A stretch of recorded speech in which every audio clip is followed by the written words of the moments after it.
Hey guys, so I wanted to make this video because I'm kind of at a loss of what I should do.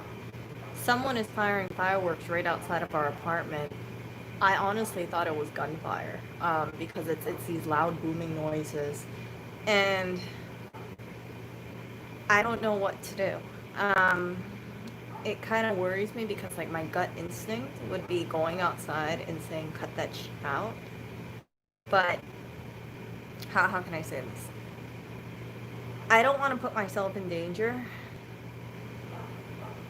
You can hear like this dog is barking, and yeah, it's been going on for over 30 minutes. It sounds like the wall is like it's like blasting really loud. You guys will hear it. You guys will hear it. I'm just gonna leave the video on, and yeah, we hear fireworks going on, and they're just doing it right outside of the apartment, right on the street. Yeah, so I don't know. I guess it's, some people would say, oh, Erica, you're no fun. This is, lulls. But it's, first of all, it's not for 4th of July. Second of all, this thing is really loud. I've heard fireworks go off before, but to hear this kind of like illegal loud fireworks going off, like this just brings it to a whole new level. I am sure like there's 311 is kind of like overwhelmed right now. I'm just gonna leave the camera over here so you guys can hear it. I'm gonna sit right next to the window too. Um, just because, let me see what's going on.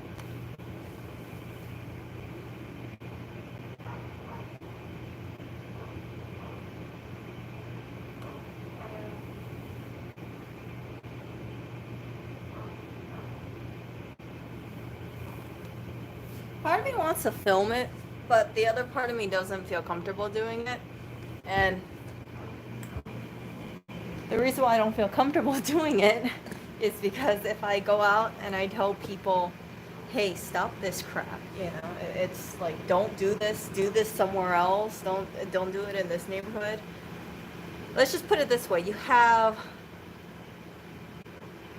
at least 5 people outside looking at these what's going on. I'm just one person. If I go downstairs, it's going to be very obvious where I'm coming from, and I don't, I don't like it at all. I guess you can say I kind of feel intimidated about saying something. It's not just me going down the street and walking over. It's they would see clearly where we are, and yeah. Yeah, it's just me. It's just me and the 3 cats. It would not be a smart idea. And I can't even like pop my head outside, right? Because if I pop my head outside, they'd be like, oh, it's a freaking cat over there. You're not, I'm just like ruining the fun. But like the last blast that I heard, it was so loud, I had to check to see if anything hit the window. Like that's how freaking loud this thing is. I don't know if they just finished or what, but yeah, you can kind of hear it. It's just like boom, boom, boom, boom. I don't, I want to go downstairs and see what's going on. It seems like the pavement has some damage to it. It seems, but like white kind of powder around it. Yeah, I can't. Yeah.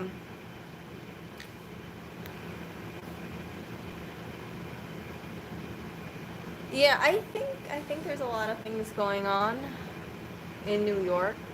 Um, they seem to be kind of overwhelmed with 311 calls.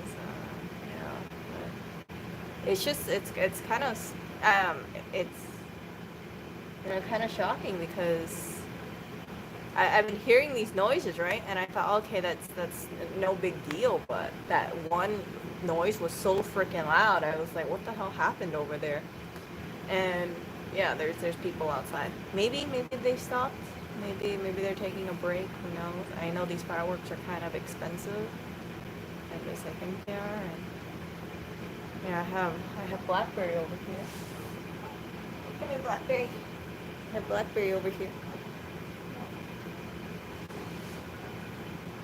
Oh shit. Yeah. Oh. Yeah, that was not too bad. But it's you can hear the police sirens, yeah. There was one that was like freaking loud. At least the popos are here now. Yeah, did you hear that? Yeah, it's really scary. Oh, yeah, it's really loud.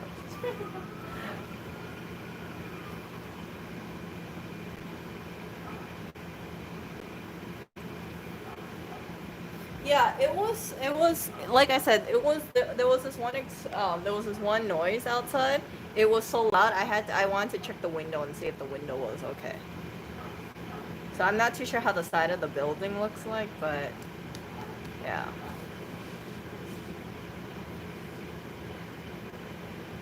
Yeah, it's fireworks.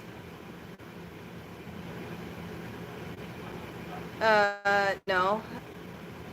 No. I don't know how long it's gonna go. I mean, like, for frick's sake.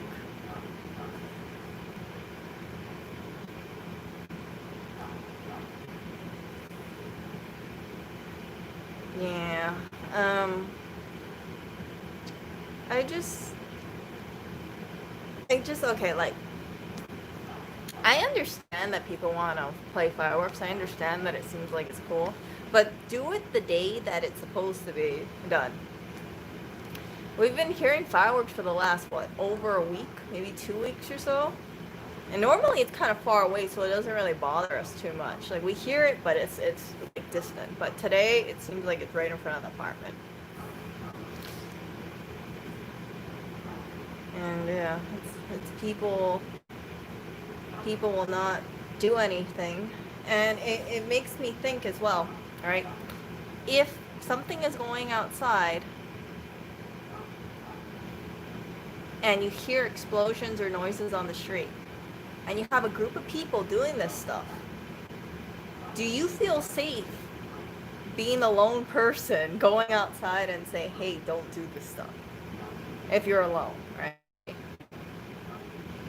Most people, I think most people wouldn't do anything. And it it makes me think maybe that's the reason why, certain things happen and people just allow it because they don't feel confident in going outside and basically giving their opinions about things.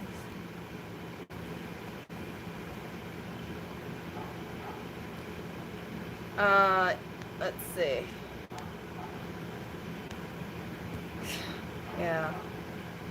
I think I might just leave the camera over here. You guys can hear it. Maybe they died down, but you can hear those dogs bark. Like, that's where no. Yeah, I don't even want to pop my head out and say, can you guys do this like away from a residential area? Yeah.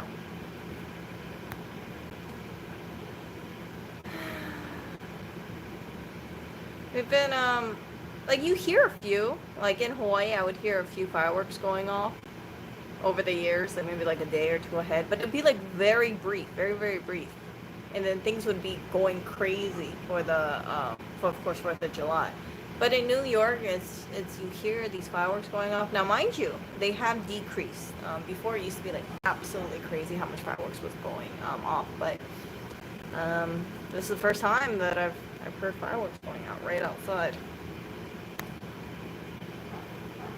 Yeah, we do have fire extinguishers. We have 3 fire extinguishers here. Yeah. And I just think like for people who are shooting off fireworks, it's dangerous because people have injuries every year from firework related injuries. The other thing too is that you don't know where that firework, if it goes too short or something, it can light a building on fire. So, I mean, let me just put it that way. I heard that there was this shelter of some sort that caught on fire um, around the time they were doing heavy fireworks. It seems like it was accidental. It might have been damage from fireworks related. And I just think, oh frick, if anything happens, am I ready to just like bolt out of here? Small chance, right? But there always is a chance when when you have people who are doing these large frickin' fireworks that go up. The really big one, not the ones that you buy at drugstores or anything. I'm talking about the ones that shoot up in the air. You don't know people how good they are at lighting fireworks. There's a reason why professionals do it. And all it takes is one dummy, accidentally, instead of it going straight up, right? If it goes straight up to the side or something, like what? It goes right into a building.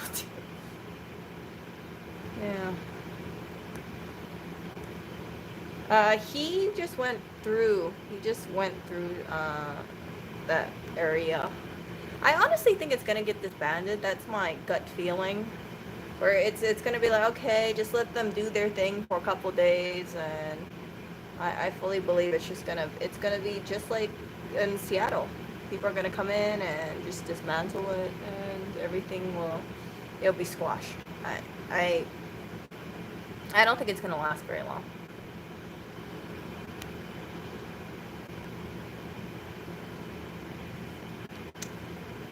Oh gosh, really? Bottle rocket between their butts. Oh.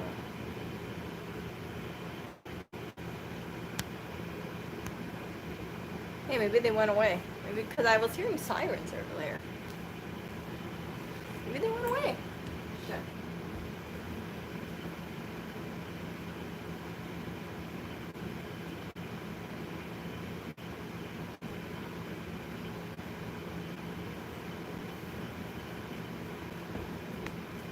We're gonna go. I'm going to check downstairs. I'm not going to say anything, okay? I promise you guys I'm not going to say anything. But I want to check downstairs and see exactly where this is going down. Because I can see people congregating outside, but I can't see exactly what there is and where it's really going off. Because I really think it might be on the pavement right in front of the apartment. Yeah, so I'm gonna be over here. You'll probably see me back in a couple of minutes.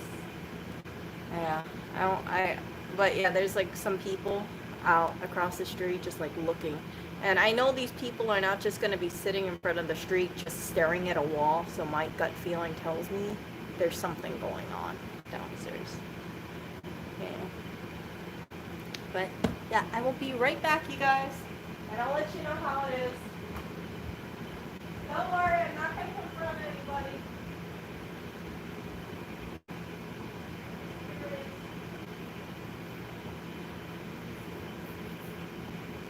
I'm curious about what's going on.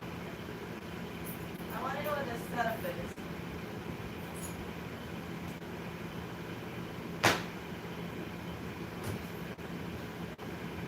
Maybe it's over, maybe it's not. If anything, booze, you'll hear.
I go downstairs, and it seems like, I hope, it seems like they're moving things away.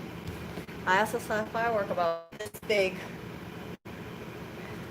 on the street, and I was looking at it, and while I'm looking on the street at it directly, this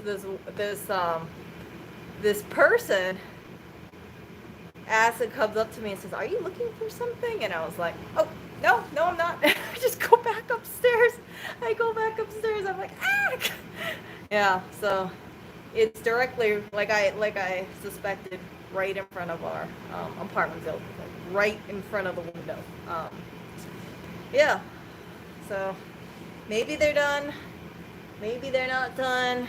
Maybe they got spooked by the police. Who knows? But it seems like, based on what I saw downstairs, it seems that a bunch of people came together and they decided that it would be fun to light fireworks right in a residential area. Big fireworks. And they only stopped because police sirens came.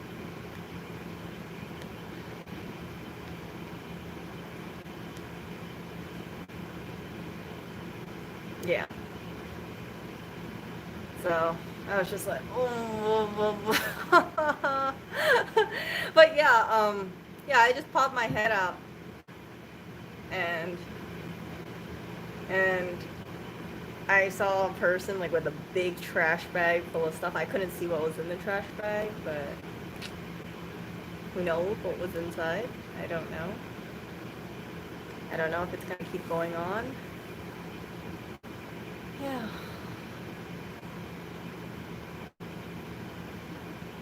Well, we've been hearing fireworks for the last 2 weeks, it seems.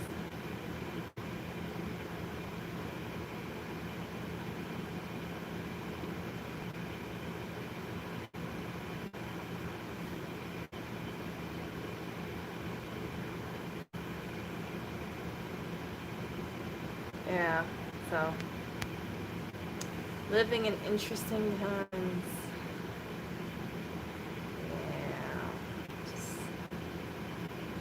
I don't like it when people shoot really large fireworks in front of a building.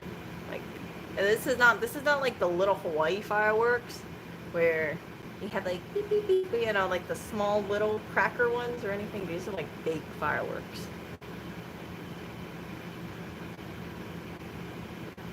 So, yeah. And there's so many people who There's so many people who live in this area. We live in Brooklyn, so Brooklyn has, it's pretty packed. They have, a lot of apartments of sorts around here. All it takes is, I imagine, like if something happened, with a fire on a roof, it would just kind of quickly spread. That's just my thinking. So, I don't like people when people do that. I'm sure 4th of July is going to be crazy, but yeah. Like I said, I live in Hawaii. Hawaii, we don't really hear this stuff. I live in town, so when you do hear fireworks, it's like the really minor ones, like little pop, pop, pop, pop, like the ones this big. It's not people shooting out big fireworks outside. Sometimes we see fireworks that go, way above the buildings, and it's fired somewhere in Brooklyn. Yeah. Now I was looking, but the problem is that when I was looking outside, right, I can't see directly below. So I went downstairs to see what was happening, and I walk on the street just kind of looking around like, hey, do I see any remnants of fireworks? And then I see something, and then someone approaches me and they say, are you looking for something? I wanted to grab the firework and bring it up here and show you guys, but I was like, okay. Like, don't say it. Just go back. Just go back home, Erica. And yeah. So it makes me think that if anything happens in New York, people will probably not band together. And that's not a good thing, but that's what they say. There's all this power in numbers, and you guys might think that I'm paranoid and say, well, Erica, it's just fireworks, don't think too much of it, but we got a bunch of things happening right now, and now it looked like it was like a yellow tube, and then it had a little point on it, like that. So it was like that big, and it was like this big or so. Yeah, but it was big. It was big. That was the only one I could find on the street, but I know there was more than that. No. There was something that was. There was more than one going on, but I just saw one on the street. So I don't know what happened to the other stuff, because you might have heard a cop car came nearby, so maybe they got rid of it. Yeah.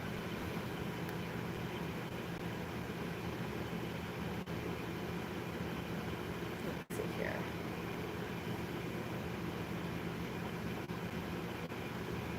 Christmas, yeah. Wow. Gabriel, where do you live that they have fireworks so loudly?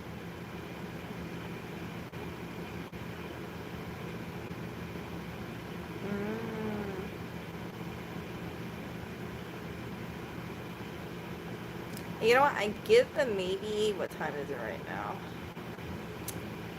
Depending on how it is, I expect to hear probably something within the next hour. Yeah. Let's see if I still see people on the street.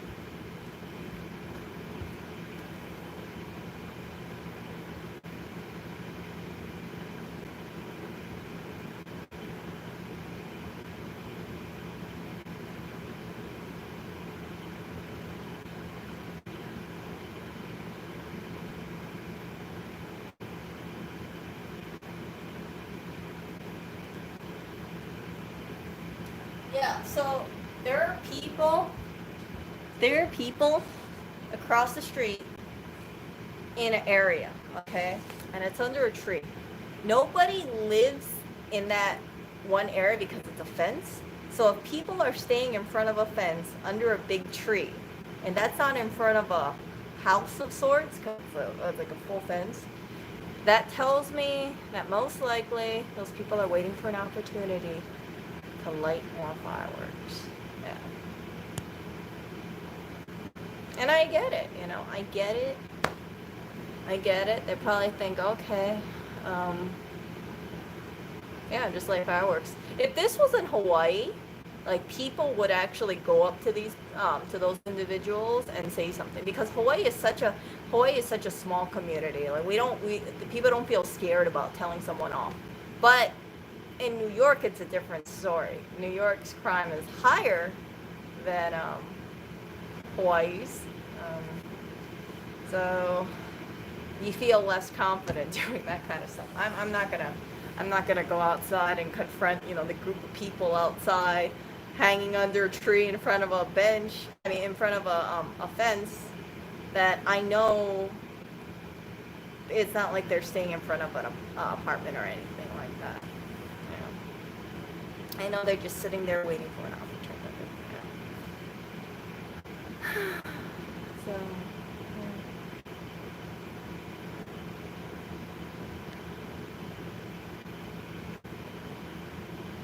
wow, $75 a shot. Yeah, it's a lot less than there were before.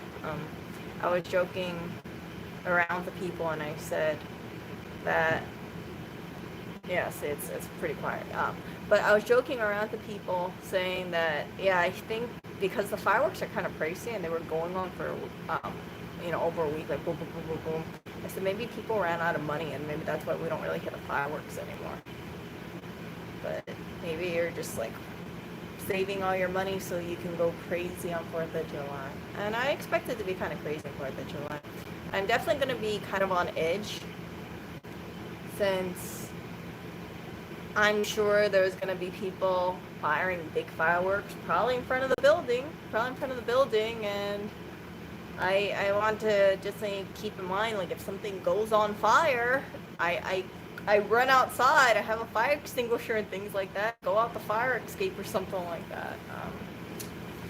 Yeah. Yeah, I hope they run out of fireworks. I really hope so. I hope they run out of money. More like please run out of money so you don't fire any fireworks. I've seen some people post signs around the neighborhood like, hey, we can hear your fireworks from miles away, so please be a mindful neighbor or something, because some of us are trying to sleep. I've seen those signs around. The cats with the noise. Well, nobody's sleeping, I'll tell you that. I think Oriole's in his man cave right now. Yeah, I don't see Oreo. Blackberry's butt news to me.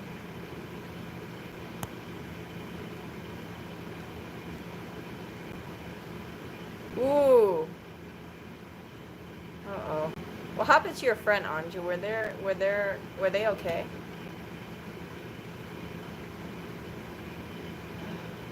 Yeah.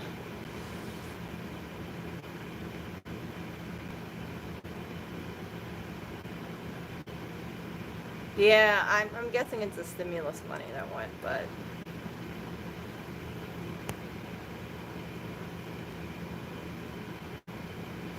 yeah.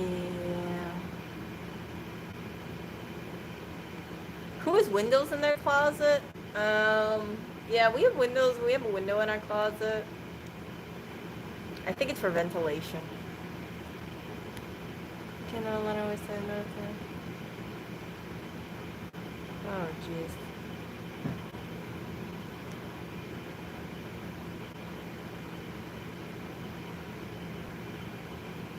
You're not supposed to be able to light fireworks. I mean, like, lighting fireworks in any time that's not allowed is considered illegal.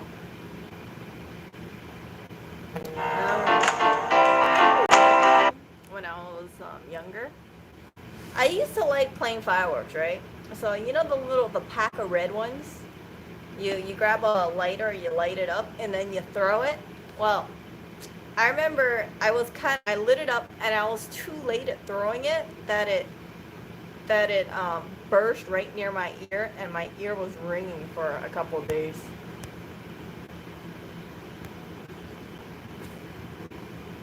So, yeah, I don't like playing after that in that little incident. I don't like throwing fireworks. I don't like playing with fireworks because I've seen images online of people who get injured by fireworks. I don't want to be one of those people. You know.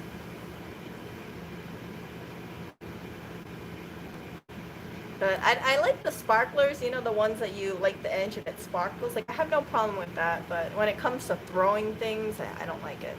I also think it's important, if anyone does play with fireworks, try to clean up after yourself, because I don't like it when everybody has fun, and then when you look at the next day, you see all this litter all over the place, like, just, you know, fireworks on the ground, like the whole pieces. Now, I'm not talking about the fragments, because the fragments, you know, I understand you're not going to pick up every little scrap of paper, but like the big pieces, it's just like people just leave it there, and I think it's very it's not mindful.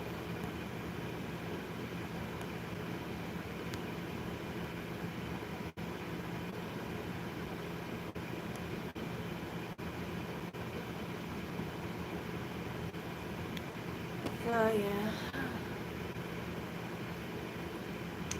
Also, I gotta set this thing up, but I wanted to show you this.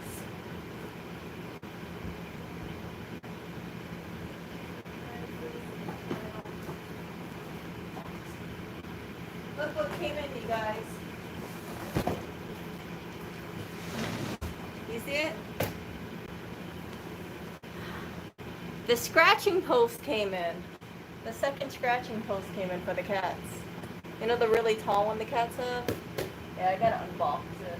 But I'm happy it came in. I waited a couple weeks for it. Yeah, I'm gonna set it up right next to the couch. Let me pull this up. Oh, let me show you guys this. So you see that little one over there? You guys might have seen my stream yesterday where Blackberry just scratches it up. I mean, they rather scratch the couch instead. Oreo is so freaking lazy. He lies down and he scratches on the sideways. So, um, it's the one right next to the bed. So this one, I'm gonna get to it and put it together. I don't know if I want to do it today. I've been kind of feeling lazy, but this was like a scratching dent, and usually I think it's like $45, but I got it for $28, and yeah, I'm happy I had it because I really wanted to get another one for the cats. Oh, see you, Tarman. So having them have this is one thing I can check off my checklist. No, I actually went over to the market yesterday to check out if I saw Inky, and no, I didn't see Inky. Inky is a cat who, unlike Oreo, expends a lot of energy, and he is on the move. So maybe I'll see him soon. Maybe I won't see him, but whenever I see him, I'll see him. Ooh, Remdog got Invisalign recently. It sucks. Yeah, you know I had Invisalign after I got my braces. I had to use them as retainers. You can see my teeth is not that straight because I don't use my retainers. I know, terrible. I don't use my retainers, but I didn't like the Invisalign because you stick it in your mouth, and then when you eat, you gotta like push it out. And then it has so much saliva and stuff on it. It's like, but if you can wear it, it's great. But I've kind of thought like, I didn't. Invisalign was cool, but like, I don't like Invisalign too much. It's more expensive than traditional braces too. Yeah, it works as long as you're diligent. I know someone who did use Invisalign and their teeth look perfect. My teeth, on the other hand, after I used the retainers for a couple months, I was like, screw it! I'm not going to deal with these retainers. And yeah, my dentist was telling me, he said, maybe, not my dentist, my orthodontist was telling me maybe I should get braces again. Because if you look closely at my teeth, this one tooth, like, you know how I had my two front teeth? The tooth next to it, I guess that's the fourth tooth. You know, this tooth and this tooth, yeah, these two teeth, one is higher than the other, so my teeth did shift.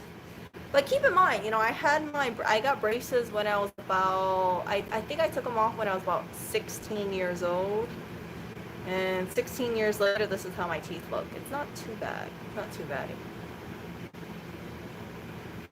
Yeah, but my problem is I know myself very well. If I got a touch-up, I'm most likely not going to keep wearing my retainer.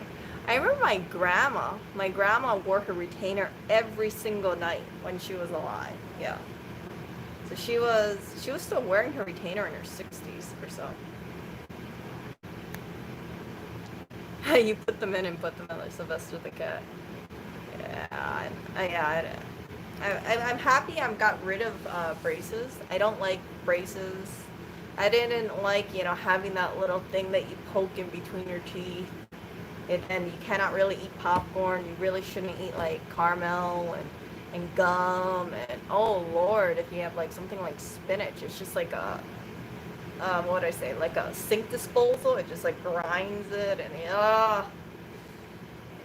didn't like it. But I'm grateful and I'm happy that I didn't end up with white spots on my teeth, or not that I noticed. I had an ex, and he had braces, and after he got his braces removed, he had like white spots on his two front teeth because he didn't, you know, clean in between and didn't floss and things like that. I was like, oh no. And I asked my dentist about it because he was self-conscious about it, and I asked him, you know, oh, is there any way like you could cover it or something, and that way you don't, you know, he doesn't have to see it anymore? And the dentist said no. Once it's a white spot, it's kind of there. You can try use, I think, gel cam and stick that on your tooth and try to reverse it. But yeah. So yeah, I remember the gel cam. I remember that. Right now, I'm trying to reduce my amount of cavities, so I've been drinking green tea. Every time I have something sugary, I try to drink green tea.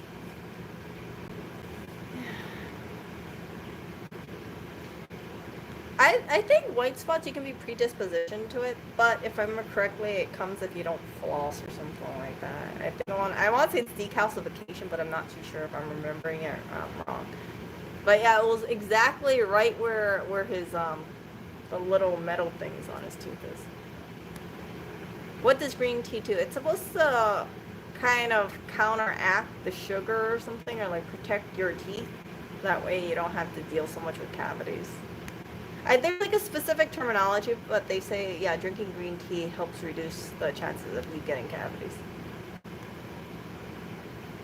Ah.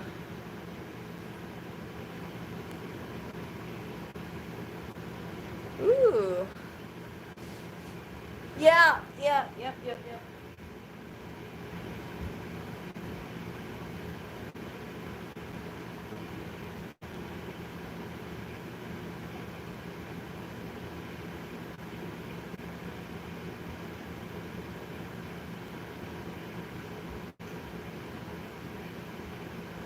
Oh, I'm on a green tea kick. Trying to make healthier choices in my life. So I'm still consuming sugar, even though I shouldn't be consuming sugar. I still consume sugar. And what I'm doing is that I'm trying to drink green tea afterwards and then mix that with water.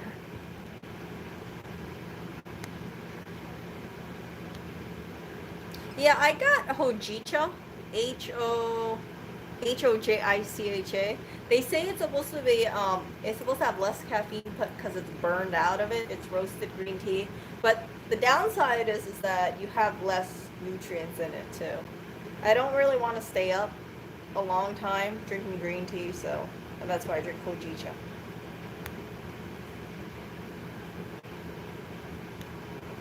Oh, I love tea with honey. Yeah, I love tea with honey. It's so tasty. Whenever I have a sore throat, I always get like a spoonful of raw honey and I mix it around and it's very tasty. But keep in mind, honey is sugar, so don't drink too much honey. Ooh, Roy Boy's tea or Roy tea. Yeah, I like that too.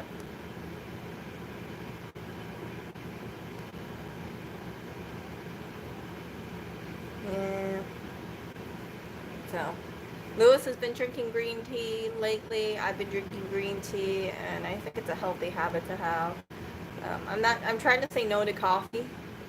Coffee is acidic, and I think I might have told you guys this, but there was there there's articles online saying if you drink diet soda, it's you still have a very high chance of getting a cavity, and it's not because of the sugar, but it's because of the acid in the soda itself. So you know how it's carbonated and acidic? Yeah, so if you drink it, you're bathing your teeth in acid and you're wearing down the enamel. And I have a family member who flosses their teeth. They take much better care of their teeth than I do. And they always had to go to the dentist to get their cavities filled or root canal or thing like that. And I was thinking, why are they having all these dental issues? They don't eat sugar. I eat sugar, right?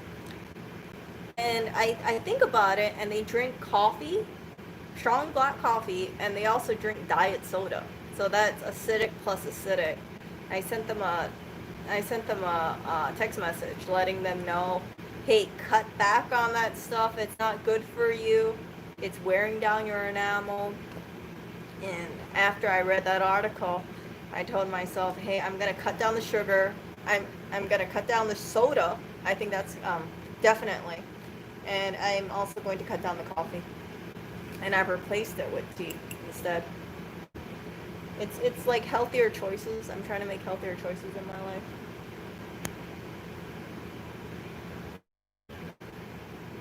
Yeah, I like I do believe in supporting local beekeepers, buying raw honey. That's the only kind of honey I buy, raw honey.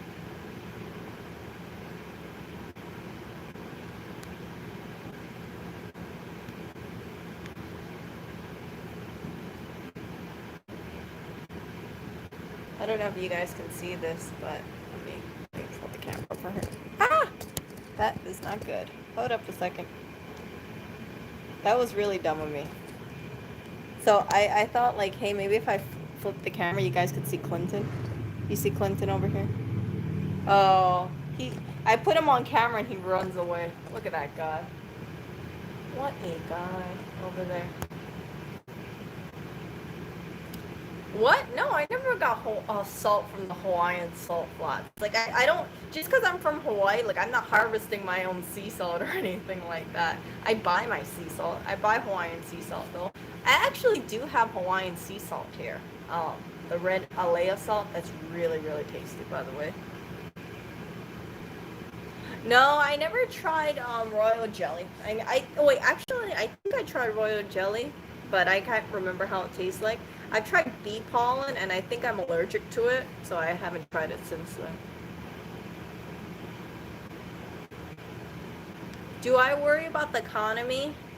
Yes, I do worry about the economy, and I think that if people don't wear a mask, oh yeah.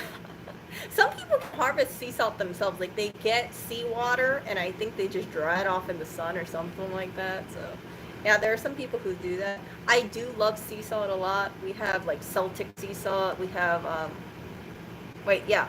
Right, we have Celtic sea salt, we have Hawaiian salt here, and then I have like the Himalayan salt that's mined, and then I also have that Redmond salt too.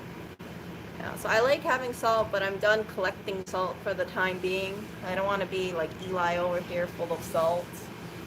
Yeah, but I do worry about the economy. I think that if reopening does not go smoothly and the cases go up, which I've been hearing the cases have been going up, people, if they don't go to work, right, they're gonna get behind on their rent payments, behind on their mortgage payments, and it's just gonna cause like an imploding bubble.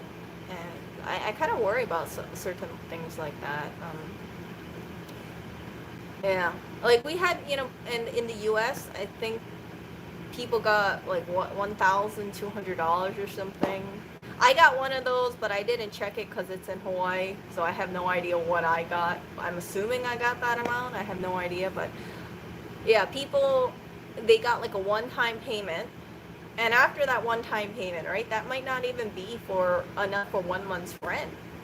At some places, now it's what 2 months later or something like that. If I don't see the government doing this monthly $1,000, $2,000 payment for the time being. I don't see it. Yeah, it's the stimulus check money. You know what I'm talking about? Yeah. I don't. Oh my god. Yeah, I think it's a stimulus check money. I think that's the term for it.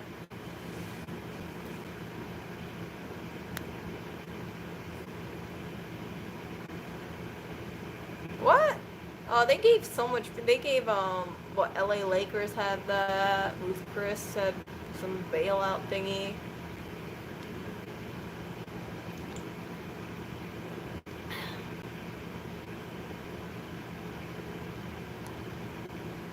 I think the idea is if you give these large corporations or large companies a bailout, they do not have to let go their thousands of employees. So they bail out hoping that they save the jobs that are associated with it. That's always my take on a bailout. I kind of have mixed feelings about bailout. Sometimes I think it's like, well, if the big company, maybe she just let them fail instead of having, Uncle Sam kind of walk in there and say, I'll give you money. But there are a lot of people who are relying on those big companies. I checked. They said that the stimulus money, I think it comes on a debit card. It doesn't expire for a year. So, yeah, when I go back to Hawaii after this quarantine thing lifts up, I will get my money. But, yeah, I've already spent my stimulus money. I spent it on spy puts. It did not work out. I used logic. I thought, okay, you have so many people who are unemployed, right? What's going to happen? Should go down. That's what I thought. So I put my stimulus money on there, and instead of going down, it went up. Yeah. And the money printer came out, and I was like, no, I didn't see that. So now I refuse to do options based on that. I refuse to do that because what I've learned is even if things defy logic, just trust that something will intercede and just save the stock market. And when I think about like the re-election campaigns that are going on this year, the number one thing that I think you know who is running on is the economy. So I would not bet against the economy right now. Some people might think like, oh, you know, if you have the second wave and things are gonna crash, yeah, expect it. If it goes down, it probably won't go down that much. There's gonna be some money printer that prints out like unlimited. That's what I heard. Just it's just gonna keep propping those things up. So I will not be betting against the market. Nope, nope, nope, nope, nope. Yeah, yeah. We are in the age of brr. I know. I was. You know what? You know my problem is like, I was like about 50% up on my puts, and I held on. I had like the diamond hands, you know, over here. I was like, okay, I'm gonna wait and wait. So I didn't want to let go, and I waited until my puts expired, and I was like, no. I should have just cashed out when I saw it go up a little. I really should have, but I was so sure, and I think so many people were so sure that the market would be depressed for a while. Yeah, yeah. So when I had purchased those puts, I forgot when it was, but that's when they had like that deep slump. So I bought I think an April 17th put. I can't remember what the amount was, and it didn't make it. It didn't make it. Instead of going down, it went up. I was like, yeah. But I learned a lesson. The money went vanished, and it's okay. That's okay. But it stings. Like it kind of like I had mixed feelings about it because my portfolio has gone up. And I look at my gains and I'm just like, that doesn't make sense to me. Like, it doesn't make sense.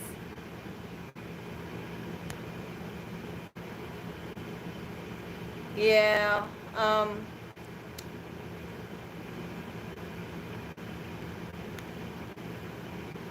Let's see here.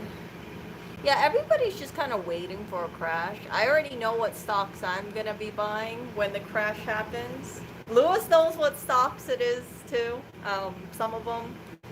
And yeah, I told him, I said, I should have bought this one stock, but I didn't know if I should buy it. And I had a gut feeling I should buy it, but I was like, I don't know how I feel about it. And I did it, and then it went up. But then a lot of my other stocks went up. You guys might be. I'll tell you one stock that I invested in. It was JD. You ever heard about that? JD.com. So I bought it in I think December 2017. It was around 47 or so, right? 47. And then after I bought it, then it went down to 20. And the reason why I went down to 20 partially is because the CEO got arrested. Yeah, he got arrested for charges. You guys can look it up. And I remember I was thinking like, no! I was like, oh my gosh, this was like my second biggest holding in my portfolio. And I was thinking like, should I buy more? Should I buy more? And I felt kind of like, you know, like a chicken. I was like, I don't want to buy more because I don't know if it's going to drop. And I don't feel comfortable like reducing my average. So I just held on. And I was telling so many people like, yeah, you know, it went down 50%. It hurt so badly. And finally, it's after the pandemic happened, I think it shot up to like 58 or something. And I'm like, oh. Yeah, so it's basically like the Chinese Amazon. So you figure people are buying more online rather than going to brick and mortar stores. So that's why it got saved, thankfully. I'm very thankful about it, very happy about it. And yeah. 4 years ago, if you bought AMD and Tesla. Yeah, Tesla's very volatile, but it has a big fanboy base. Very, very big fanboy base. I don't know what the stock price is anymore. Like, it was so volatile that I felt uncomfortable in it. I was like, oh, go up, go down, go up, go down. Like when I see like very volatile stocks, like some people they're comfortable with it, but I don't like seeing it go. Especially because I don't check my portfolio all the time. Follow what? Tesla? Tesla's at 1,000. Okay. I thought Tesla would be higher than that already, because I remember it hit like a 900,000 and then they had the launch, and I figured like it'll probably be like 1,300 or so. Oh, 1,208. Okay, okay.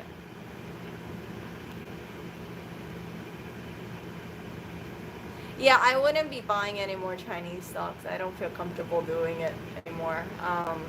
But you know, when I bought it, I was like, okay, I feel comfortable with it. But if I feel like that company's going down, I'm gonna just let go of it. But right now, I feel happy with it, and yeah.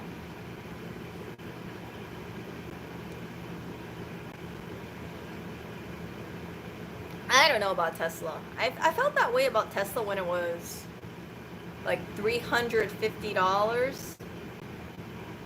Yeah. So I was listening to the earning call when he said something like he had a conference call where he said something like he didn't want to be asked stupid questions or something. Oh my gosh, I was like face palming so hard because I when I heard it, I was like, no, why would you say something like that? Yeah. So I was telling people, I said I don't want to buy more Tesla, because if I buy more Tesla, then I'm gonna worry about the conference calls. Yeah, and now Tesla's I guess at $1,208, but I don't regret my decision at all. Yeah, Tesla's a cult stock. If you have like stocks with a lot of fanboys or like propping it up, you're pretty much good.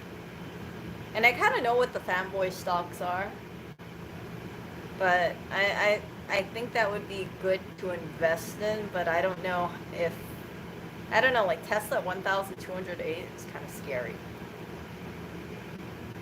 Oh.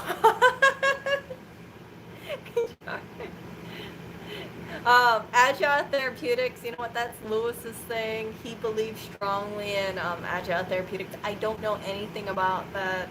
Agile Therapeutics, as you might know, is a birth control stock of some sort. Yeah, they make this thing like Torla. It's like patch. I don't feel comfortable with pharmaceuticals personally, because when I think of pharmaceuticals, there are certain stocks I think like, oh, what's it calls it? Not Merrill, but I think it starts with the M.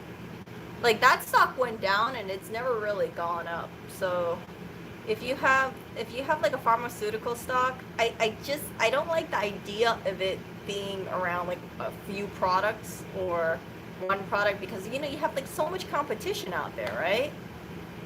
So I rather do something like tech or healthcare, or tech, healthcare, or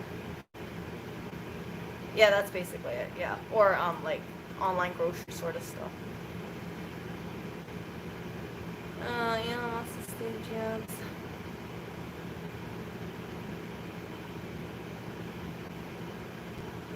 Yeah. I remember Elon did something like, he said on his conference call, if I remember correctly, something along the lines of like he thought Tesla stock was overvalued.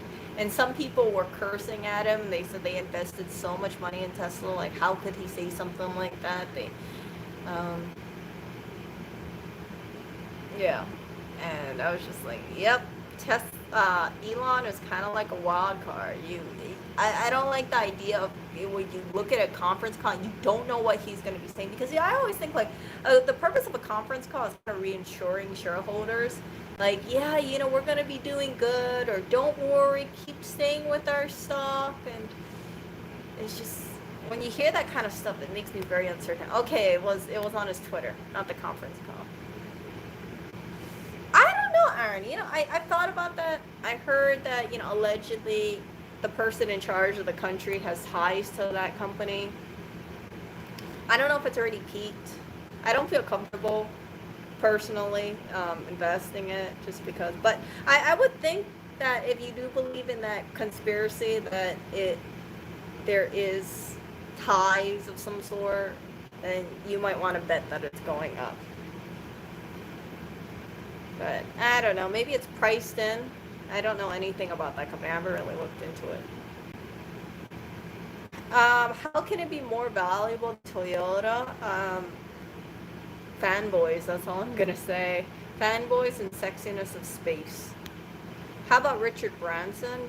I only know about that space SPCE stock. And yeah. That's the only one I know about. And I when it was shooting up, I bought like a small amount of shares because of the lulls, and I'm down 50% on that. But I thought, you know what, this is gonna sound like the most illogical thing ever. But right when space was going up, I thought to myself, you know what, I like to see space in my portfolio just because of the name. Yeah, I know it's completely illogical here. But I thought I want to hold on to it. We'll see where space goes. Maybe space will be a $2,000 stock. Maybe it'll be a $100 stock. I think it's a $20 stock now. Yeah. I was like, oh well. I look at it and I kind of lull at it.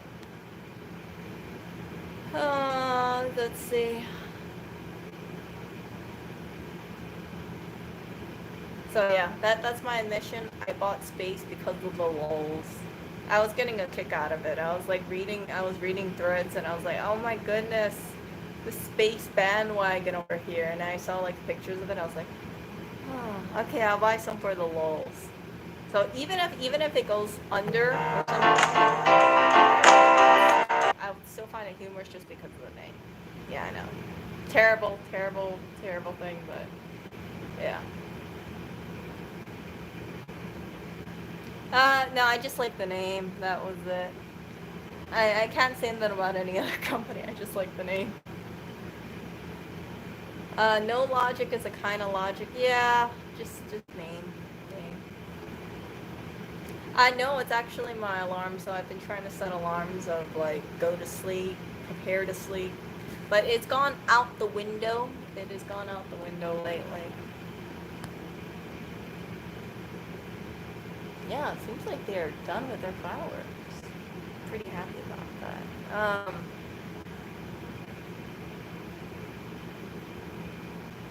When SpaceX becomes public, then I'm buying it. Yeah, I've heard. Yeah, some people are talking about that stuff.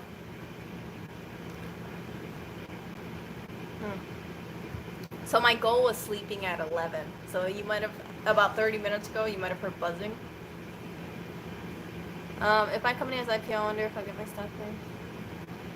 You should be able to get stock.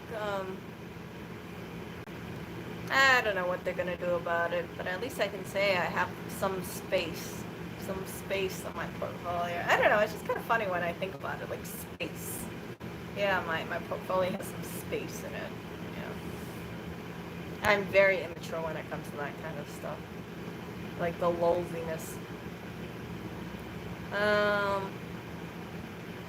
All depends on your employment term.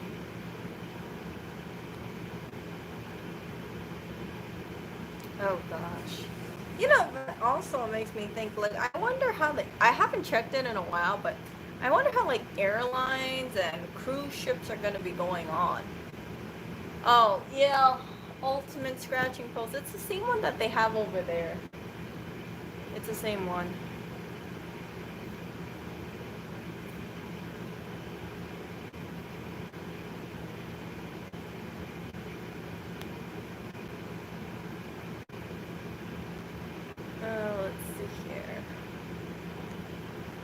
But I'm curious to know what's going to happen for...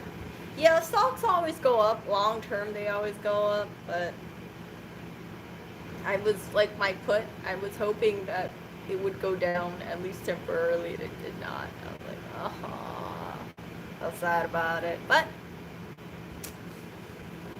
it's okay. Learning lesson time. Learning lesson time, and yeah. But it makes me very unsettled to see my stock portfolio go up, because I think to myself, like, this doesn't make any sense. If I could turn back time, I would have diversified. I think I would have like got chunked down a lot of my portfolio and then bought Amazon instead. Like, if I could turn back time, I would have done that, because my feeling was it makes sense for Amazon to do better during this time, since if people are like social distancing, quarantining, they're not going to want to go out too much. Like in New York, I don't know how the subways are right now, but people were trying to stay home as much as possible. And if you get into the habit of buying things online just because you're kind of forced to, then you get conditioned to keep buying off of Amazon. So Amazon's stock price, I forgot what it is right now, 2,600 or so. Um,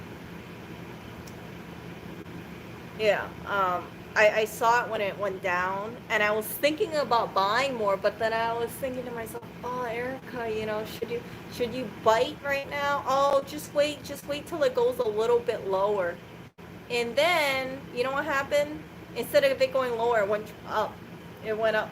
And after that, I was like, I don't know, I feel comfortable about this stuff, because part of me is expecting the market to crash a little bit at least. But I don't know if my expectations will line up with reality, because it kind of defied logic on a lot of stuff. Oh, you can send Christmas ornaments to the store, 141 West 27th Street. You can address it to me. If you address it to me, then I can kind of guarantee you that it won't get lost in the shuffle and bustle. Yeah, yeah, Johnny. So that's why when it came to my put, I was flabbergasted. I was like, crap, how come the stock market's actually going really up? When you have so many people unemployed, you had the lockdown, things like that, and that experience made me realize that I'm really freaking lucky that I didn't put more money into it. I only put $2,000 into my puts. Some people put in like $100,000 or so, thinking that it was a guaranteed crash.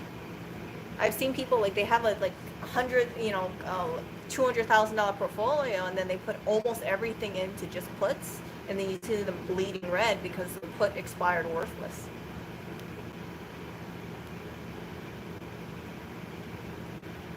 So yeah, I think the Fed will pump it up. I said earlier in the stream that when it comes to, our current leader, in terms of the re-election campaign, you know that they're gonna say the economy is strong, the economy is booming. I think I read like an article online recently where he was talking about the economy being very strong. He cannot allow, in my opinion, he cannot allow the stock market to crash while he's campaigning for re-election.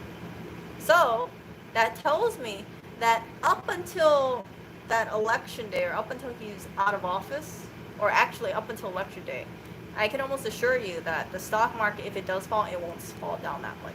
But he'll probably do everything he can to make sure the stock market's strong.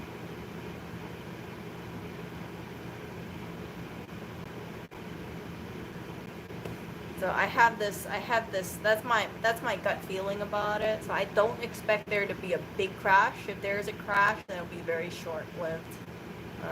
It'll just recover, and then it'll be like, oh, look, the market is booming again. All these companies are doing great. So yeah, it's kind of troublesome to me, because I know states are reopening, but I also know that people aren't practicing the best standards, mask wearing, social distancing, and I wonder if things close down again and there's like a second phase. I've heard that we're still in the first phase, but if things close down again, what will happen to the stock market? Yeah, I don't know, but right now I'm kind of uncertain, so I don't feel comfortable putting more money into the stock market.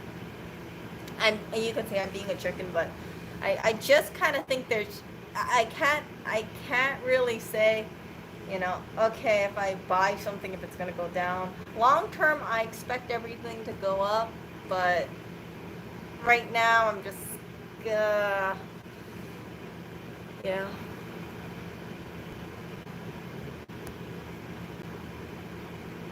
But if you want to be safe, I would say Amazon's pretty safe.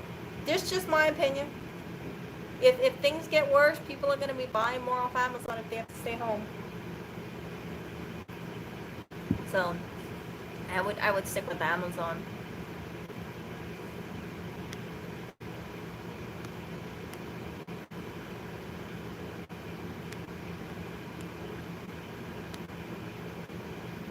Like if you had asked me, oh wait, hold up. Yeah, that's what. So John, that's what I was saying. Like I feel like there's so much uncertainty right now that if you buy stocks right now and you plan to hold long term, it, chances are you'll come out ahead. But I kind of question, if there's going to be like a little crash. Ooh, there's firework around there. There's going to be a little crash or not. I don't think it's going to be a big crash because someone needs to have the stock market as one of his talking points for the strong economy.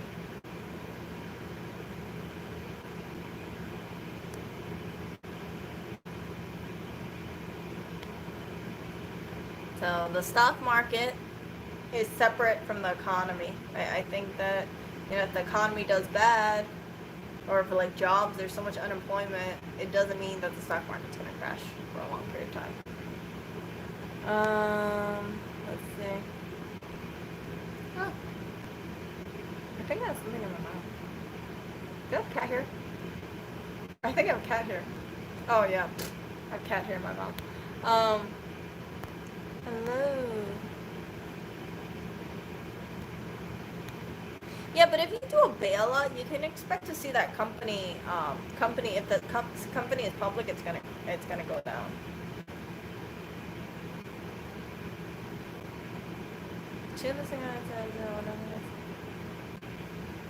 Yeah, I don't know too much about like the what's going on in the Singaporean government. Military office showdown. Interesting.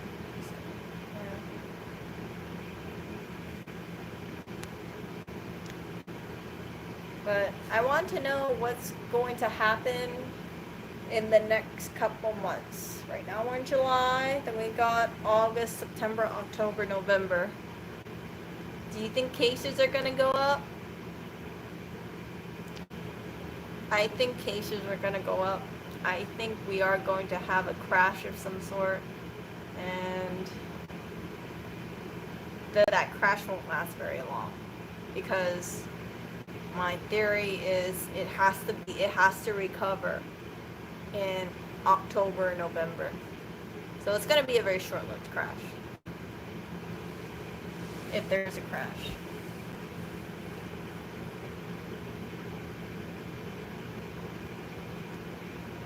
Yeah.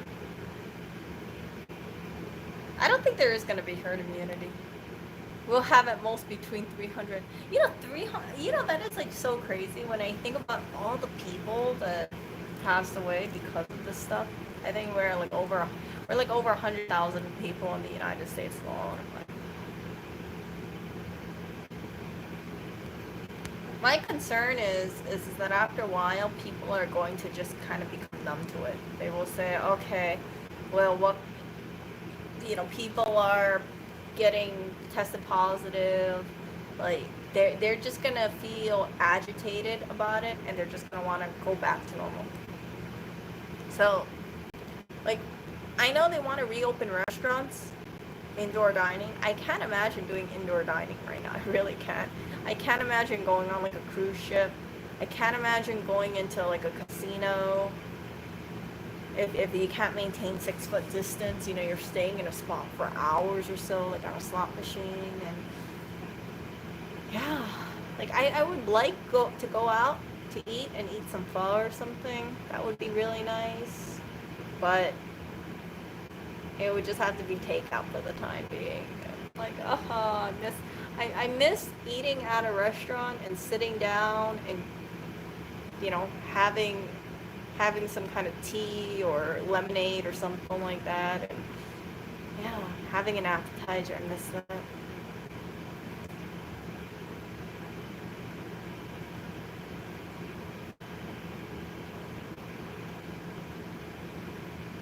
Yeah, you already see it on my stream earlier.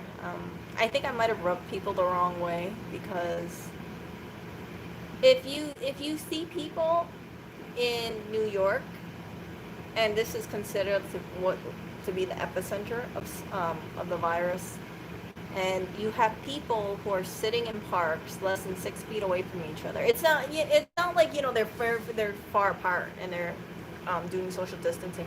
You have people who are like going next to each other, sitting near each other, walking past each other. Kids who are on the playground without face masks, and I understand that kids have a low amount of risk of catching it, but still, um, if you don't have those preventive measures to protect yourself, and you live in the epicenter, that tells me that it's come to a point where people are just saying screw it. Um, and I think it's just turning into a statistics game. Like, okay, yeah, if things are letting down, if things are, how would I say, if lockdowns or restrictions are easing up, it would be like, okay, I don't want to hear anything. I just want to go back to my life how it was before. I don't want to wear a face mask. That kind of behavior is going to ensure that if things get worse, we're going to go back at lockdown. It doesn't help the situation at all. And, I want things to go back to normal how it was before, like back in February or January. But it doesn't seem like it. I think that based on the behavior of individuals here, that complacency, that feeling of like, I don't need to do anything, like I'm not at risk, like why am I going to be wearing a face mask? I see so many people wearing a face mask like this or like this. So many people. It's like, or the worst, they speak to each other, right? They're very close to each other, and you saw it in my previous stream. They're very close to each other, less than 6 feet, and they have their face mask like underneath their chin. It's like, well, what's the point of wearing it then? The whole point of a face mask is if you're gonna be less than 6 feet away, like protect yourself, protect other people, right? And if you're just gonna wear a face mask when you go into the store because it's a requirement to go into a store, and not use it otherwise, kind of fails.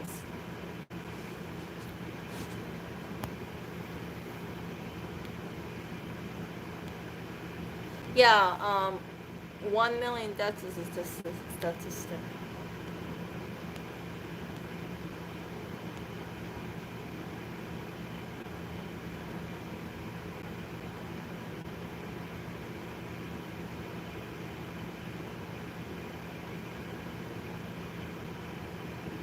Oh, but you don't understand. Oh, whatever. Whatever. All I know is when I see this kind of stuff, it makes me think, like, is there really a virus here? Yeah. I think people are getting impatient and they're just like, well, I didn't get sick, so I don't wanna, wear a face mask because if I wasn't sick, then there's no point of me wearing a face mask. Yeah. I think that's what it comes down to it. I think it really comes down to selfishness and feeling like you're being inconvenienced by wearing a mask. You saw how hot it was outside. Like, wearing a face mask in that humidity is not fun. It really isn't, because, you're sweaty and it's hot, but you put it on because for me, I want to be mindful. I want to be, mindful about what's going on and protect myself, protect other people, and hopefully reduce the spread.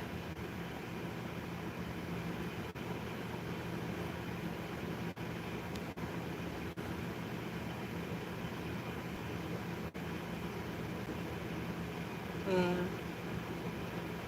If it was winter, it'd be super difficult. Yeah, it also irritates me when I see people. You know what, Nathan? I disagree with you. Only deaths will push people into action. No, because we already know over 100,000 Americans died from COVID, yet people don't are not really wearing the face mask, as shown in my previous stream.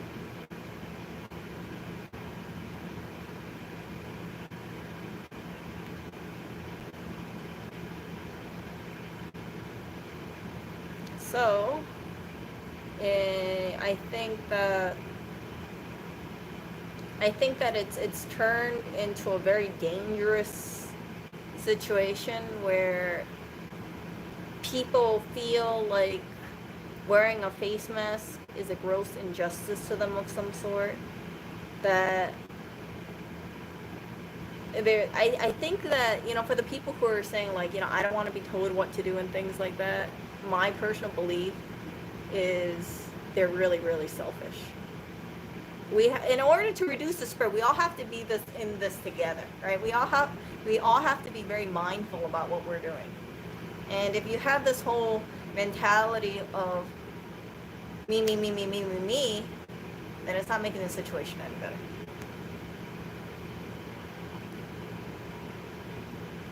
Oh, it's turned into it's turned into this whole freedom idea, and I don't get it. I really don't get it. It's like, do these people feel up in arms if there's like a requirement to wear a helmet while you're on a motorcycle or a bike? Do these people feel up in arms when you're required to wear a seatbelt while you're driving? The idea behind it is that it protects people, it saves lives. It's not recommended, or it's not enforced in a sense because of some sadistic desire to show, hey, look who's into control. It's really to reduce instances of people getting sick.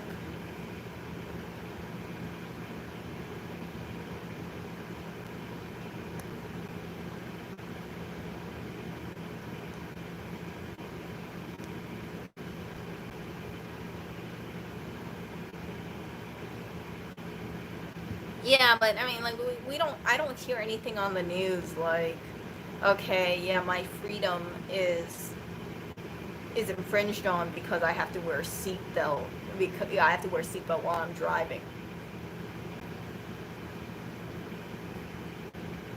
I think it comes down to selfishness. Like, people, they don't want to wear the mask. Like I said, I understand. Like, today it was hot, it was sweaty, humid. It wasn't the best weather to be wearing a mask, but you do it because you want to protect people around you and yourself.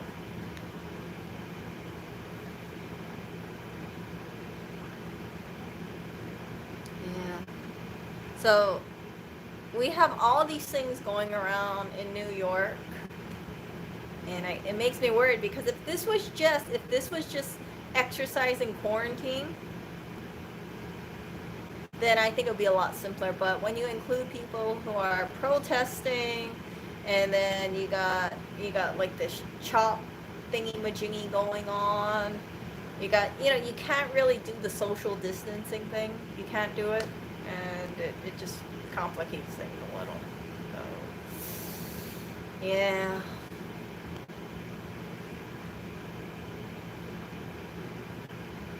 Oh no, it seems like it opened up in New York. Chop, Chaz, whatever, something like that. I know the Seattle one got disbanded. Yeah, Lewis did a video on it.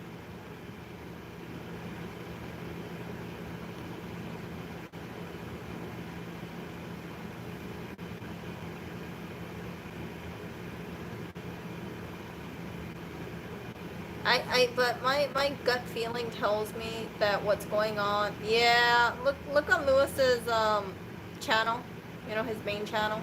You'll see it. They made like a area where they wrote things, and I guess they're claiming it. But here's the thing. That, in my opinion, is not going to last very long. I give it like 3 weeks tops. Okay, Red October has a very important PSA, you guys. So, Red October says, you know what people should object to? Something like smashing the like button should be supported by everyone. You know, Red October, just for that, hold on. There. Now you can have your leverage. Um, yeah, I don't know because I spoke to someone who's actually in Seattle, and I asked them, you know, do you feel unsafe being in Seattle? And they said no, they don't feel unsafe at all. They felt like it was depicted wrong in the media. I'm not there, so I can't say how it is, but they were saying that they thought it was perfectly fine, and they're a resident of Seattle.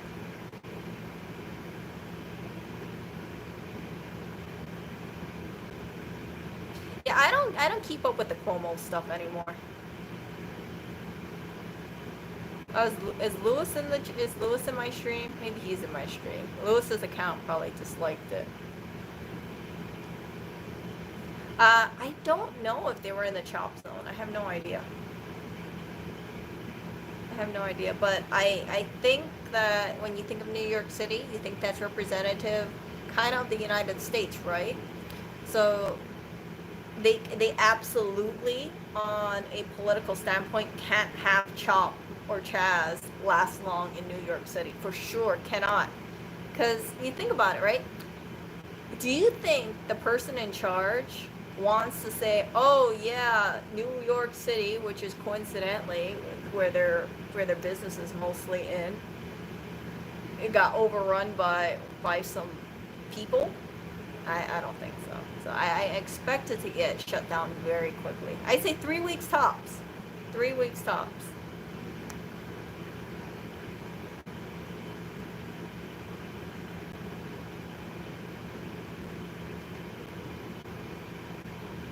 Yeah, but also you know who has elections around coming up, so this will look very bad for his image.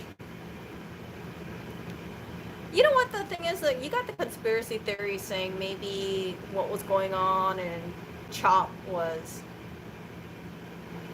it wasn't done by the residents. Maybe some evildoers infiltrated it, and they did all this stuff to make the area look bad.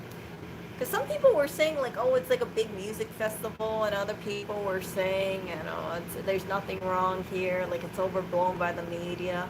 Obviously I'm not there, so I have no idea how things went, but I heard that they went over to the mayor's place of some sort, and then when they did that, like that's when it really got shut down of sorts. Yeah. Oh, really? You guys don't see it? Did he like Chop or Chaz or something like that? I think he may have posted it today or yesterday. Are you looking at his main channel, or are you looking at the live random? Because it's on the main channel. Oh, it's Peaceful Day. Oh, Canada's definitely a real country. According to USPS, it is. Oh yeah, I don't keep up with what's going on with the defending stuff. Yeah, she said it was something like it's gonna be like a festival or love or something like that. I don't know too much about what wording was used, but I remember like that was floating around. It was like don't interfere because they come in peace, and then I think like some person from the, not the Senate or something, like some person related to the city or the government went with these protesters of sorts to her house, and she accused that person who was affiliated with either the city or the government of leaking her address. She lives in a multi-million-dollar house, something like that. And they found out like it wasn't that person, but it was the organization that was protesting. I guess someone found where she was living. Oh, yeah, he does have a main channel, Johnny. Yeah, sometimes I forget about that main channel. I always look at the live random normally. Oh, thank you. Yeah, the mayor said in the beginning it was going to be a festival of love. Yeah, that was it. Oh, look at Kopaz. Kopaz. Uh, Kopaz. You're in Jersey, right? You're in Jersey, and I'm surprised because I remember Lois was telling me like he feels like Jersey is not like New York City, but it seems like for Kopaz's there might be a person who used to live in New York City or bringing that New York City fireworks over here. I love how there's no more fireworks right now. I'm very happy about it. Maybe they ran out of money. Who knows? I hope they ran out of money so they can't spend it on fireworks right now. Yeah, she was a U.S. District Attorney under Obama, so her address was classified since she would get death threats. But a city council member took the. I've heard it wasn't the city council member who leaked the address. It was actually an organization of sorts that found it out, and then the protesters and her just all went to it. Ah, they bought it from New York. Yeah, I figure. I figure.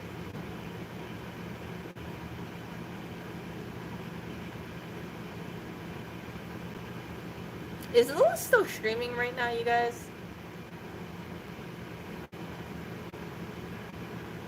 I'm just curious because I don't have the stream up, so I can't tell if he's still streaming. Is he still doing a silent stream? Okay, no, he's not. You wouldn't be able to do that, Kopaz. You wouldn't be able to figure out who the protesters are or who the firework people are doing. And I have no problem with people protesting. I really don't. But I have a problem with people if they start graffitiing things or they start destroying stuff. I can't support that at all.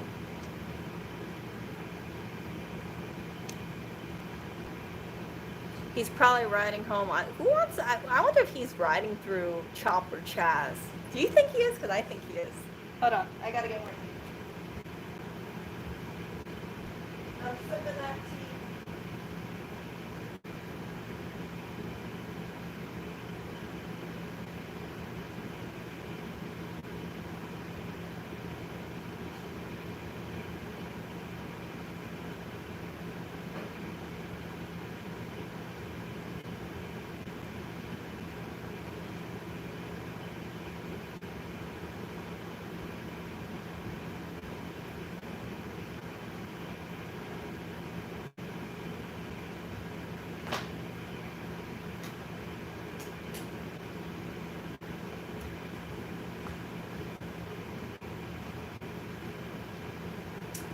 Okay.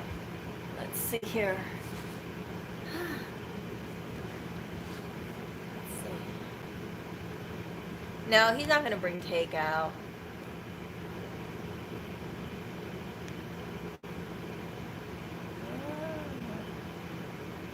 That's nice.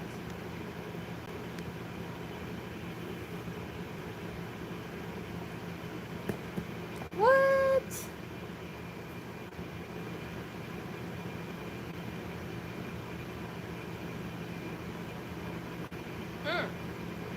By the way, before I forget, so did you guys notice there are two things on the wall? See it? I have a second image on the wall now. I'll show it to you guys. So, here's my, whoops. Oh no. Here's my first one. Remember my unicorn?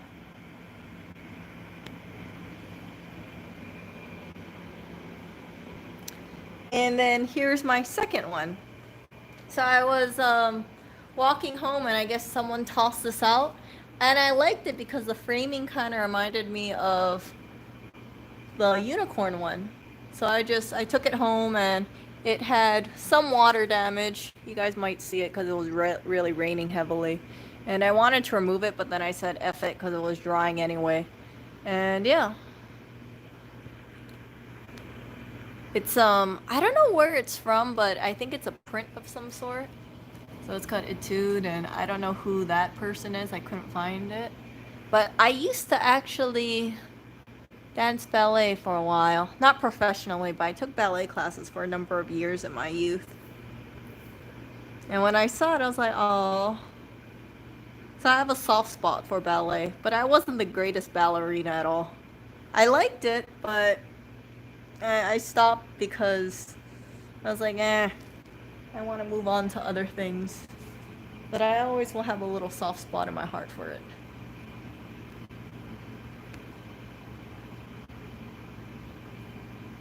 Okay, so let me go back to me.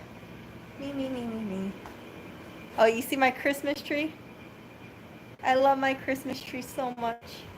I love it very, very much. Yeah, it doesn't have any bed bugs. Oh, look who's here. Oreo.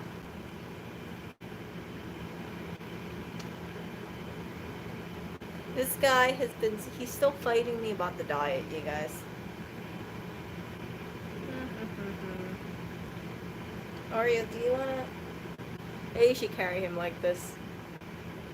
Sometimes he'll go up to me and he'll meow, and then when he meows, I give him a great big hug.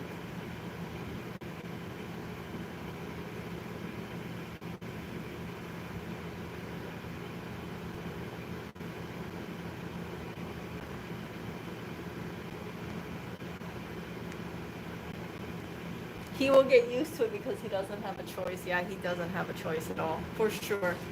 But Oreo will give me. Oreo's been doing this thing where he'll tap me on the arm, and he's been fighting me because I've been trying to be more pushy about moving him to the new wet food instead of having him.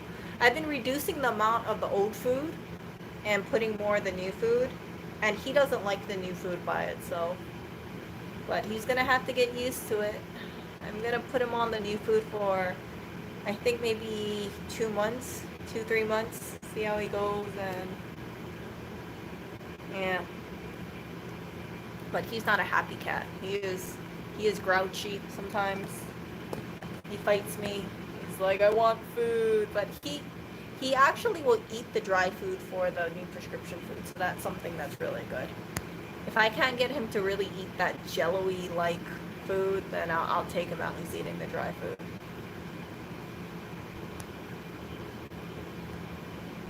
Let's see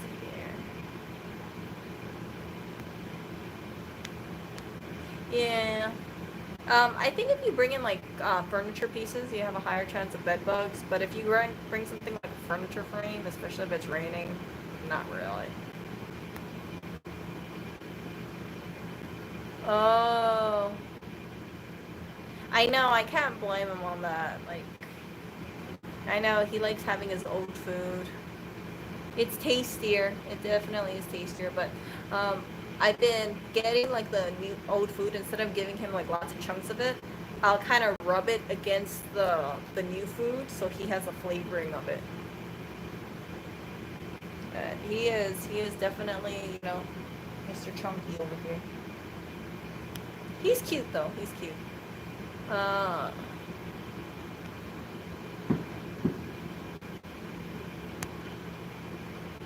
see. Trent warned maybe. I don't know how I feel about microwaving it. Inky needs to be brought in. Yeah, Inky would be the most felt cat here. Clinton has been gaining weight. Blackberry has been gaining weight. Oreo definitely gained weight. You know, all the cats are less athletic now. And I can't blame Mr. Clinton because you think about it, he sees Oreo lounging around, he sees Blackberry not moving. It kind of disincentivizes him from working out. So he doesn't work out as much. For sure, I don't see him sprinting as much as he used to. It's just being a loud couch potato. It's just... Do you hear him? Do you hear him? So in the morning today, he was making all these meows, even though I gave him food, because he was like, I want more dry food. I want more dry food.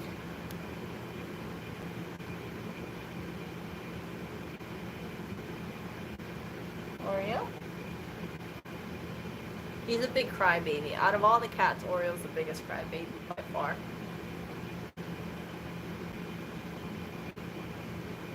The fireworks right now aren't that bad. So I'm happy about that. What's for dinner? I think I got Lewis dumplings for dinner. Yeah, Lewis has vegetable dumplings for dinner.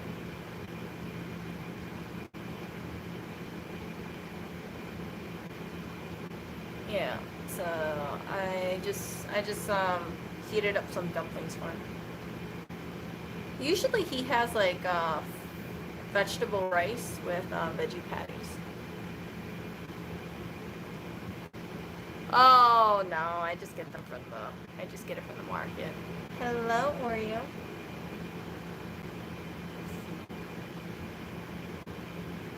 I'll show you guys.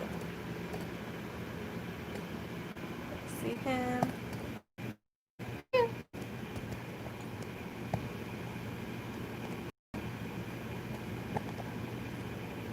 Oh no. Oh yeah.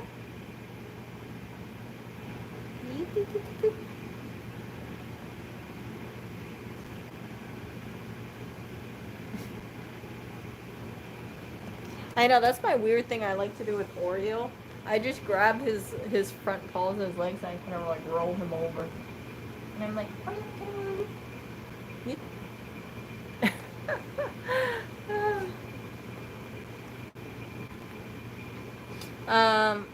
I know it does. I tell him, I'm like, Oreo, you're so chubby. You're just gonna shish kebab him. You know when you see like the images of like a dog? Not a dog. A pig, like with that little luau thing, and then they put like the apple inside of the mouth. I'm like, Oreo, you're so chubby. Someone's gonna shish kebab you. Yeah, he just goes with it. He's like, he's like, it expends too much energy. Yeah, so Oriole's body shape is like sausage with four legs. Like, look at that. Like if that isn't the most like, yeah, he's supposed to have a waist in there somehow. But oh well. Are we gonna get more cats if we move into a new home? Most likely not. Oreo is. I don't think Oreo would like having a new cat, especially if the new cat is needy. Oreo is he always looks forward to sleeping in between Lewis and me. So if there was another cat, for sure he would not like it. Um, he would not like it at all. He would not want anybody taking his spot. So the new cat would have to sleep somewhere else.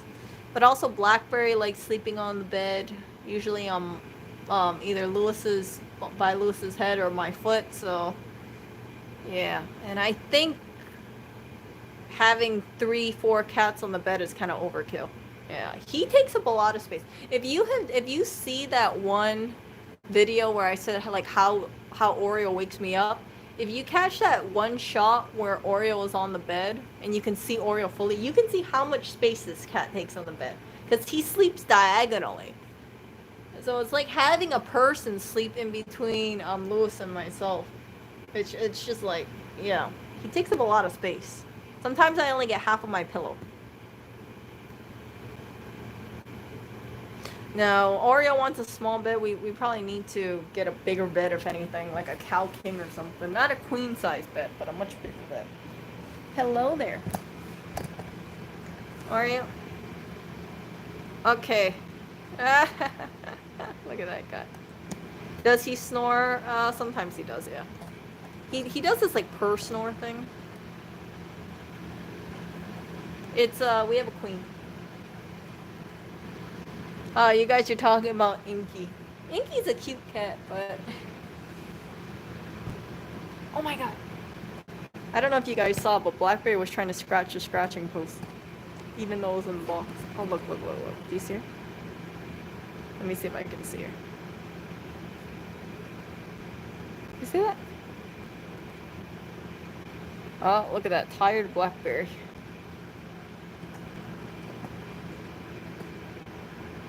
Yeah, so the apartment is overrun with mice right now. She's smelling mice. See Blackberry over there? These mice, they're on Amazon. They're like $2. They're like $1.98 for 3 of them. I have to say, these are amazing mice. They have catnip inside of them. The cats really, really love them.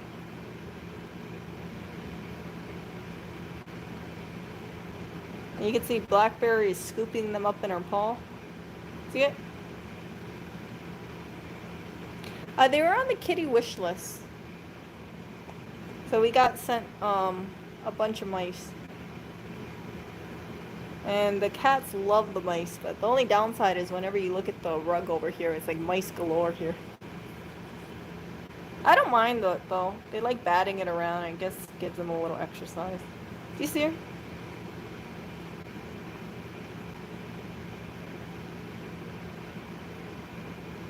No, it doesn't make any noise. It just has catnip inside.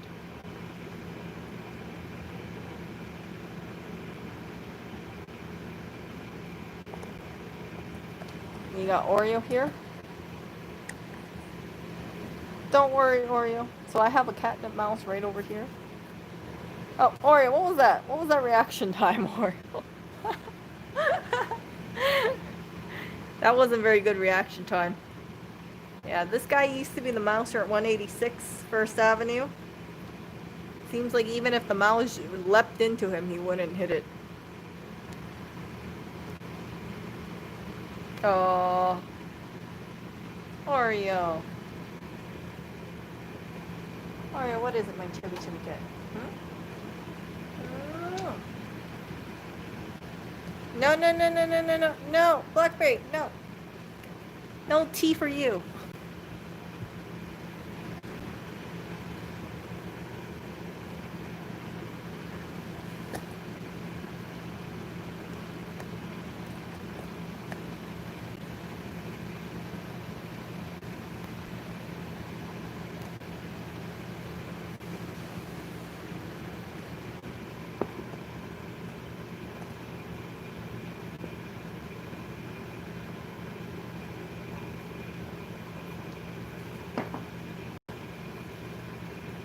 I think Blackberry is playing with our junk mail. Okay, let me open some packages.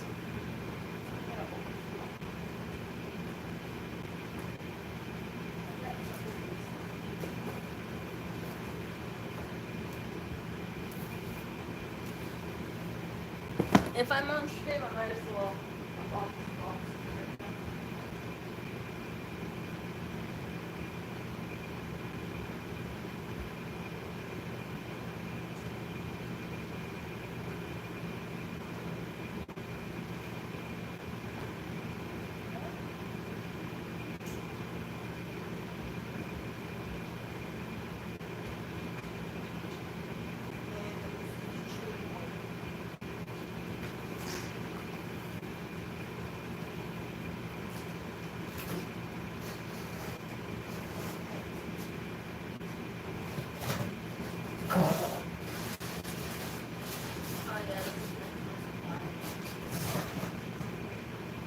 Yeah. I think I over-ordered on cat food or something. Because I'm not even halfway done with the current box and I already have a new box of cat food. You see them under there?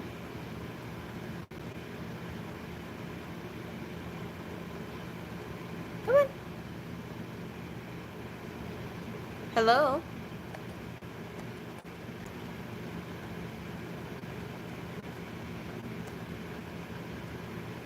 So you guys... Oreo! Oreo! Let's see how long it takes Oreo. Oreo! Oreo! Oreo! Oreo!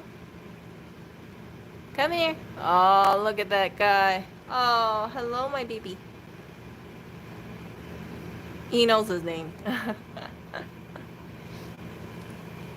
Alright, you want to go over here?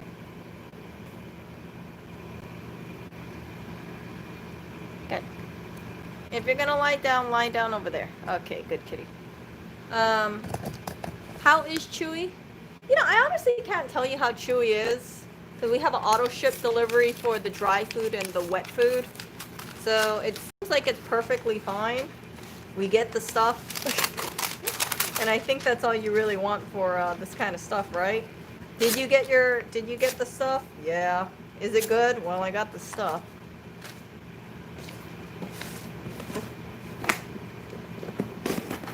Let's see what's in here.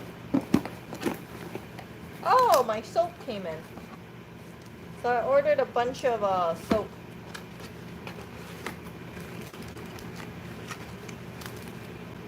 Yeah, look, I have like a bunch of soap that came in.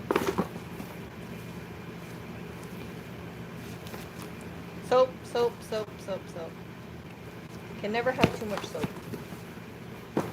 Yeah, so I think we have like something like 1, 2, 3, 4. Yeah, we have like 4 bars of soap right now. Oh, look at this. Look who's cleaning his butt right now. That is Clinton. Yeah, Chewy has a really good return policy. They say that if you're not satisfied with it, they have like a 365-day return policy, like, or something like that, like a 100% guarantee. So if you order cat food and the cat doesn't eat it, then you can just I think they let you keep it, or they ask you to donate it, but they will refund your money if your cat isn't satisfied with it. So I was thinking about doing that with the current cat food. You know, if Oreo, we had to change his food abruptly off of that, then I would just return the current cat food, or tell them that, hey, yeah, it's not 100% satisfaction guaranteed. So I like Chewy because of that. It's not, it's like 100, I think it's your satisfaction, but you know, if the cat's not eating it, right, then obviously you're not satisfied with it.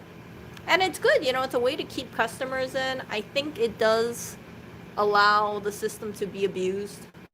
But for people who are buying different cat foods, especially if they have a cat who's food sensitive, it really is great to see that kind of stuff, that kind of policy. Oreo's been through several different types of foods. He went through Hill Science, he went through Elsie's, he went through Wellness, Royal Canin, Sensitive Digest. Now he's on prescription food. So yeah, it's like if we switch the foods, like you guys saw with the Wellness, right? And we just have the food lying around, and it kind of sucks. But that's the thing when you have a cat who's sensitive to this sort of thing.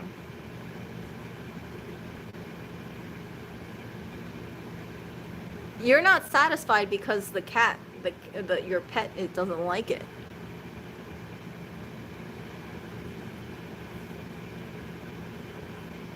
Like if your cat refuses to eat it, or if your cat has complications to it, like if your cat has runs, then obviously you can't use the food.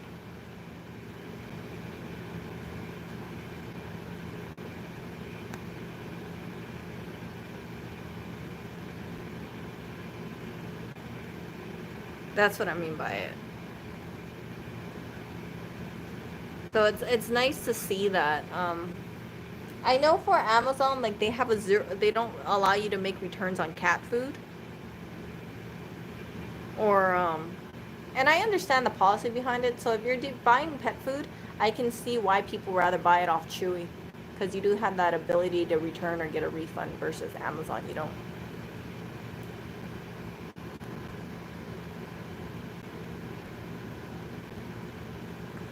So I canceled the auto ship for the cat stuff off Amazon, and we're just doing it through Chewy, because like I said, all the cats are on prescription food right now. I decided that it's so much easier to switch all the cats into the prescription food rather than have Clinton and Blackberry on regular food. The only difference is that the prescription food, the protein is basically broken down, so it's easier to digest. There's no medicine inside of it.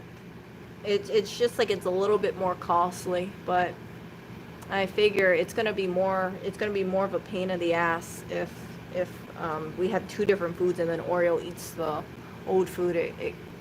It just undoes the whole point of him having prescription food. I have to call. Okay, see you, Red October. You stay safe. Look, Oreo's tired too. Oreo, I thought you were nocturnal. What happened? What happened to your nocturnalness? Oh, look at that cat. He's ready to go to sleep too. Oreo sleeps many hours throughout the day. What? What is it? What is it, my handsome? Oh, look at this face. So handsome, Oreo. So handsome.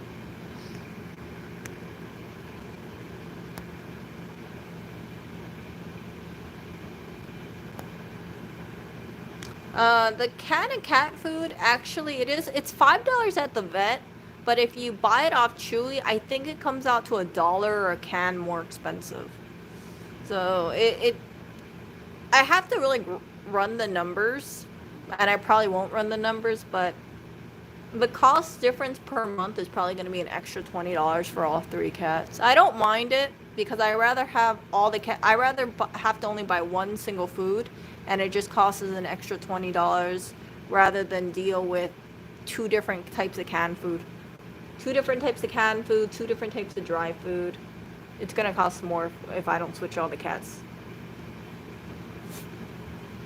This cat will just eat the regular cat food if he has the opportunity. Oh yeah, I didn't expect to be. I wasn't really a big fan of cats before until I met this handsome guy. And one of my exes had a cat. The cat's name was Lucky, but I always joked that because it lived with the mom, its name was Unlucky. So I did not like my ex's mom. Let's just put it this way, she was a very headstrong woman. She believed she was right, but she lacked, in my opinion, a lot of common sense. So I always called the cat Unlucky because the cat had to deal with the mom a lot. And, you know, my ex was like, oh my goodness. And I was like, I don't think that cat is lucky. Because, like, for instance, right?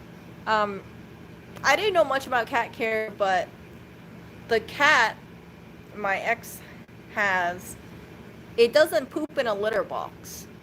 It just poops on the ground. It just poops on the bare floor. Yeah.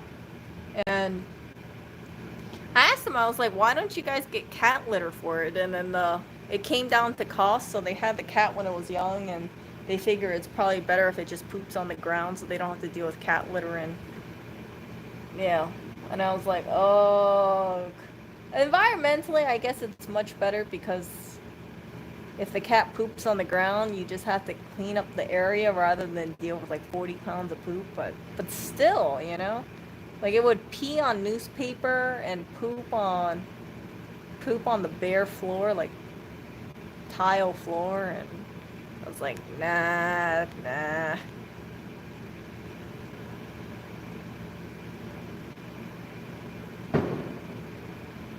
Oh, did you see that? Oriole's head turn.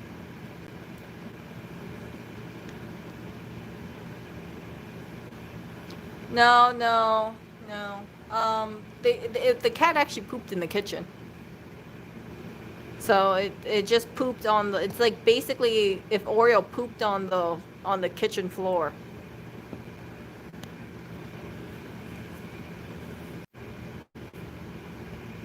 Yeah, I wasn't a big fan of it. But anyway, so my ex's cat, I thought it had like an attitude problem of sorts, so I didn't like that cat very much. And I didn't really feel that a connection to any cat until I met this guy. I think it was a combination of the fact that he got locked in the closet and he needs extra help, you know, his pooping issue and his dander issue, and but no matter all his issues, he's a very sweet cat. And he's so cuddly. He really is cuddly. But I guess I feel like such a vested little interest in this guy.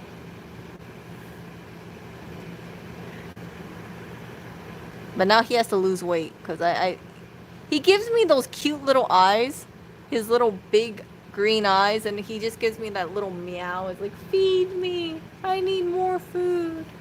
And my temptation is just to give him more food, but I've been resisting. So Oreo is, like, out of all the cats that I've met, I like Oreo the most. And then I think Blackberry is very sweet, except she tries to lick me a lot, and I'm not a big fan of her licking me because whenever she licks me, my skin gets itchy. I really believe I'm allergic to cat saliva. And Mr. Clinton is just Mr. Clinton. So, yeah, but in terms of Cuddlebug, Oreo by far.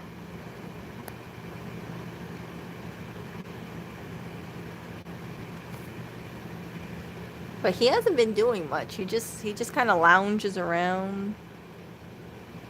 He's been slowing down.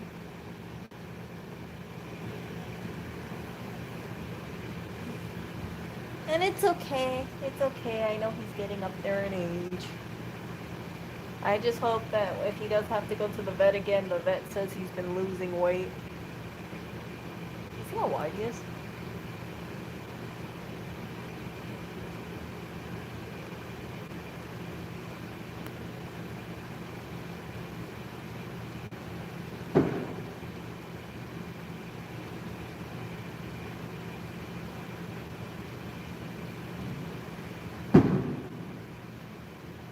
You see Oriole's eyes?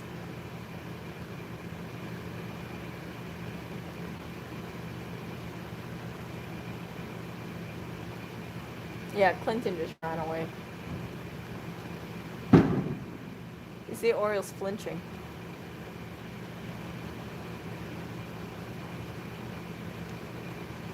No, it's fireworks.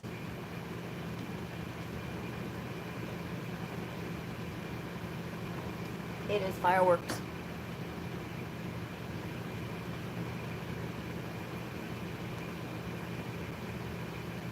We don't know exactly how old he is. His microchip was registered in 2011, but that doesn't mean that he was born in 2011. He could be older than that. I think he's older than that. But I'm not too sure how old he is, really. He's definitely the least energetic of all three cats. And the fattest as well. Aww.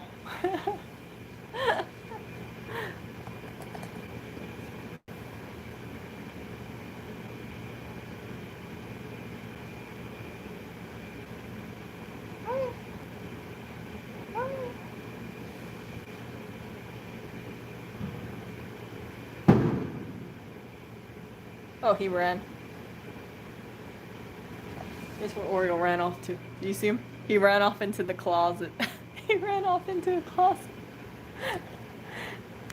He ran off into his man cave, you guys.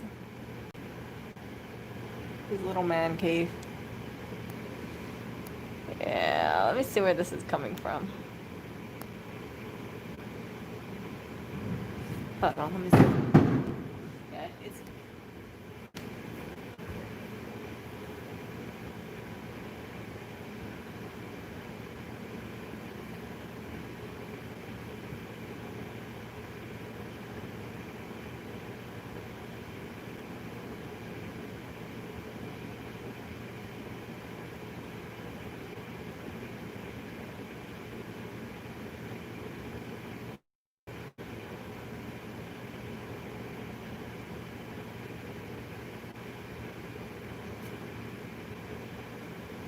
I can't see anything.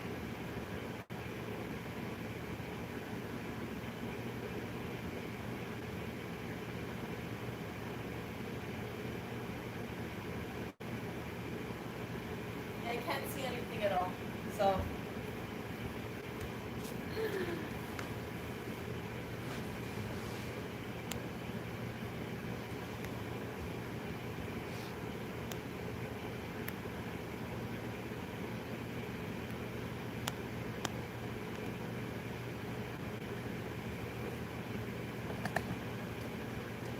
World record is 36. Man, I wonder how Lewis would feel like if Oriole made it to 36. Jeez. I think he'd be up. Oh shit. Hold on.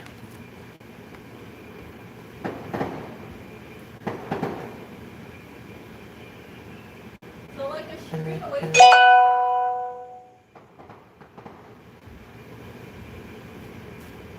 Okay, here you guys go. Okay. I don't know if you guys can see it. Maybe, maybe not. I don't know if you guys can see it. I'll let you guys see the fireworks over here.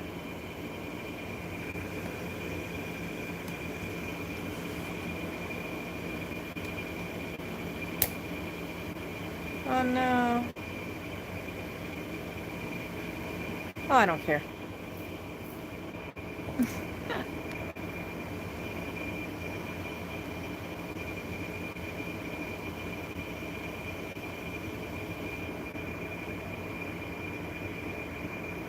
Oh no. Oh, here's the George update. Do you see George? He's doing quite well. I think he needs a little bit more water though.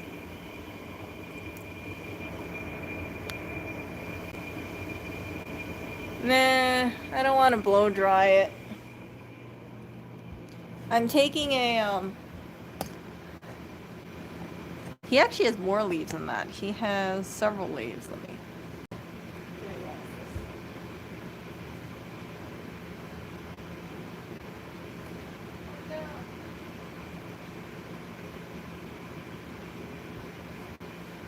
So here he is.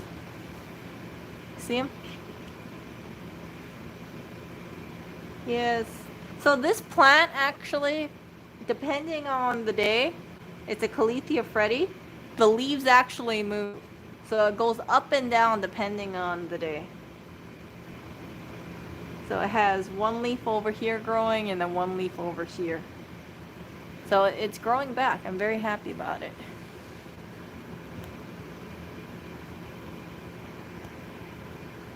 I know.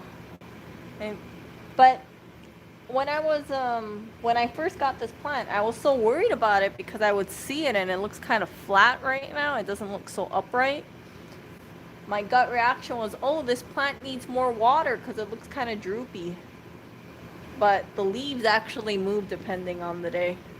Yeah, it's pretty cool. It's pretty cool. But I can feel like it's getting a little moist, but it's getting a little dry. So tomorrow I'll probably water it just a little. Just a little, so it gets a little bit more water.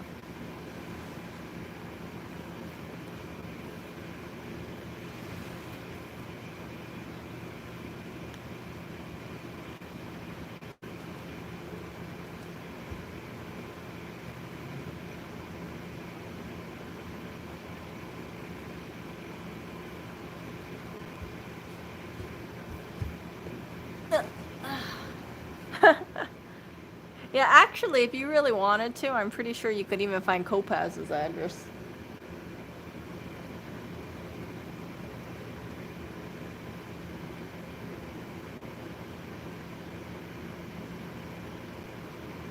Yeah, Lewis always ends his stream before he comes home. But some people have recognized him coming up from the apartment. Yeah. So that's what happened with him. He was walking outside, and this person was like, "Hey, you're Louis Rossman, aren't you?" And and they said something like, "I didn't know you lived here." And yeah, if he comes out of the apartment, like for sure, he lives there. Yeah. But no worries, you can find out where a lot of people live if you look.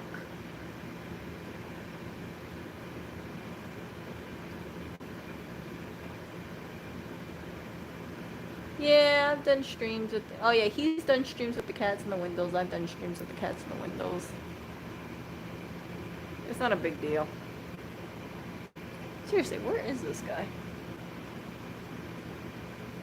Signing autographs.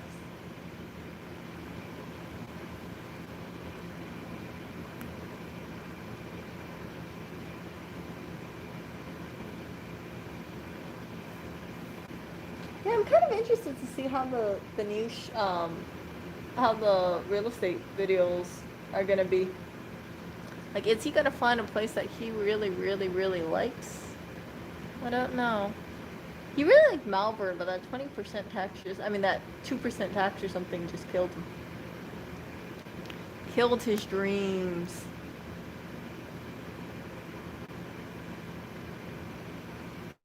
And when okay, hold on. Let me switch the camera. Oh no. Yeah, so so you can see, like, we have the pellet tray behind us. Yeah. Grab this stuff. I gotta change the I gotta change the stuffing on that thing. I actually didn't have any pillow things, so I just filled it with clothes. That's why it looks so freaking heavy. I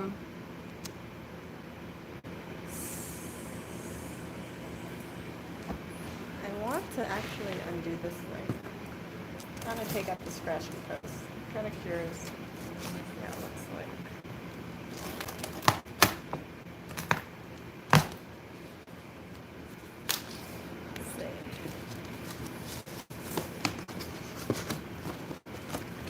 Ooh. Hey! So, this scratching post, I'll show it to you guys. Show it to you guys over here. Actually, I'll just pull it up.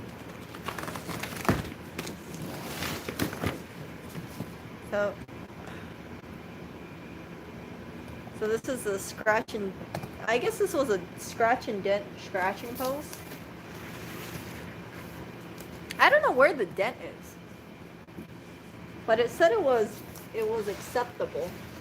But it looks brand new to me, doesn't it? Like, it looks brand new to me. Oh, here. Okay. So I see where the damage is. So if you guys ever see a scratching post where it says like acceptable or damaged, I'll tell you what the damage is. Do you see it? Do you see it here? See this little crack right here? See it? This little hairline crack? That's the damage.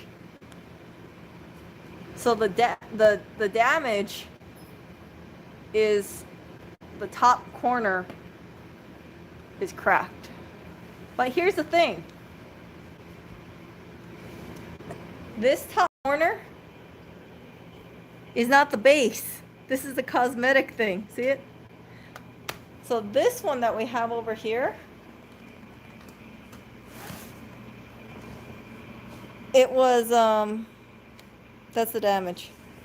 So you can see it doesn't even go like all the way through.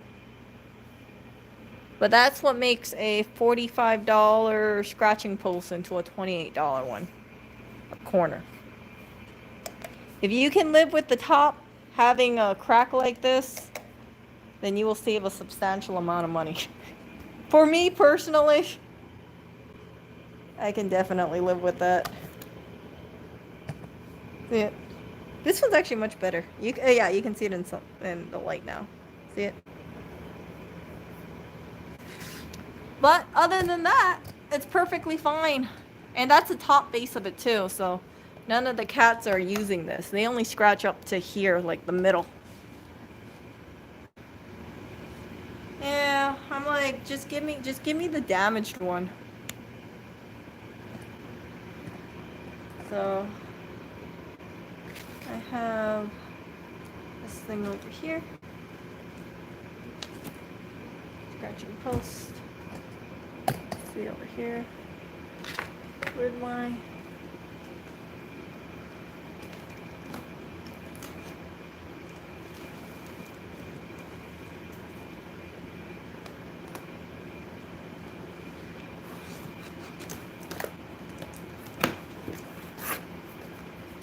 I was really tempted to just buy a second one and put it straight down, like sideways, because Oreo likes to scratch lying down, right? But I'm probably just gonna keep it upright for the cats. But other than that, it hasn't been used at all. It's all taped up. It's just that one freaking corner.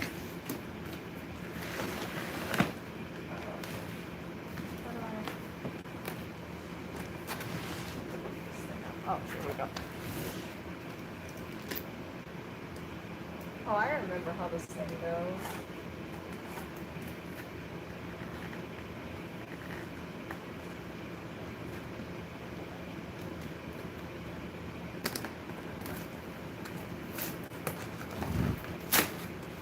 Oh no.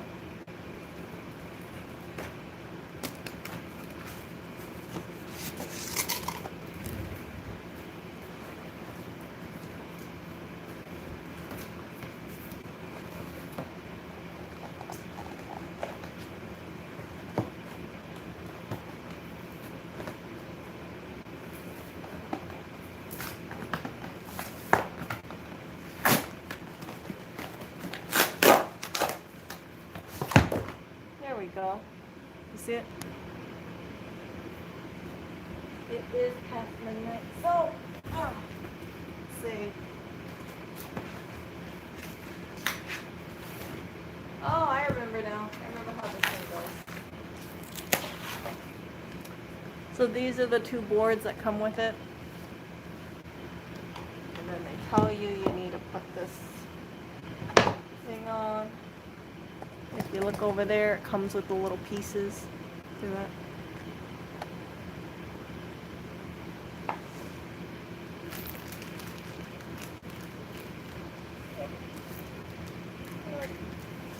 You know, I don't remember this being stuck in between, to be honest, to be very frank with you guys. Oh, there it is. I forgot how I did it. What is it?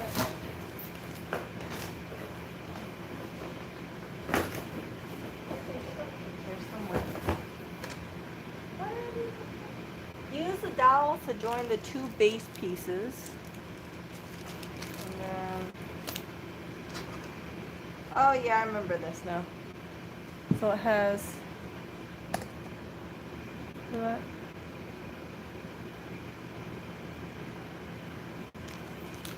It's really simple to do. It's really simple.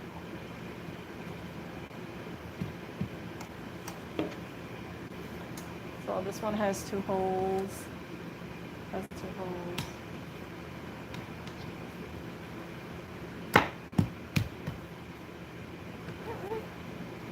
Yeah.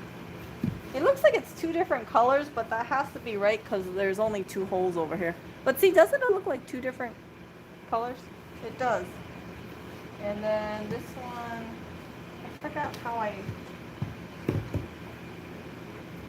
do this.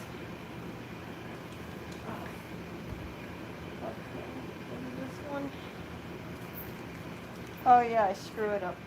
I remember that one. Okay. So.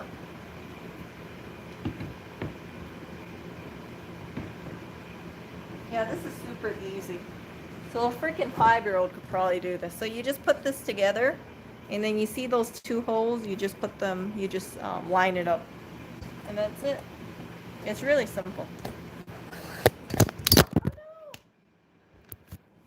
Except the camera fell down. Hold up. You guys are probably like, ouch. I know. Okay, hold up. Come on. Come on.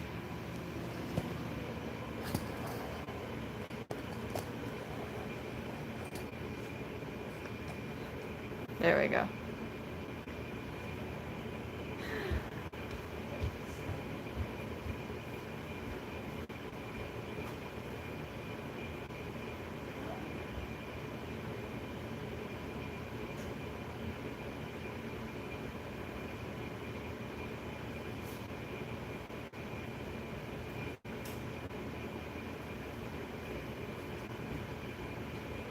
My handy dandy toolkit out that I love so much.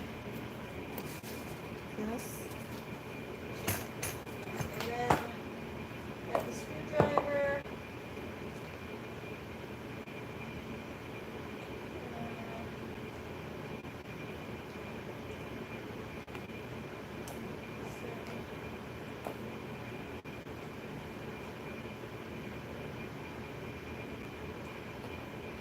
Hey, Blackberry.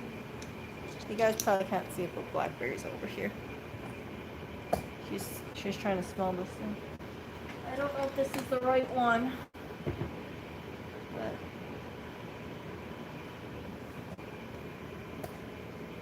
you guys can kind of see I'm trying to line it up here.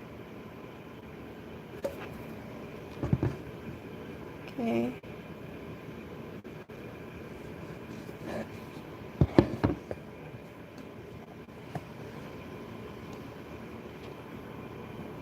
Wait a second.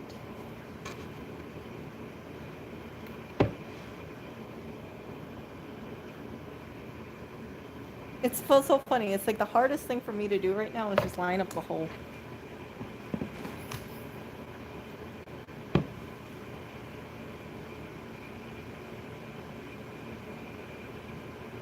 Okay, here is...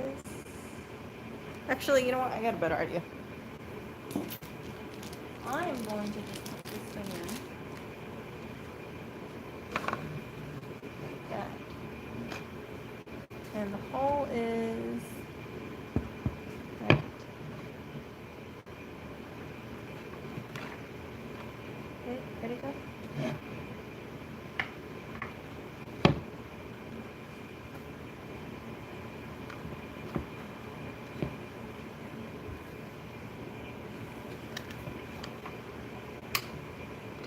Okay, there we go. See? So I just had to take a peekaboo glance.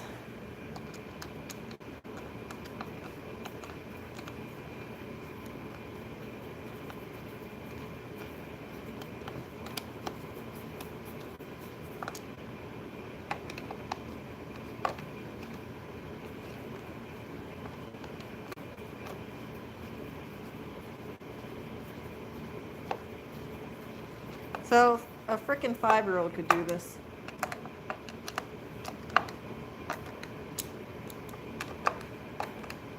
But I like how simple it is. I know it looked like I was struggling, but for a little bit, but yeah, I wasn't.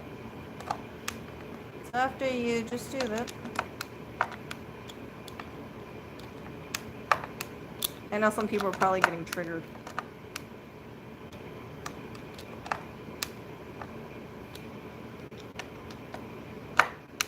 After you do that, you just flip it upside down and that's it. Put my tool away. Over here. Where'd you go, tool?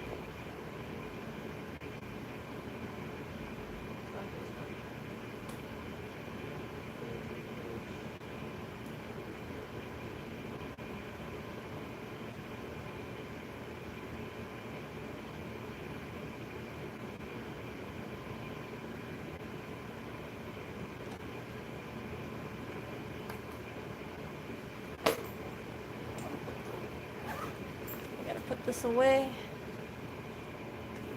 And yeah.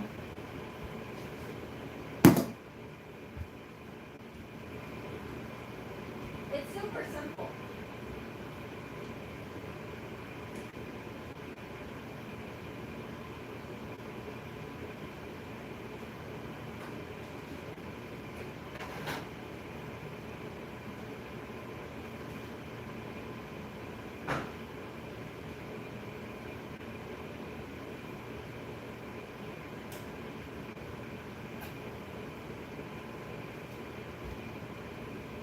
And then all you do after that is you just grab 2 simple things.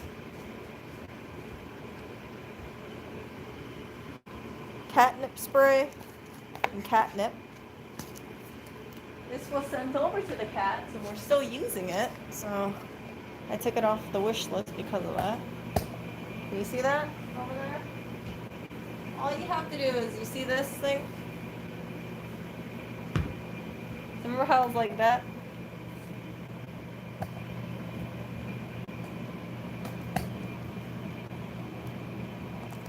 Go.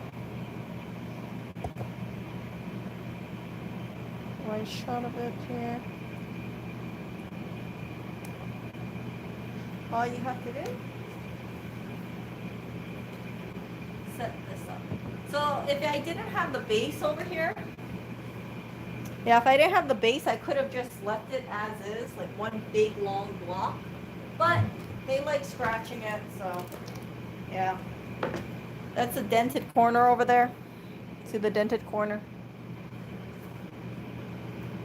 Oh, that's tape. Yeah, the dented corner is such a freaking non-issue.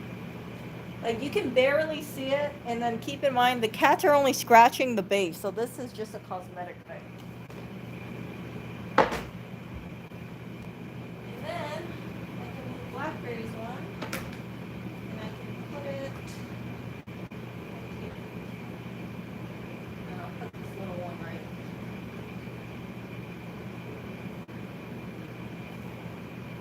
And that's it. Ta-da! Oh, I forgot something. So they do recommend that you spray with catnip to encourage them to scratch it.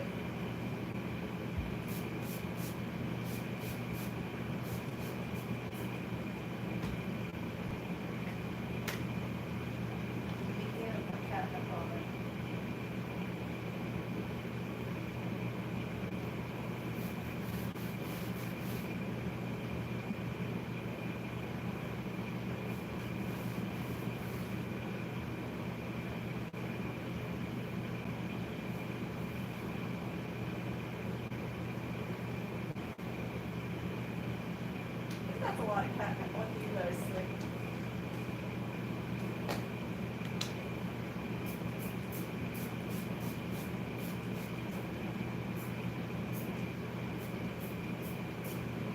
I kind of overdid it, but I probably could have used like half of that. That was like what, 12 sprays or so?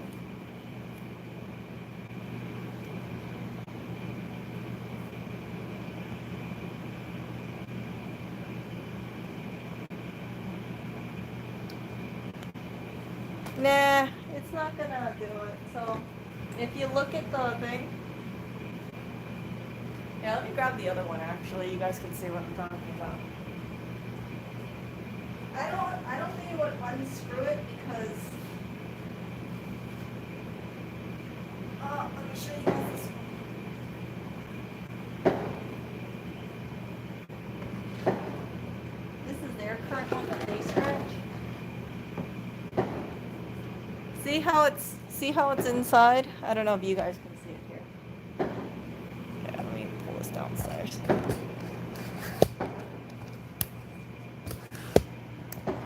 See, so it's actually inside. See?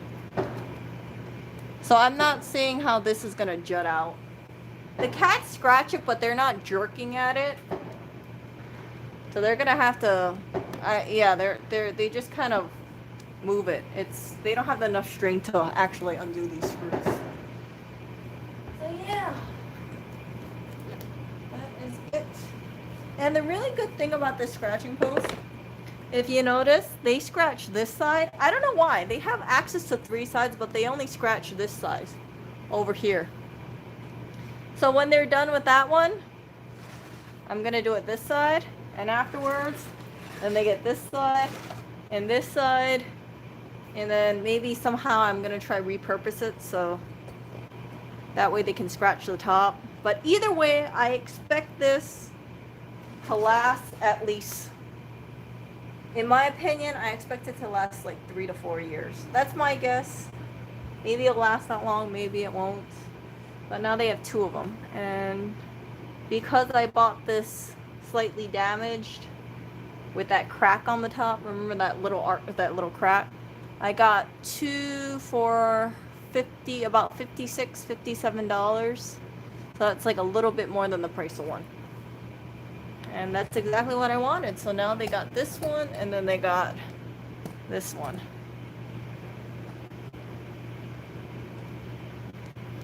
Yeah. Okay, maybe I'm gonna do the other one. I don't know which side they're gonna scratch, but the one thing I don't like about this is that it seems that in the event that when they wear it through this, you cannot just buy a replacement to sell. You know how you wish you could just replace the material? Yeah, it looks like they don't sell any replacements. So they would want you to buy a whole brand new one, and I think that's so freaking wasteful. So when this finally goes, you can be 100% guaranteed that I'm gonna try to find a way to replace this or buy alternate fabric, because I do not want to buy another scratching post for $28 or $45 just because of the fabric. I think like that's ridiculous. Like, what kind of freaking fabric should be really worth $45 for a scratching post? They're just gonna end up destroying it. But they really love it, and I cannot recommend this scratching post enough. They love it. I like how, I don't know if you guys can see it. Maybe it's, I think I might have moved it. But when they scratch, you know how they have those nail sheets? Most of it all goes over here. So it makes cleanup much easier as well. Yeah, I looked on Amazon and they said like the Sisal mats, they're like about $10 a piece. So I figure if I try to sew it down, I'm not gonna have a chunk this big. That's the other thing too. You see how big this piece is? How long this piece is? I think it's 36 inches. Yeah. So if I could buy a yard of this fabric, that would be perfect. But it seems like they don't really sell this material. But I have like about 4 or 5 years or so to replace it. So yeah, I'd say 3 or 4 years to replace it. So I'm not in a rush. Really, I'm not in a rush. They've had this one for about, I want to say a few months. I mean, it looks like it's in fine condition to me. They scratch it every day too.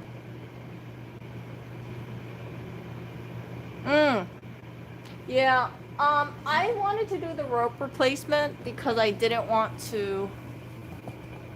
Blackberry really liked this one, but ever since I got this one, she doesn't really like scratching this one because when she scratches this one, it rocks. So let me give you an example. So pretend I'm Blackberry here, and I'm scratching this. See? Like if she scratches this, you guys probably can't see it, but if she scratches it, it kind of rocks back and forth. Versus this one is so freaking sturdy. You can see how heavy it is. Like look at the size comparison between the two, right? She can get a really good stretch out of this one versus this one.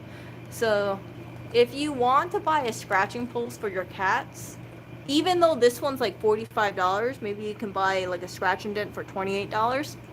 Just wait to buy this one. Like I definitely would not buy a small one again, for sure. Fill the tube with spare change. Let's see, can I put any weight in here? Oh, I could, I think. Hey, that's a good idea. Yeah, I could actually put spare change in there. Thank you. Yeah, I'll try that. But we don't have that much change around the house. I know. But yeah, having some sort of weight in there would be really beneficial.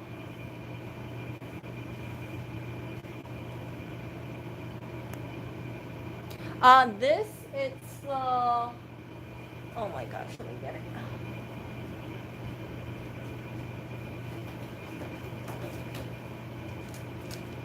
It's on Amazon.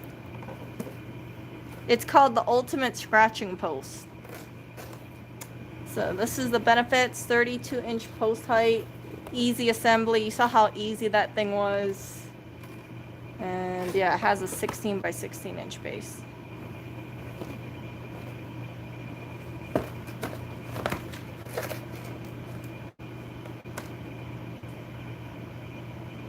So you don't have to, like some people, they don't attach the base. What they do is they just, you know, that main block, they'll just put it sideways. So they'll just take it out of the box and put it sideways if their cat likes to lie down and scratch, like an Oreo cat.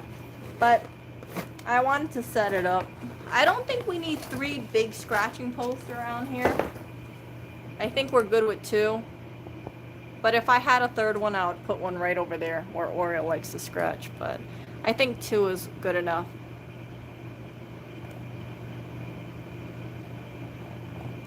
Do I think that's worth the money? This I think is worth the money. I don't think it's worth $45 worth. $28 is perfectly fine. But yeah, this is a really good purchase. I'm that kind of person, like if I feel like the cats will use it for a number of years, I have no problem with the idea of buying them like the quote top of the line scratching post. I bought, Oreo has like the cardboard one and he used to like that, but it makes such a mess because the cardboard pieces get all over the ground. The sideways, well, we don't walk in front of the couch, so I'm not too worried about there. But this stuff should be okay. We'll see if Lewis trips on this thing. I don't think he will. Oh, actually, I can tuck this in.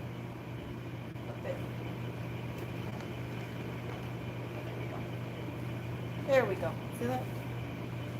It's a little bit more in.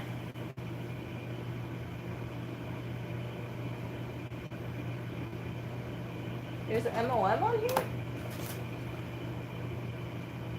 I don't see ML on here. Quality again. Scratching post, yeah. So I don't wanna, like I said, I think that if it comes to the cats, if you know the cat's gonna really use it, buy the best one you can. Save up money or wait for a scratch and dent one, because I replacing this kind of stuff, I think about landfill wastage, and I know some people are like, "Oh my gosh, Erica," but that's one of the reasons why I wanted to just redo this one. I didn't like the idea of the whole freaking thing going into the landfill just for me to replace the rope. So I replaced the rope, but because of the timing, Blackberry rather scratch the scratching post, and I'm hoping that she'll get used to scratching the scratching post instead of the frickin' couch. We'll see. We'll see.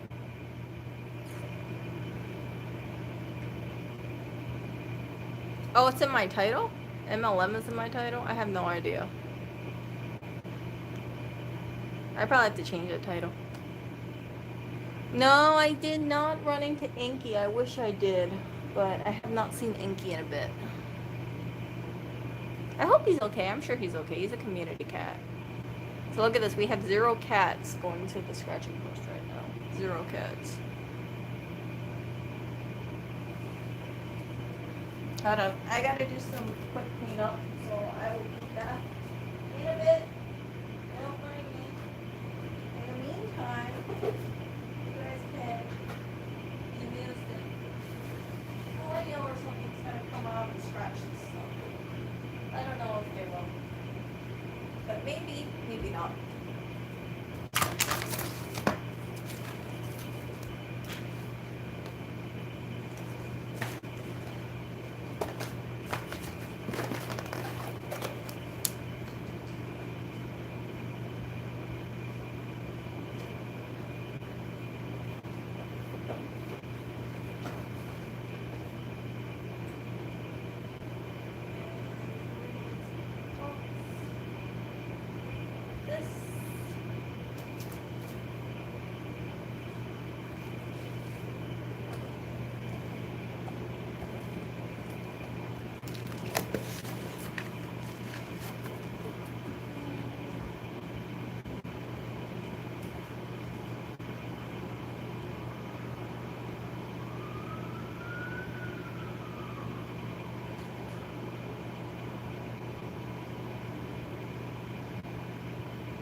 Regular scratch fireworks thing to I put together the scratch post and yeah. Oh, there it is.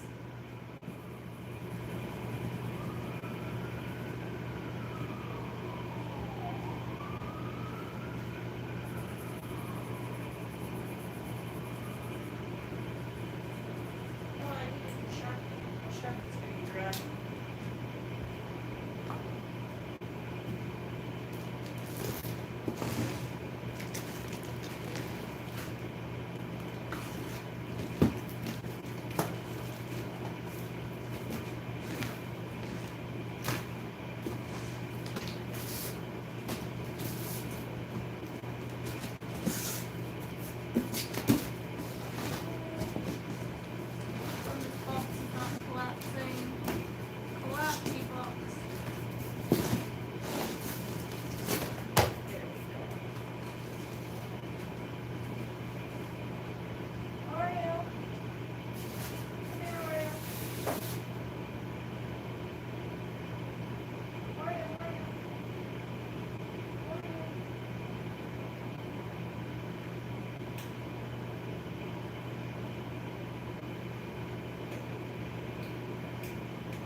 This new toy.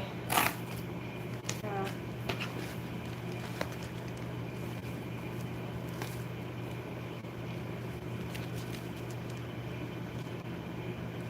Look how they package this soap. So I use bar soap to wash dishes. And I like having it as a cube. So yeah, these are all soap bars, so I'll wash hands, wash dishes with, that sort of stuff. I don't like using plastic bottles because I think it's so wasteful. And it kind of gets on my nerves when I have to throw all this plastic in the recycle bin. So I've been trying to reduce my usage of plastic. Oh, hello there. Look who came out of his man cave. Oreo, you want to go over there? Oh. See who's using the scratching post? Okay, Barry, wrong scratching post. You guys want to use this one over here? No, this was from Amazon. I just got this one in. See, it's an Amazon one. Yeah, so before, back in the day, right, before there was liquid soap, people were using bar soap. Liquid soap is a relatively new invention. And we go through so much liquid soap in terms of dish soap. I figure I'm just throwing all these bottles in the recycle bin, and you know that not everything is going to get 100% recycled. I want to be more environmentally friendly, so I think having a bar soap is so much better. Yeah, so it actually dissolves the oil. I don't know about these because I haven't used it yet, but I figure it should. I bought this, look at this. This artisanal French soap of sorts.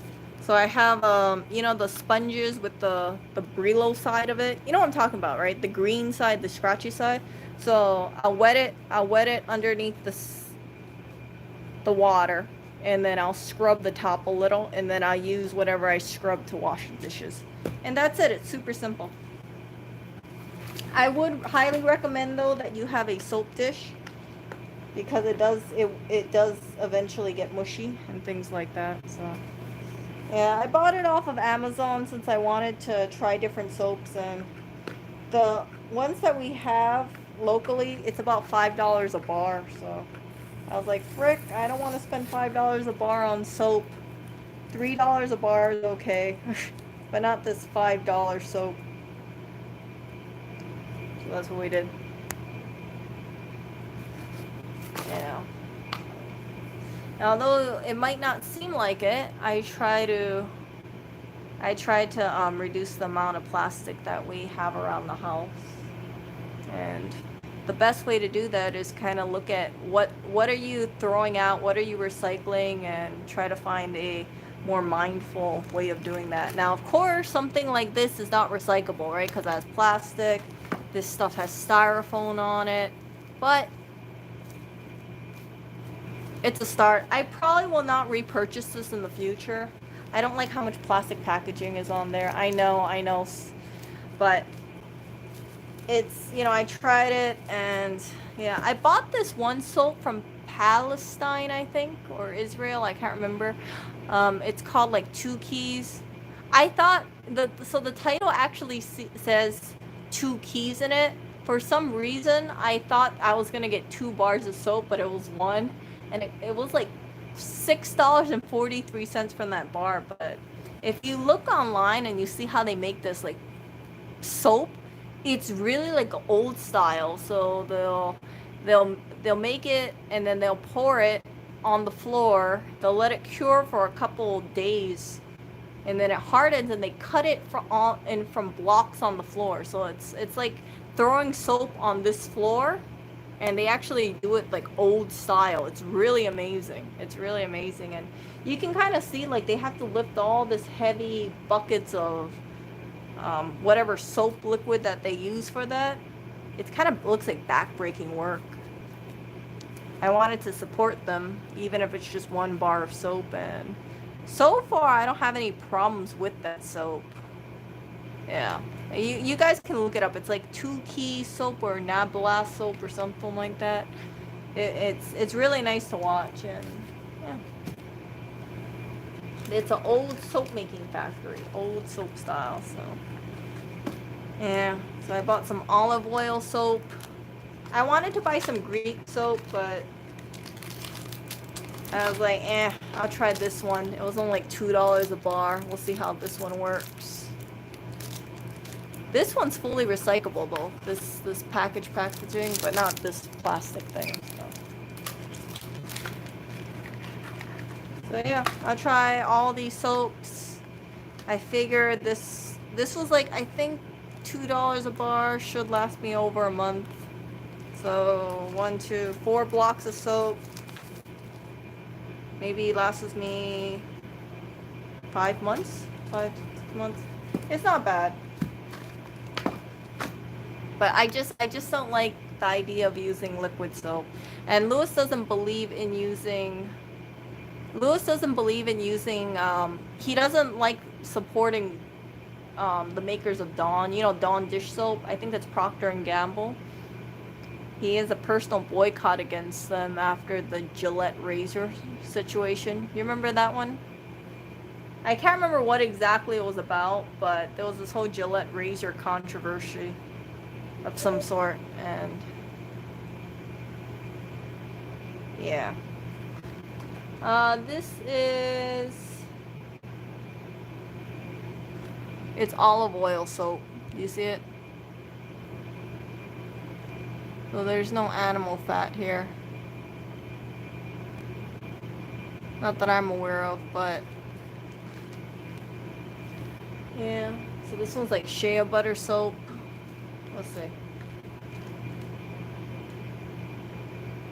Yeah, here we go. See? 100% vegetable based with olive oil and peptides. I have no problem using goat milk soap. Things like that. Yeah.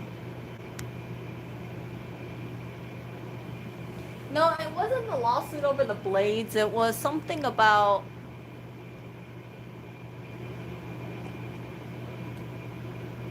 being overtly sensitive towards women or some... I can't remember what it was about. Yeah, but you guys might want to look that up if you guys are curious. Yeah, so this is a vegan soap. I try to buy... I want to try and support soap that doesn't use palm oil, but it's pretty tough. It's pretty tough.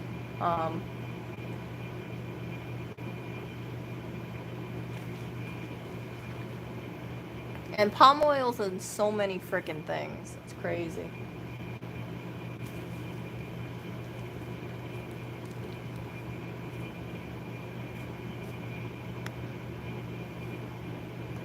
Oh, 3 hours on the stream. I know, there's only like 20 people here. But do you know who's over here right next to me? Oh, my little man is next to me. Look at that guy. Hello? He saw himself on camera. He's like, I'm gonna walk away now. Ah, come here, Oreo. Come here. Come here. Okay, he doesn't want to come here. He's shy. But at least I got this thing done, so I'm happy about that.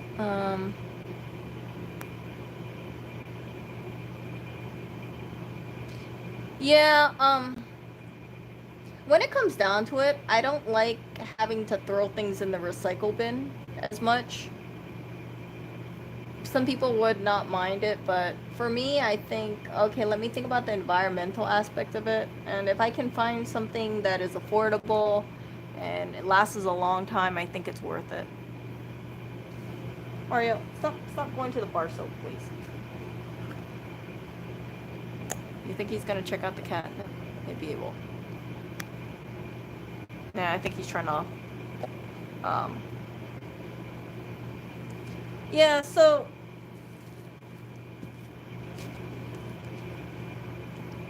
Oh, what is it? Oreo, stop nuzzling the soap. He's trying to mark this bar soap over here.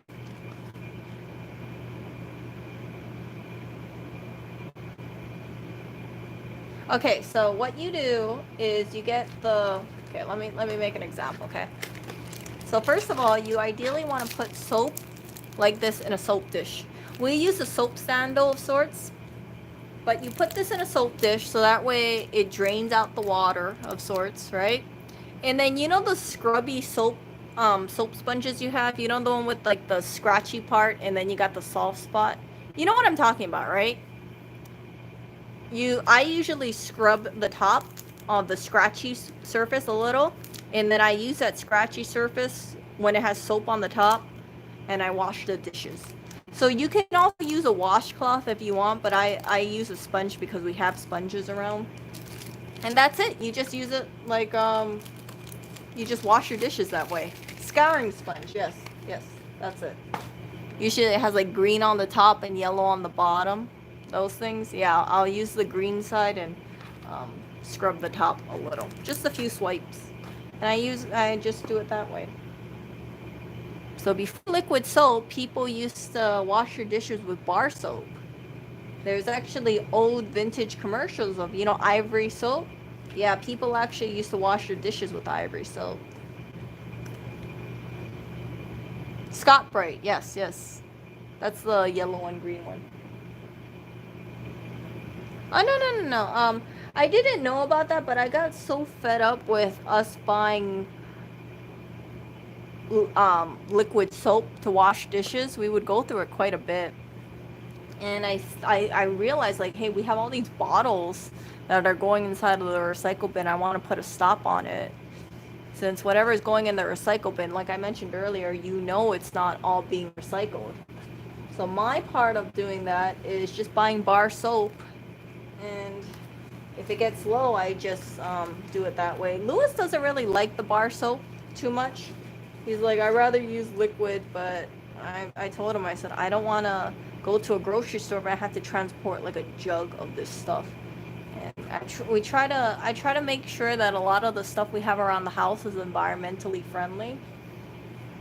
Which is kind of strange. I'm more environmentally friendly than Lewis is, and Lewis is a vegetarian here, right? You would think that a person who is vegetarian or used to be vegan would care a lot about eco-friendly, um, EWG sort of certified stuff, but um, I care a lot more about that stuff.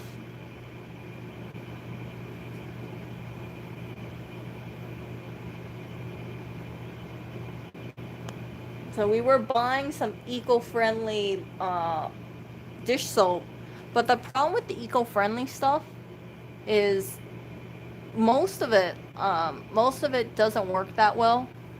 I was buying the Trader Joe's soap and that worked nicely, but I don't want to make a trip to Trader Joe's just for freaking soap. It's kind of out of the way, and normally I'd get there by Subway or if Lewis takes me, but yeah, I figured I don't want to deal with that, and I'm gonna have to wash dishes forever. So let me find something that I don't have to deal with a plastic bottle, and it's easy to store. And I came up with bar soap. So yeah, I like bar soap a lot more.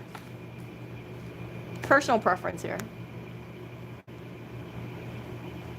And that way, if we have like that way if it goes down the drain, I feel much better about it.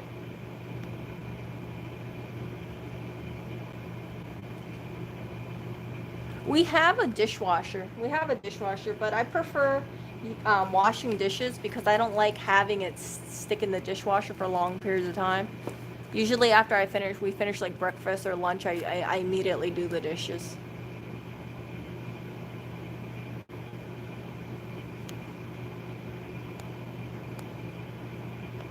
Yeah, he's a vegetarian because of animal rights. And he doesn't feel like you need to eat animals to get your nutrition. You can find other alternatives. You can supplement. You can take vegan omega 3s instead, and that's his thinking about it. That was his primary reason. But for me, as you guys know, me and vegetarianism did not work at all. And I know I don't feel like I'm really myself if I go without animal products too long. No, I'm not a vegan or vegetarian. I'm mostly vegetarian, but I'm not I'm definitely not 100% vegetarian for sure.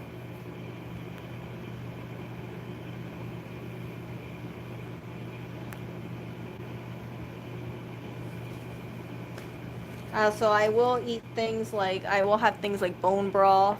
I take cod liver oil supplements. I take a grass-fed pasture-raised collagen peptide supplement, and I just feel more on it having animal products in my life. I know some people might say, "Well, Erica, you know, maybe you should try the vegetarian or vegan alternative." For me, I just feel more on point with it, and yeah, there's something like about bone broth, for instance. Like when I drink it, it feels very nourishing, and it feels very nourishing to me. And I can't explain it, but it's not the same kind of feeling that I have when I have like vegetable broth. I think it's like that rich, comforting, collagen-filled food in there. I have no problems with fermented cod liver oil. Some people find it disgusting, but if you feel like you're fine with sardines, if you like sardines, you're gonna be completely fine with fermented cod liver oil pills. I can't tell you if I feel any health benefits right now, but I've been taking a protein powder every day. I kind of pack it in, so listen to this. It has about 9 ounces of liquid, and then I put in 1 scoop of that crappy egg protein powder, 1 scoop of vegan protein powder, and then 2 scoops of collagen peptide. So one is egg based, one is vegan, and then the other two is like grass fed stuff.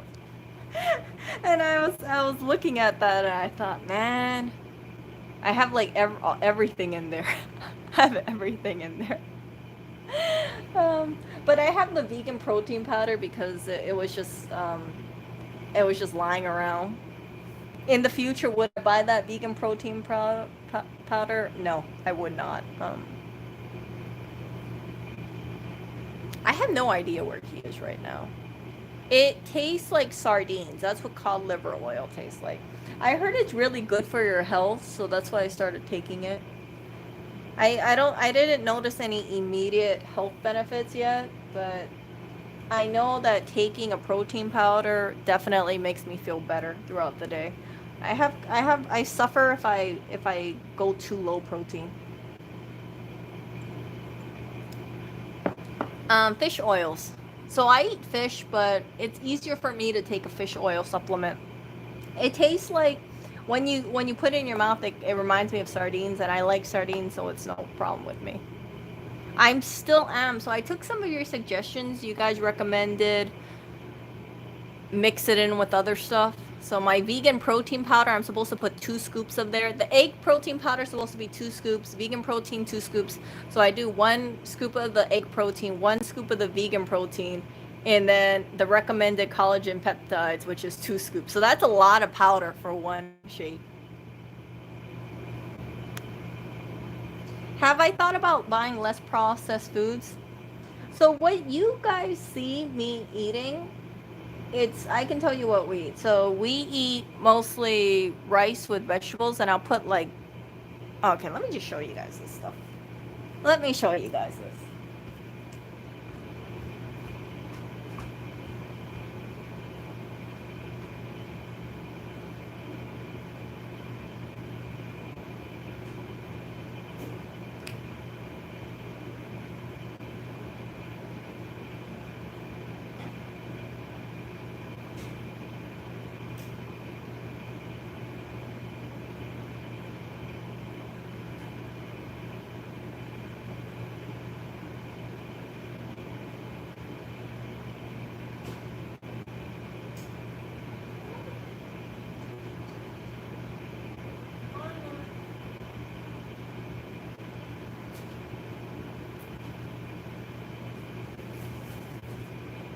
Okay, so this is the difference between my meals and Lewis's meals. So my meals will, our base meal, let's say for dinner or for lunch, is about the same. I'll show you guys. So this is what I'll have for the rice. It's just rice with a bunch of vegetables inside. So this was, I think, broccolini with carrots and mushrooms, and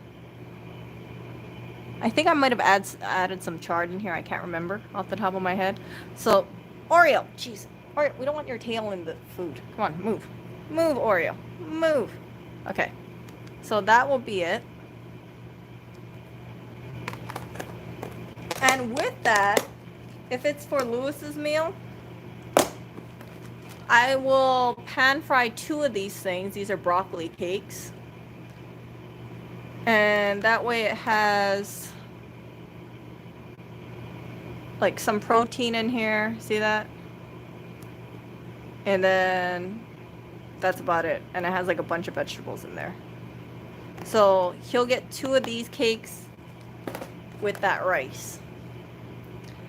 For me, if I'm eating this stuff, I normally won't eat those cakes. I'll eat this with my favorite kimchi. And normally I'll eat it with sardines. So that will be it. So I have a pretty simple, I eat pretty simply. So that will be basically my meals. Sardines, kimchi, and vegetable rice. Yeah, so for him, like, he can't eat the stuff I eat. Obviously, this is fish. Typically, the kimchi has anchovy base in it. No. The rice? No, I made it myself. I made it myself. This is not instant rice. This is not instant rice. If you look closely, see, that is definitely not an instant rice. So I have the fresh vegetables, and then I chop it up and I throw it in a pot. Oh, hello there, Clinton. I throw it in a pot and I steam it all for about 20 minutes. No, it's not pre-made rice. No. No. Hold up. Gotta get my charger.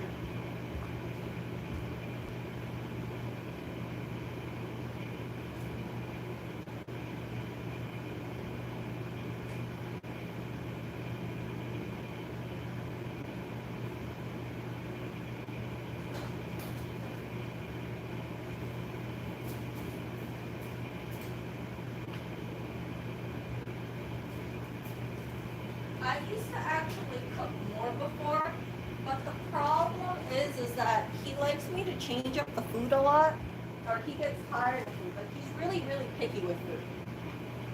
So, because he's picky with food,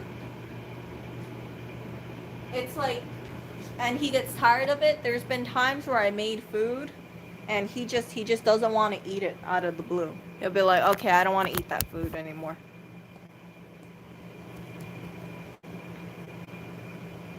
So, like, this is like a frozen thing. That's what she means by process. See that? So it's processed because it's not fresh.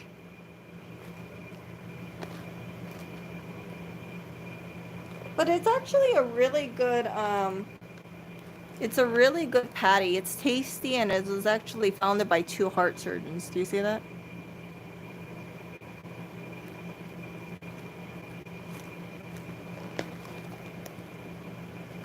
So most of the time, if I have to do grocery runs, it's because I have to buy these things.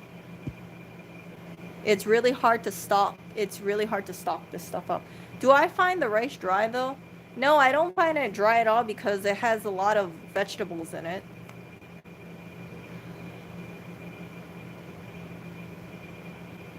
So, yeah, the rice isn't dry. It's dry right now because it's refrigerated.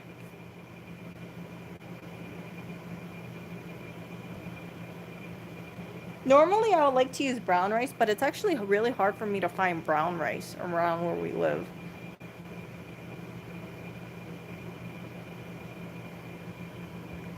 It's, for me, I don't really feel a need of varying my diet too much. But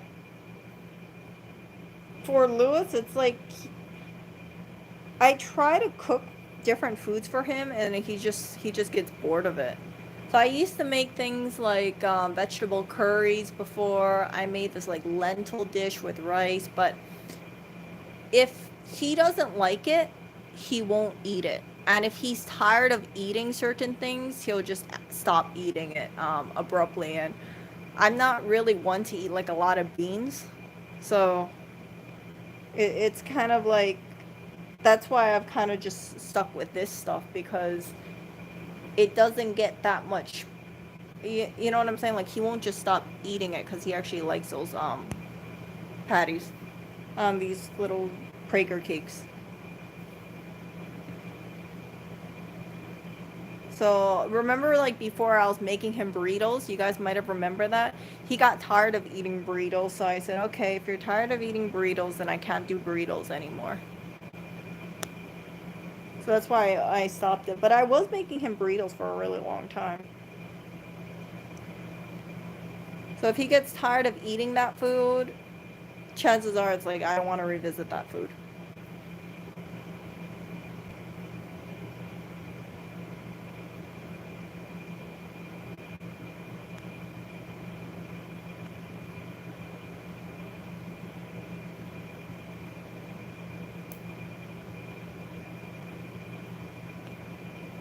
No, but it's like I made like a bunch of dishes. I made like curries, I made like lentil dishes with caramelized onion. I made um like tofu dishes and things like that. But after a while, it's like if he gets tired of eating it and he'll just sit and he's like I don't want to eat it. So it's like okay.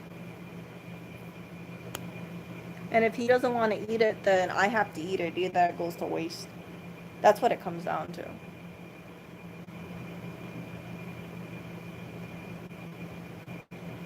Yeah, so the reason why this one works so well is because they make a whole bunch of different things. So it's not just broccoli cakes, it's like a Tex-Mex, Asian flavor, Korean flavor.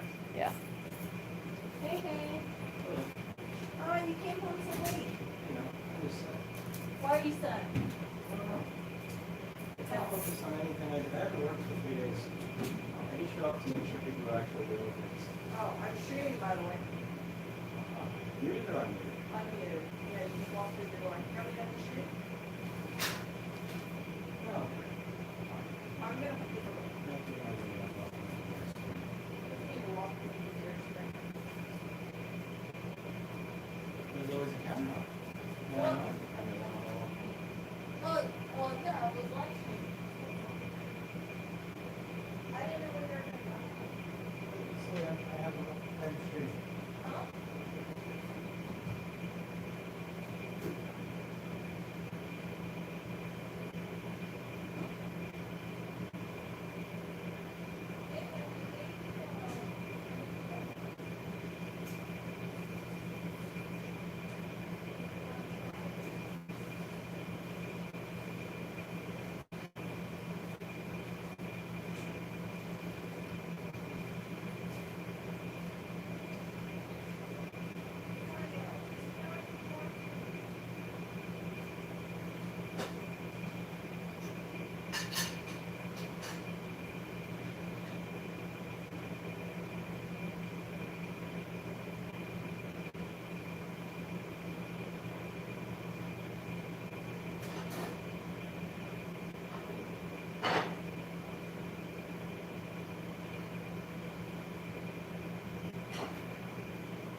Louis should be more appreciative when someone cooks for him.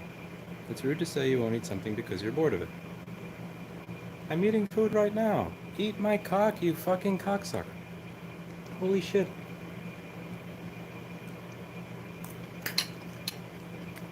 Gargle my balls, you white knighting prick. Huh? Oh, I asked someone in the chat to gargle my balls. Gargle your balls? Yes, he's being a white knighting prick. Also, Here in the room. I like brown rice, but it takes long to cook. Yeah. I enjoy brown rice as well. I was just telling them what you eat for dinner.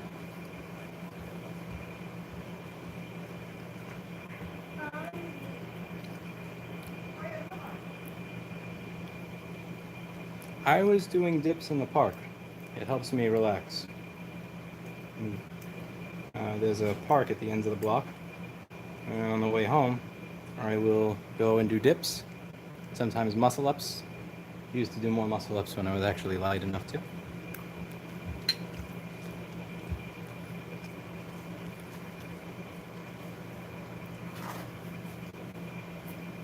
Louis can't eat in the stream without starting a fight over vegetarian food in chat.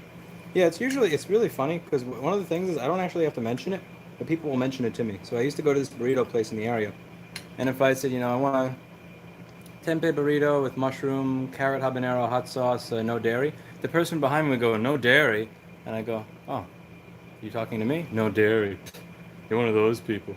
And it's really interesting because I don't actually have to say anything to other people. I'm not really a Gary Yourofsky or anything like that. I'm not an activist. I just eat what I eat. And it really does seem to aggravate and piss people off. And it's very interesting to see how that works even when you're not actually an activist.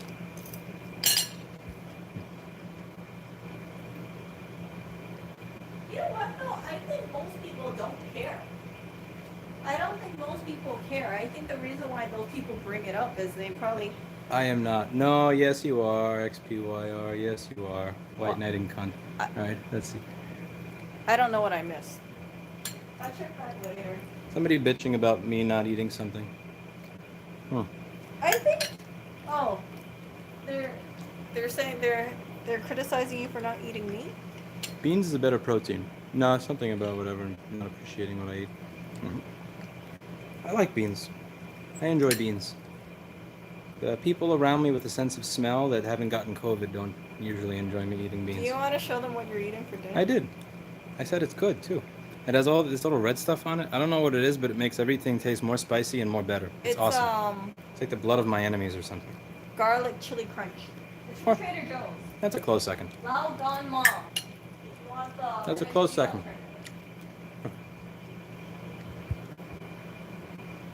You said it's an MSG alternative?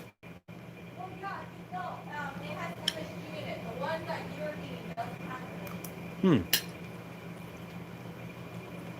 Most won't care, but there's like 5% that are vocal anti-maskers.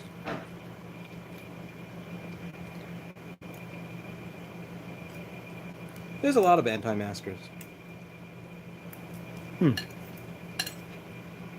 I don't get pissed off when I see all the anti-mask sentiment. I just sell my stock and wait for there to be reports of the pandemic raging again in the news and then buy back in. Because I can't really control other people.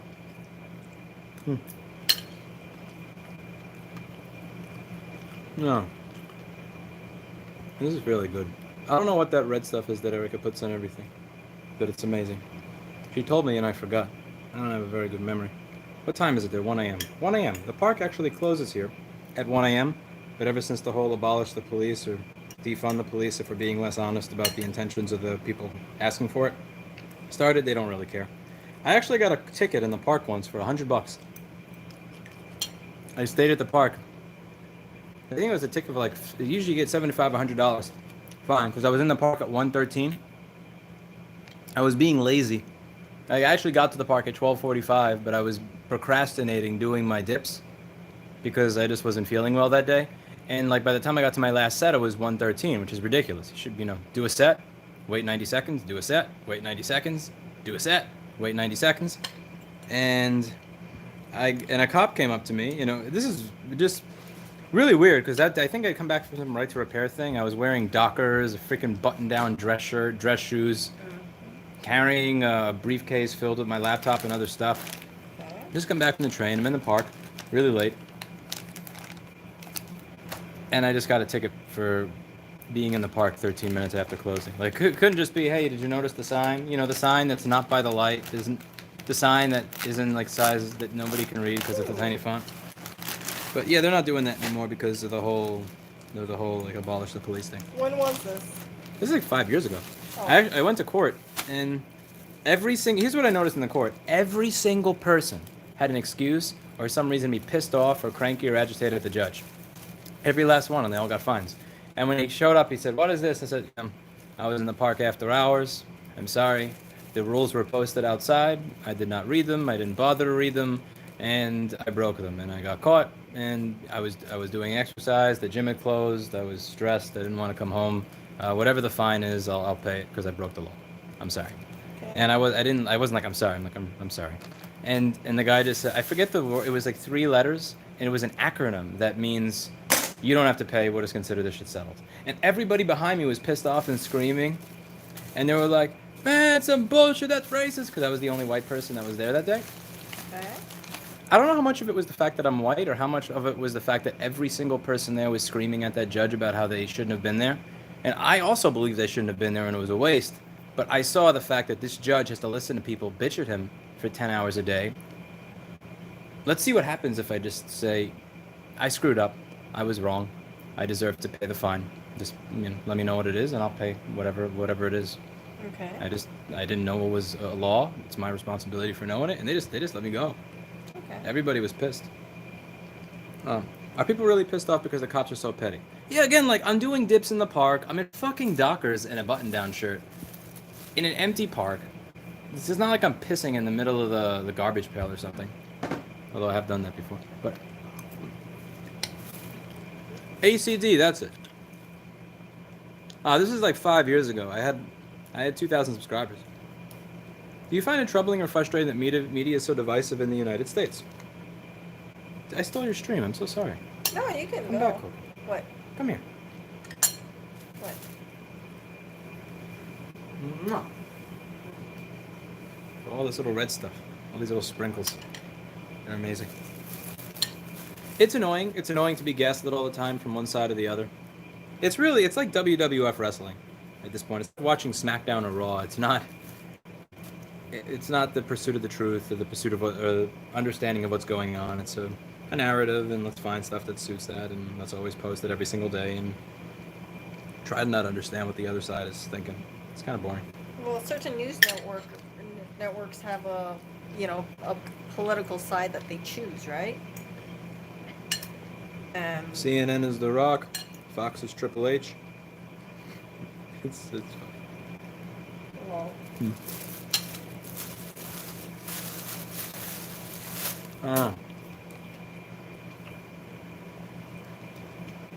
Chop needs to clean up the neighborhood and make the whole place more organized. They're anarchists. That's the opposite. That's like asking me to not call people a cunt in a live stream. It's like No, but why did you call him that anyway? I don't even remember, but I probably had a good reason. You don't remember why you called him that? No.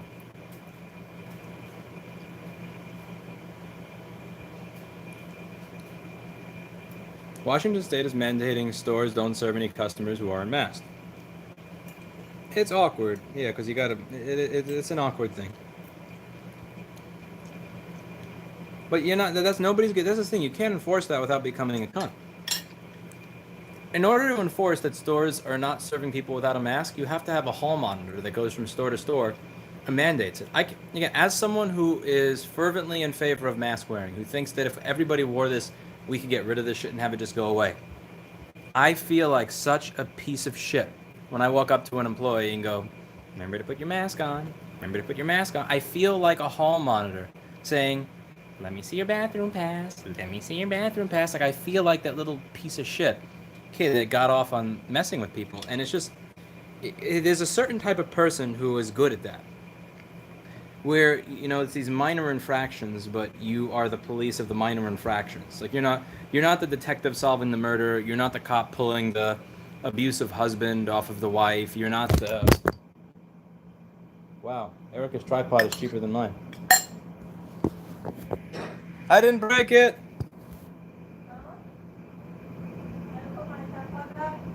What happened to your little tripod? Well, yeah, it breaks easily. I'm gonna get you a new one. I gotta find you a nicer one. There you go. I forget what I was saying. I'm an old man. Oh yeah, like that's not gonna happen. Like, you can't enforce this stuff. Ugh. I mean, Erica probably threw that today in the park. You know. Yeah. Sorry. I destroyed Erica's tripod with my manliness. Your manliness. No, you just. This thing is. There we go. That was good. That little red stuff just makes everything better. Yeah, but it's not very healthy for you. Oh, okay, I'll have to stop eating it. No, you don't have to stop eating it. I'm just saying it's moderation. That's all. No such thing as moderation. All or nothing, baby. No. We either get black cat or white cat. None of this black and white shit. What? That's right, or he actually got out of his box and looked at me the moment I said that. Yeah, why are you being? Catch that? Why are you being so hateful towards him? I'm not hateful.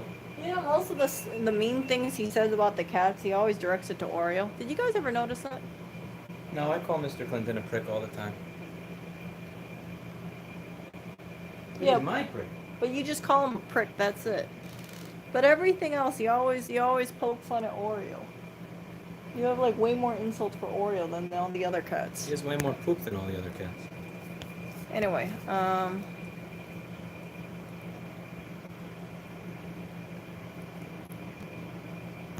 Did What you get did a I miss? copyright strike yet? no, why would I get a copyright strike? I don't know. The YouTube bot doesn't seem to like you very much. Oh, I'm gonna wash the dish. okay. What I was saying is that yeah, if he gets tired of eating something, he just doesn't want to eat it. That's all. But yeah, that doesn't make anybody a C word.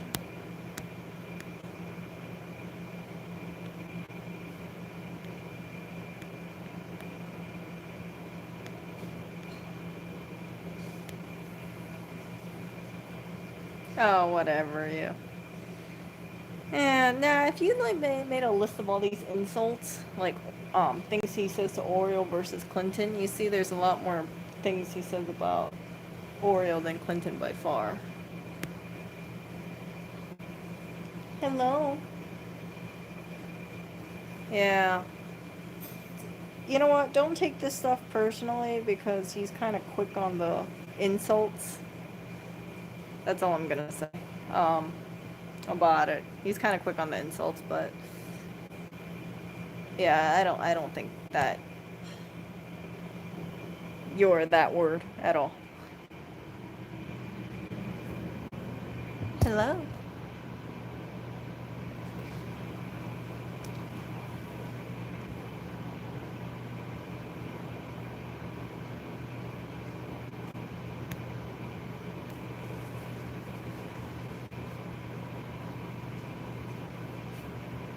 So question. So it seems like only thing he said is because you don't like eating my burritos or you don't eat my burritos anymore because you got tired of it. He said that it was being rude. How is it rude to not want to eat something anymore if you get tired of it? You're supposed to lie and then hold it in and then repress that you hate it or feed it to the dog? You ever see one of those old relationships where like someone cooks food for their wife and the wife hates it, so she just like feeds it to the dog and doesn't say anything? Like those people lead the most miserable lives. If you don't like something, don't eat it, or don't watch it, or don't do it. Or you could say, well, I'm willing to do it even if I don't like it because it matters to you. But you have to be honest about it. You have to figure out what the pros and the cons are of it.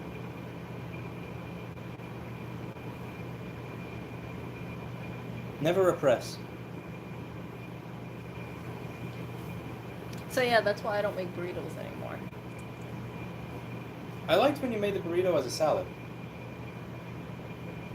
So the burrito with the salad was just a burrito without the filling. That was it.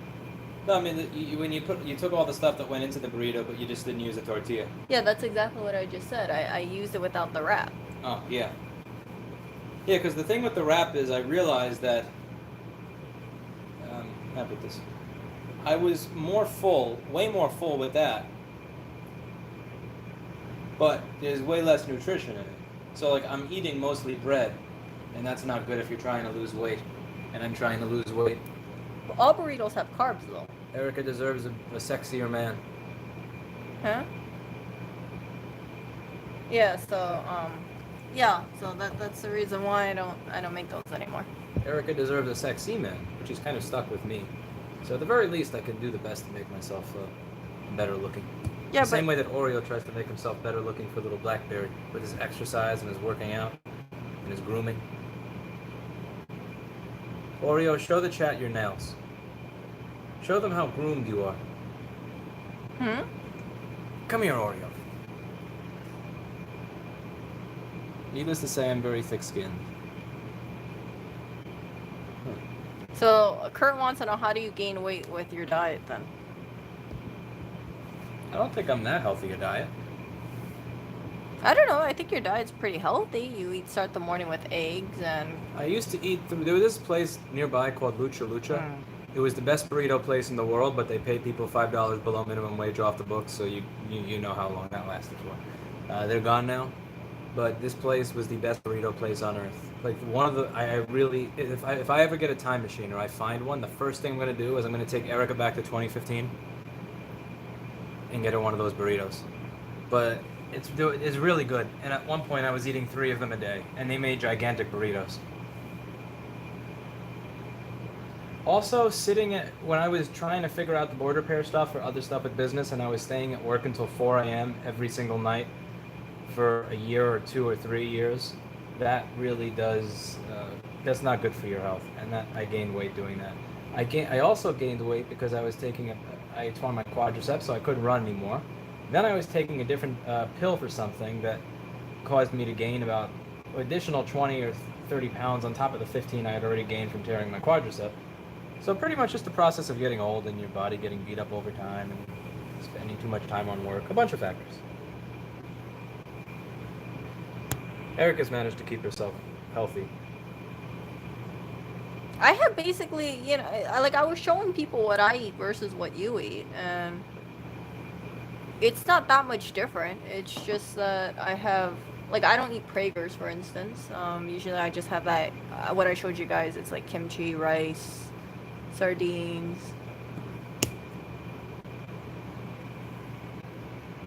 He's dead. Look at that face. Do you guys see that face? They see it. He's dead. Yeah, slave labor burritos. I always tipped him. I also offered one of the employees there triple their salary to come work for me because I realized how well she managed the place. But she declined my offer. Why'd she decline your offer? I'll never know. She never responded. She showed up in a stream of mine 4 years ago. That's some trivia to all of you. If you want to go find it, go hunt for it. Everybody else there had no idea what I wanted, never acknowledged me. The moment I walked in the door, she would look at me and I said, I'd like and she would complete my sentence to say, tempeh burrito, no dairy, mushroom and carrot habanero hot sauce, right? And I go, yes! And I used to get different burritos at different times of the day, and she remembered which one I wanted at which time of the day. And if they forgot to give me a fork, she would notice while she was on the phone and dealing with another customer, and at the corner of her eye, grab a fork, put it on my plate, and then yell at the person that didn't give it to me with sign language. It was just one of those, the fact that you put in that much effort for a job that paid $10 an hour, I want to tap into that. If that's what you do for $10 an hour, I imagine what you do for 30. But I have no idea what she does now. All the people that I found that were good, I stole. It's hard to hire good people. It's easy to steal them. Okay. Why is Clinton dead? He's not dead. He looks like he's dead. He's not dead. He's not dead. Don't bribe people. It's not bribing. I just wonder, and this is just me being curious about it, but why would you offer someone 3 times their salary? And the reason why I say that is because if she was doing a customer service job, what? I had a mosquito in my hair. Did you kill it? I don't know if it was already dead or if I scratched it when I grabbed it. Sorry, continue. That really took me off guard.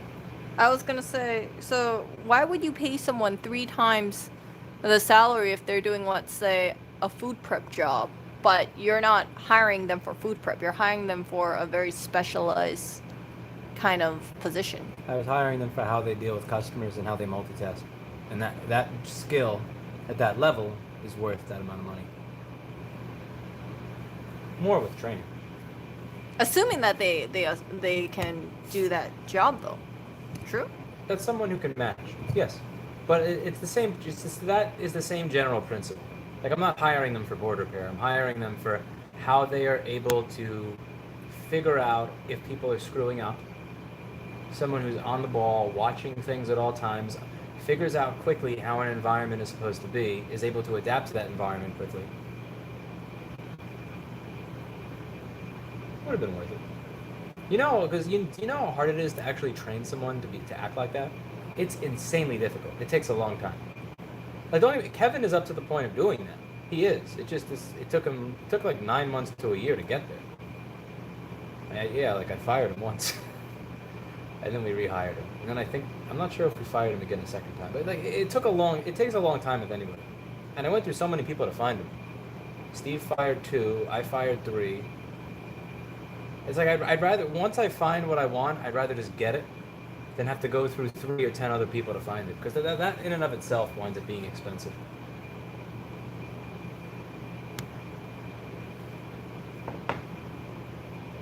Yeah, but like, the way I see it is, if you're always there, right? And you're ordering only 3 different things, after a while it becomes kind of routine. Like, what are you going to order? Most likely versus in the morning, afternoon, and nighttime. And if you're going there every single day, it becomes a habit.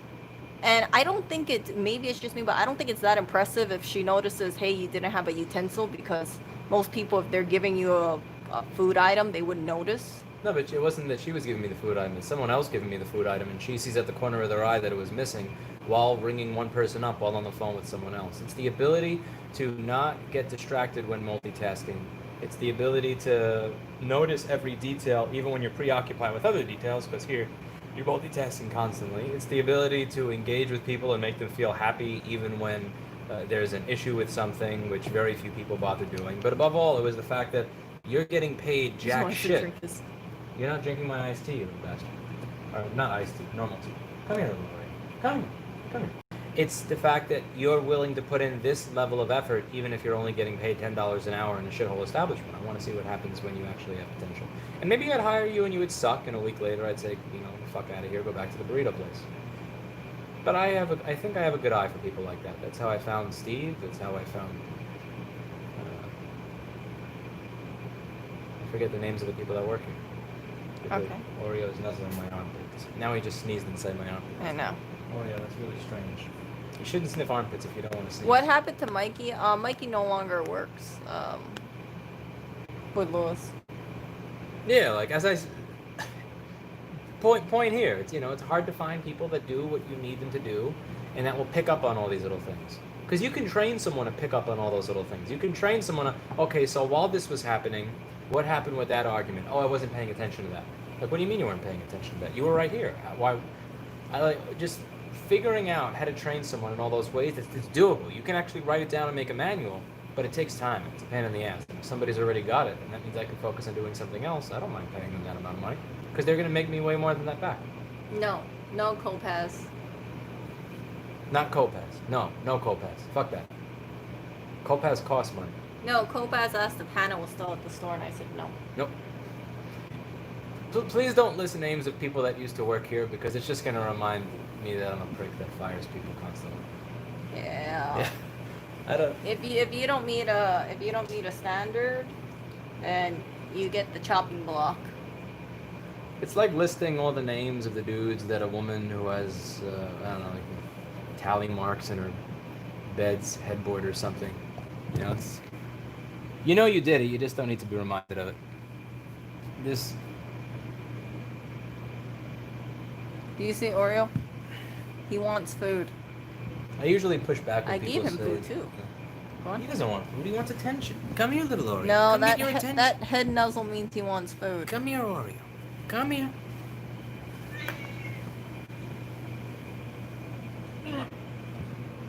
Oh my goodness. Wow, you're fat. Holy shit, you don't need more food. He's gotten big. He has got some big. Oh, look at him. I love my Oreo. Come here, little Oreo. Look at that big baby. I don't care what Luna says about you. I'll always love you. What? Are you talking about yourself in the third person? You sound like, someone on the news.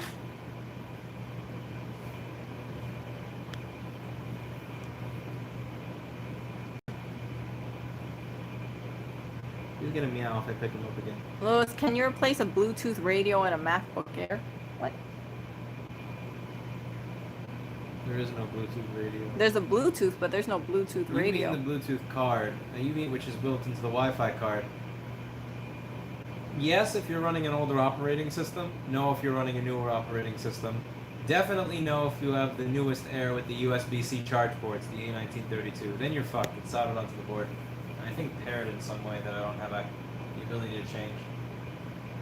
Wow, look who else is? No, Barry's over there. Look at that. He's getting surrounded by cats. Papa Barry. Papa Barry. Papa Barry. Barry. She's adorable. I love when she headbutts you. I hate it when she headbutts me. I try to stop her if I'm up late at night and I see her staring over you and I'll do this and I'll pick her up and bring her to my side of the bed. And then I'll be right about to fall asleep and then I'll see her staring over you like this. It's creepy. And then I'll pick her up. And wait, try to do it again. How does she stare at me? Yeah, she stares like that. Yeah, she does. Uh-oh. Oreo! He wants his dry food. You don't need food, Oreo. You're fat. You weigh so much. Come here, Oreo. Whoa. What? Come here. Why do you want to sniff my armpit and then meow, meow, meow? Come here. Oh, look at that. Run, Oreo. You're free. Oh no, he ran. Go back to Liberty Avenue. Oh, you. How do you go back to Liberty Avenue, you?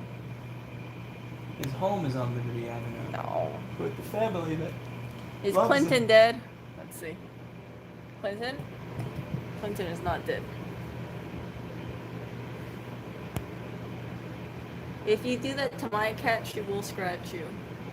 Uh-oh, I think Oreo. Mr. Clinton hates being touched or picked up. Yeah. But if he meows, I will give him a great big hug. You know how I give Oreo? Rape culture. You know how I give Oreo a big hug and I hold him in my arms? Yeah, I do that with Clinton That's too. rape. That's not rape. He clearly Don't say reacts that. to it as if it's rape. No. I'm trying to tell him if you make a lot of noise and I know you have food in your bowl, I will give you a hug. He's not a fan of it. He's not going to react well to it. Watch. Little Clinton. Little Clinton. See? Alright. He knew. Now He doesn't react well to a hug. Yeah, I don't give him a hug. Oreo would have been in life. Hey, can you turn off the kitchen light, please? Kitchen light, please.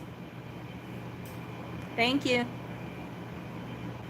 Oh my gosh, I didn't realize how freaking late it is. It's crazy. Yeah, Clinton is not a cat like Oreo, for sure. Oreo is much more cuddly. Poor Oreo wasn't Street. Maybe he was Sesame Street. Oreo? Yeah. Someone was saying how Oreo was in a life of street cred. But then Kurt said poor Oreo wasn't Street. Maybe he was Sesame Street. And I was like, yeah, Oreo's... I can't believe how sweet Oreo is. You know, for the life he had and everything, he's so cuddly and so warm and so sweet. He loves everybody. He loves people. He loves armpits. He loves armpits. He Oh, loves places look to who poop. came here. Oreo, Oreo. Oreo. Come here. Oreo.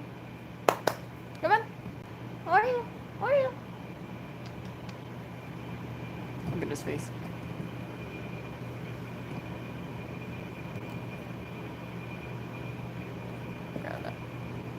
I don't think I can zoom in. Oreo.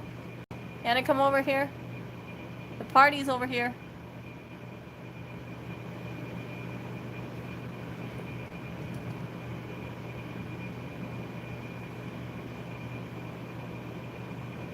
Oh, look at my little cat. Oh, look at that handsome guy.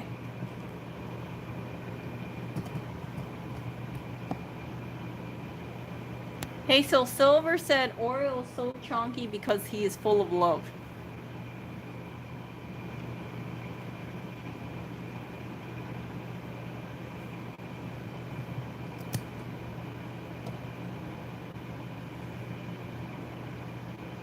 He is full of love. Out of all three cats, he is the cat that gets along with people the best by far. The only problem is sometimes he has a poopy butt. And his extent of grooming is very short and brief. He's not fat. Oh, yeah, it's green tea. It's hojicha. Oh, that's his tea. It's my tea. I like it because it's low caffeine.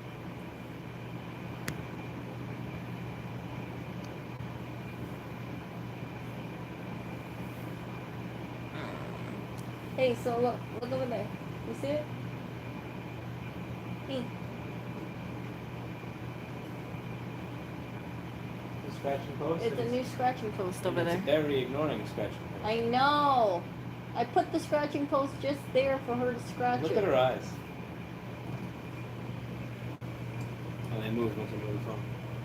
Look at that. And she doesn't want to. She doesn't want to acknowledge that she was staring at me.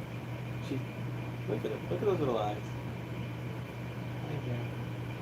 Look, here's the thing that she does that Oreo never does. See how What? she takes her tail and puts it in front of her front paws? Yeah. That's because she's a lady. Yeah. She's covering her paws. She's a lady. You know what? Oreo just likes to let everything hang loose, okay? He is the quintessential guy. He's like, I'm just gonna let everything hang loose. Blackberry went to a proper ladies' school on the Upper East Side. Then how come She she was a never member of how come Gus. she never learned how to meow? How come you never taught her how to meow? She meows just fine. What? Oh. Have you guys heard her meow? Blackberry meow for everybody. Show them all your meow. She did. I did a video. Does Blackberry the kitten go meow meow? And she went meow meow. You can hear her meow. Okay. Blackberry. Look, she meowed. Did you see it? No. She opened her mouth and meowed. I did not hear anything. Rewind the video. Enhance. She did it again. Did you see that? No, I didn't hear anything. Yeah, but did you see it? I saw it. Do you see Barry's stomach? I only see her meow. Blackberry. She did it again. Barry.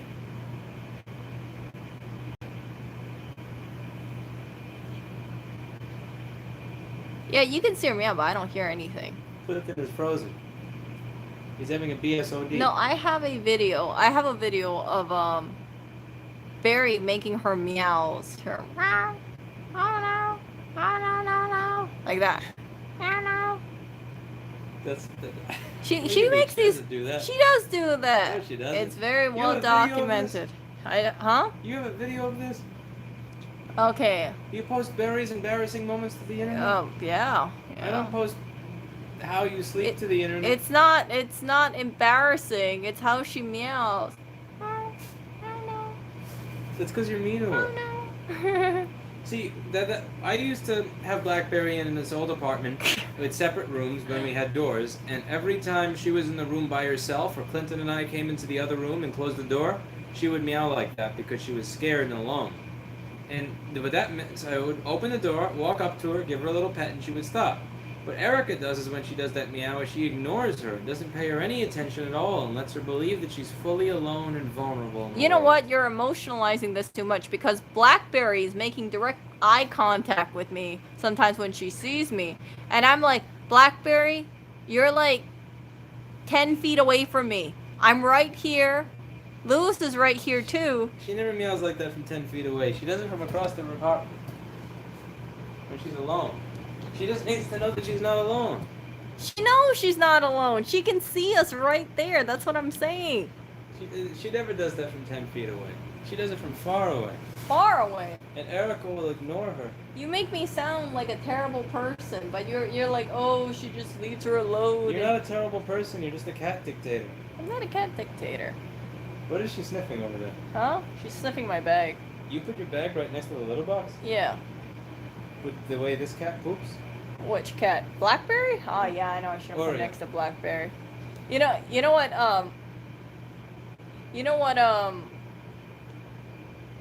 Lewis was saying one time. He was saying how he only had 2 cats, and I Blackberry was right next to us, and I said, Blackberry, did you hear that? Lewis says he doesn't own you. He only has 2 cats, and then he realized that. Blackberry, come here, Berry. He was like, no, I didn't mean Blackberry. Blackberry, come back, Berry.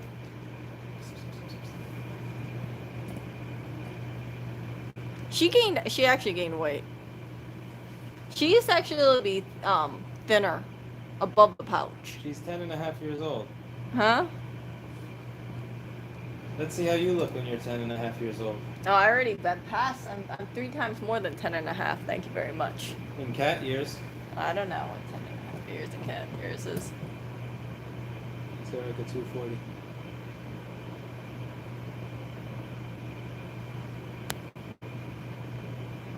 Yeah, see, Blackberry did gain weight. I told you guys that. She used to look more svelte before. The whole crew gained weight. Look at that guy. Look at that. Wasn't that a formerly athletic cat over there? What happened to him?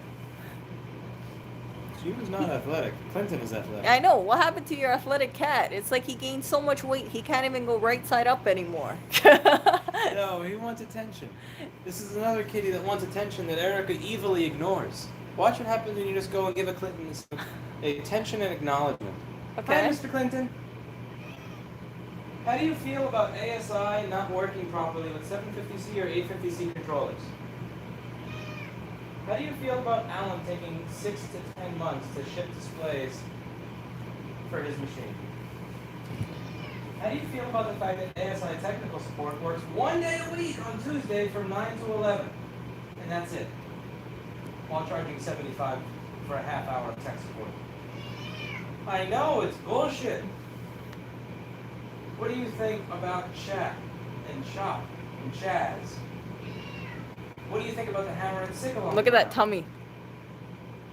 Hammer and sickle. Communist. I know. What do you think about de Blasio? Cuomo. The police department and police unions. I guess it's a blue lives matter camp. I wouldn't expect a black lives matter. It's the one thing you didn't meow at. It's for the police unions. Really, Clinton? You're for police unions?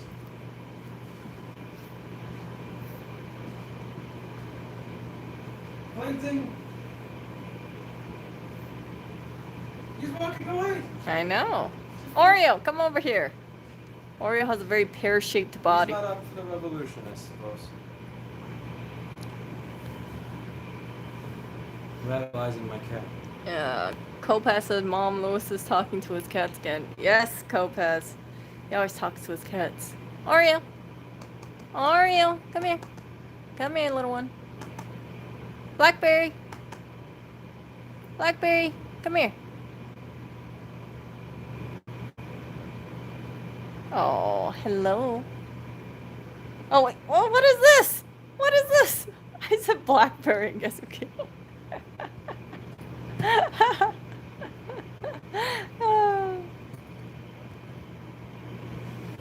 You see that, you guys? I stuck my hand out and Clinton came over here. Come here. Come here. Okay, there you go. Okay, Clinton. What? What? So if you look closely, Clinton's looking less athletic and he's looking more tubby.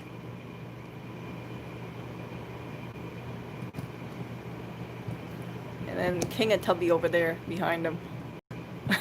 Look at... Clinton.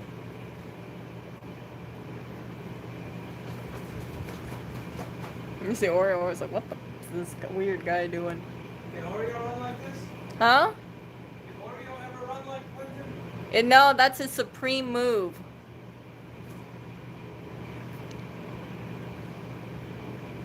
I know, we got 3 kitties here. 1, 2, 3. Oh, we do have a feather wand toy. Although I don't feel like playing with the cats right now. I don't know where that next door is going to be. Can I help me get some exercise? Hmm? I used to chase him. I don't chase him anymore. You're gonna chase him. Clinton? Blackberry over there. Clinton? What are you doing? I'm chasing. Oreo has the word chase. Where'd it go? Oreo. Oreo. Clinton.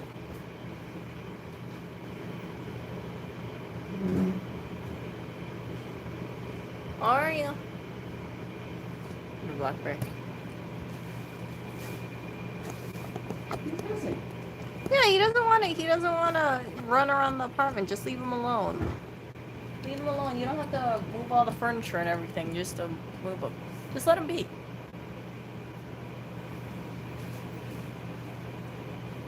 He's a real weirdo. Who? Clinton. Yeah. He lived with you the longest. Leave him be, says the person who gives him hugs. What? I only give him hugs when he meows at me incessantly. And he has food and water in his thing. Like, I give him attention. He keeps meowing and meowing and meowing. So I tell him, I say, Clinton, do you want a hug? And I give him a hug. I pick him up like I pick up Oreo. And he gets a hug. And so then, and I'm like, oh, Clinton, this is exactly what you asked for. If you meow at me It's for not no what he asked for. reason, I'm going to give you a hug. He doesn't want a hug, he wants to be spoken to. You want to be spoken to. If your coworker asks for a conversation and you give her a hug, that's sexual harassment. If Mr. Clinton invites you to a conversation and then you respond by touching him, that is sexual harassment. What? As I said, sexual harassment, your stream died. Yeah, stop that. You're going to give me a copyright claim. Oh, I will. I will tell him.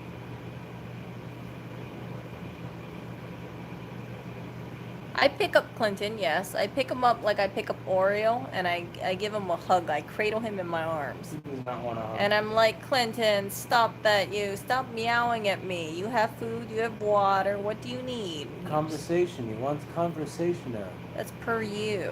He needs...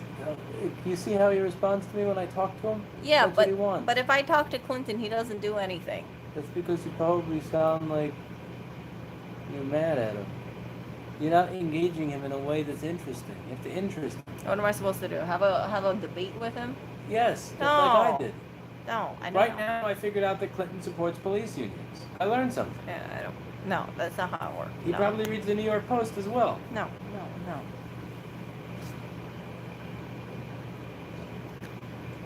So, yeah. Look at where Blackberry's hiding. I know she's hiding next to the cat litter. I like how she's staring at you. She is. She's like a little assassin. She is. Look, you see how she's squinting? Is she tired or is she plotting to I kill think you? she's tired. I think she's tired. You want to go to bed and take the kitty to bed? Which kitty? Blackberry. Blackberry. Look at her. Do you see? She's falling asleep. Clinton needs someone who challenges his political viewpoints. Indeed.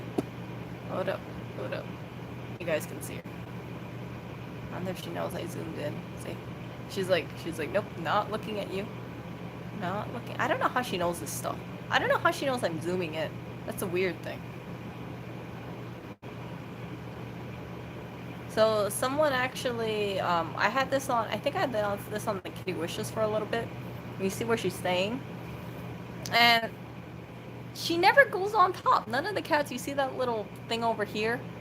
They can actually rest in there. None of the cats go in there. I've tried putting them in the inside and they don't like it. So they just sit on the carpeted part. Blackberry's sitting in. No, no. You see the top shelf? You see that little bowl-shaped thing? Yeah, but that looks like where birds die in a fountain or something. Yeah, but yeah. So Blackberry scratches those scratching posts and she sits there, but she never goes on the top shelf. Why would she? Yeah, I guess it's supposed to be kind of comfortable, like a hammock. Doesn't look like it. It looks like it just sucks you in and you can't see above. I don't know. I tried putting Oreo in there. He I didn't got like Clifton it. when he was about 3 months old. Yeah, I know. That's why he's such a prick. He destroyed my bed. I had a fold-up bed and he actually kept jumping on it and fucking with it and tackling it until he caused it to, the spring to break or some way. And it folded in on itself in the middle of the room. He was so excited.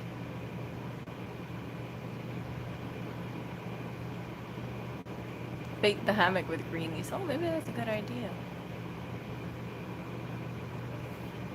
Got one cat, and then we got 2 cats over there. Oh, oh. Who's coming here?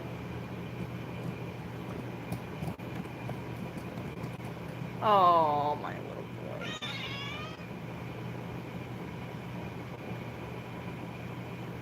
Oreo wants more Whiniest food. meow in the world. Uh, His meow is so long and drawn out and whiny. You know what the worst thing is? It's when he has food in the bowl, but he wants a dry food, and he'll give me those sad little meows, like, take pity on me. I did not eat anything today. Please feed me more. And then I give him food sometimes, and then he'll be like, meow, and he'll ask me for more stuff, and I'm like, oh. Yeah, do you see that? Do you see that? Oreo. So he's been giving me this face a lot ever since I've been trying to put him on a diet. Yeah, no dry. I haven't done the dry repair yet. But Look at him and say his name. Oreo. Oreo. You're not looking at him. Oh, look at that. Hi, Oreo. He looks like Paul Daniels' kitty right now. Micro. Oreo. Like, can I feed him? Huh? Open a can of worms for him? No, he already has his wet food in the bowl. Clearly wants more. Hmm? Yeah, Joseph says Oreo looks like he's wasting away. Yeah, he's wasting away in his tubbiness. Feed her. What do you mean? I fed him earlier. Clearly not. I fed him. I gave him food earlier. And I think everybody heard me. I said I fed the It cats. sounds like he's starving to death. Huh? The chat said he's wasting away, and he looks and sounds like he's starving. He looks like to death. he's starving to death. Oreo, turn behind him.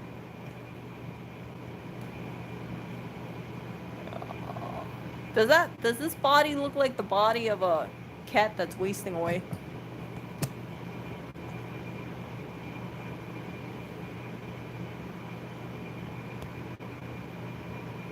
Is this my longest life? Oh, maybe it is actually. Maybe it is. I don't know. I don't think this is my longest live stream. I think I've done a much longer live stream in the past. Oh, look at that.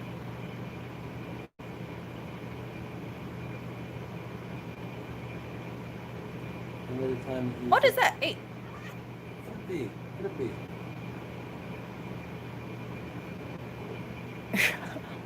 Clinton, don't take that from that little prick. Clinton, fuck him up. Did you guys see that? What was Oreo pecked doing? at him. He thinks that he's a fucking woodpecker. He didn't bite, he pecked at him. Aww. Oreo, are you asserting your dominance now? Huh? Oreo pecked at him. He doesn't even know what species he is. He didn't claw him or bite him, he pecked.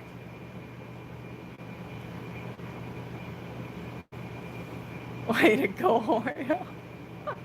I think Oreo was biting Clinton. It looked like he was biting his ear or something. I don't know. And then Oreo chased Clinton away. I was like, don't mess with me. I know, Oreo's trying to... Actually, Clinton would really mess Oreo up. Clinton's athleticism, even though he gained a little weight, is still superior than Oreo's. Yeah, Oreo will not let Clinton dominate him. No way. Look at that, cleaning those toes.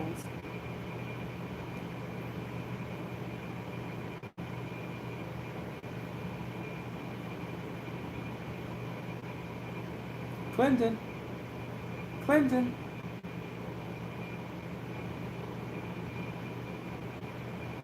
Oreo. Oreo.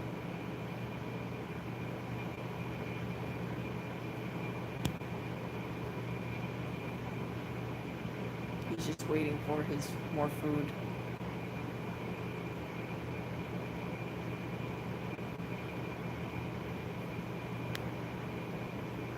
It's always the silent. Oh. So hey, are you open to getting another cat? I'd say I think that's not a good idea. What do you think? No. Not that.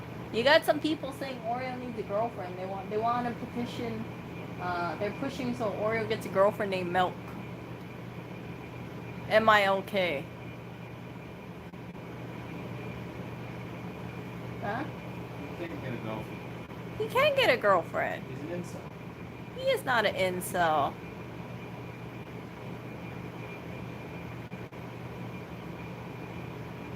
How is Oreo incel? You know, Oreo has the highest chance of all your cats of actually having a litter. People had sent us a whole bunch of these mice, so I think we have a lot of mice all over the place. That's why it looks like Attack of the Mice here. Nah, I don't really want to ruin the dynamics of the apartment. So you got Oreo and Clinton, they play with each other every so often. And Blackberry, she doesn't really want anything to do with any of these two cats most of the time. I think it must suck for Clinton. Can you imagine it? He's the big buff cat and Blackberry doesn't want him. He doesn't want her. Huh? Yeah, sometimes he does this weird thing. He doesn't know how to approach females. I wonder how come he never learned how to approach females. I think Oreo, because Oreo was out on the street, I have a feeling like he probably had a litter somewhere. Maybe he had a litter somewhere. I hope he has a litter. Can you imagine how friendly his litter would have been?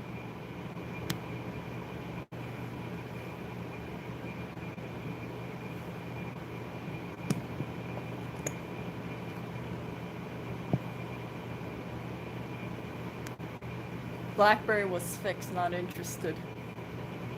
Yeah.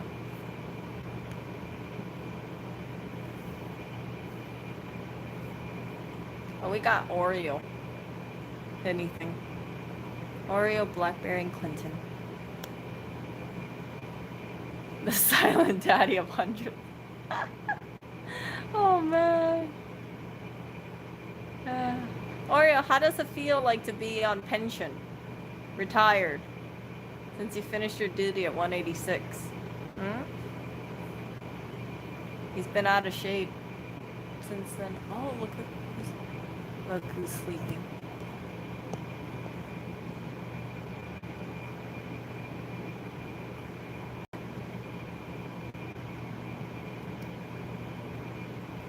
He's here.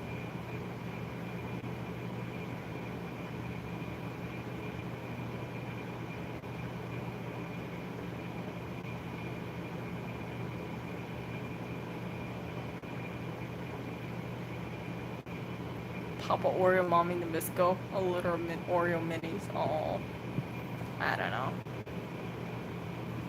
Man. I look at Oreo. Do you see that neck roll on his face? You see that? Have you gotten tested for COVID? Who? Me? Yeah. No. Why? Do you think that you have avoided it this whole time? Or that you got it, your body defeated it, and you don't even know that you're doing it anyway? I have no idea why. I'm curious. I wish I had the balls to get tested. But they stick something all the way up your nose, down your throat, and I can't do it. Well, I don't mind getting tested. That's like what?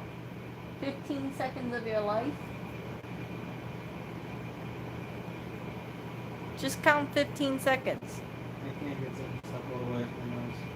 I don't think it's that bad. Cuomo did it on TV.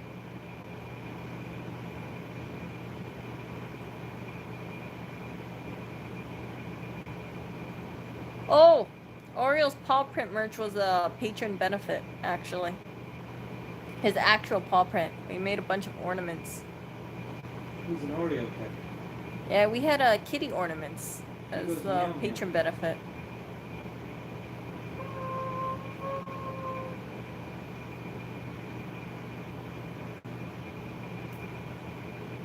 I can show you how his paw print looks like, actually, if you guys are curious to know how the ornament looks like. I think we have a few around the place. I don't know where.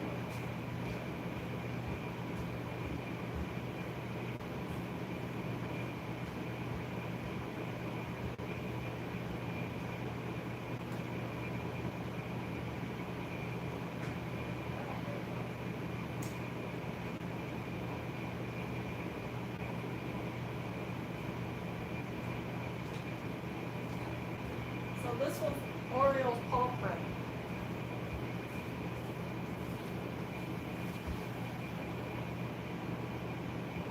See it? That's his paw print.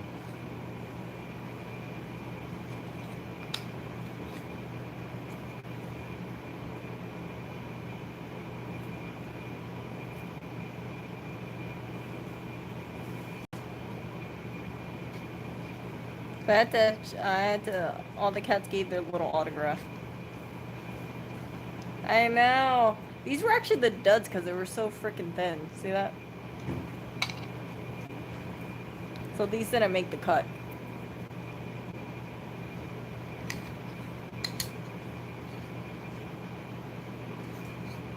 Yeah, like this one was a dud. See that? I tried to make the ornament, he gave me the finger. He gave me the finger right here.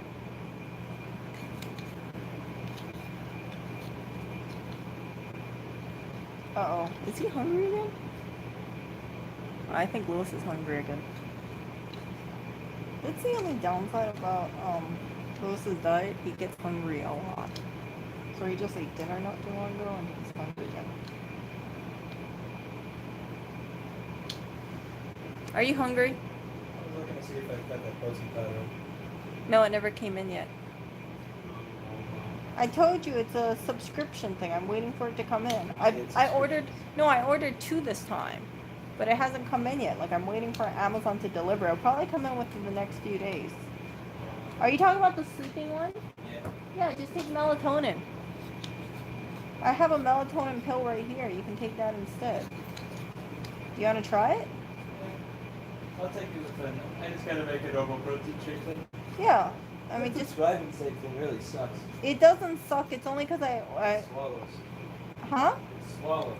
No, you just order more. Instead of ordering 1, order 2 if you're short, and that way you always have coverage. That's it. It doesn't suck because we're short. It's just that we didn't order enough last time. Huh? They used to have the subscribing save sense that I had way too many. Yeah, and then we ended up with like 6 protein powders. Which is beautiful. No, but then if you have... No, look at the logistics of it, right? If you have like 6 protein powders lying around, next month that means you'll probably end up with 7 protein powders or 8 protein powders. Yes. No, that's stupid. That's not stupid beautiful. Because that means I have more than I need, which is better a problem than having less than you need. Yeah, but you don't need to have 5 extra ones, and It's not stupid to have what you need. I don't have what I need right now. It hardly seems smart. No, but what I'm saying is that if you overbuy that much on the subscribe and save, then it is. You get what I'm saying? Yes, I don't think it's stupid though. I think it's stupid to run out of things. Yeah, so that's why I ordered 2 this time. That's what I'm getting at. But I canceled the subscribe and save because we ended up with 5 at one time. Erica canceled my subscribe and saves, and now I don't have this stuff anymore. No, that's just for that stuff. But I readjusted it, and this month we should have 2. So that's it. But we had like so much cans of wellness. That's what we had with so much cans of wellness lying around. So much protein powder, and yeah. I don't think it's smart to end up with like 5 protein powders lying around. Now he wants this melatonin protein powder, but I was telling him, I said, just take a melatonin pill instead. You don't need to take a melatonin protein powder. You know, you can just take a regular protein powder and then take a melatonin pill. It's the same thing. But he wants his melatonin protein powder, and I said, just wait. It should be arriving within a couple days.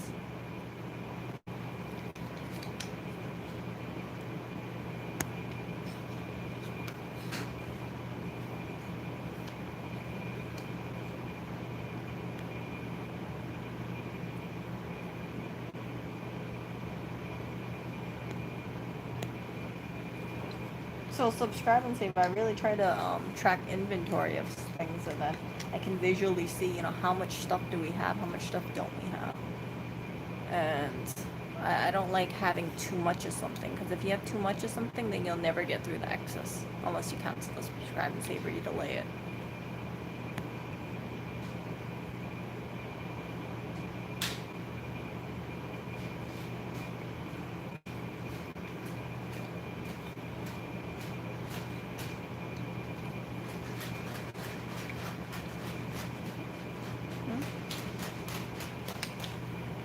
Hold on.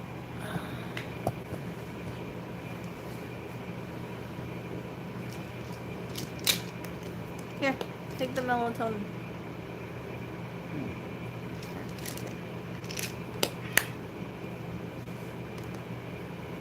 Oh yeah. I think this honestly has more melatonin than your protein shake, because this is 12 milligrams. So, I don't know how much the other one had, but I'm pretty sure this one has more.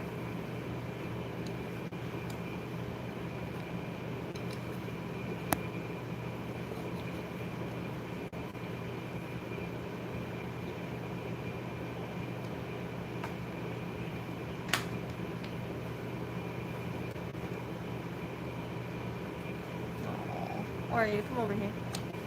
Come here, baby. Oh, come here. I know. Come here. Baby, come over here. How are you? Come over here.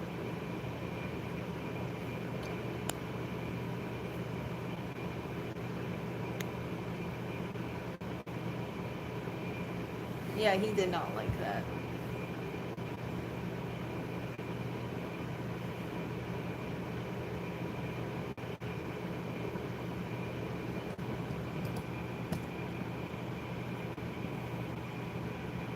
Yeah, he wants a melatonin one with he wants a protein powder with melatonin inside of it.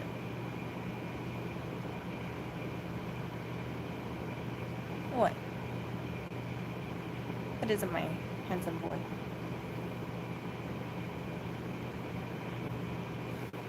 Oh my gosh, it's 2:13. Crazy.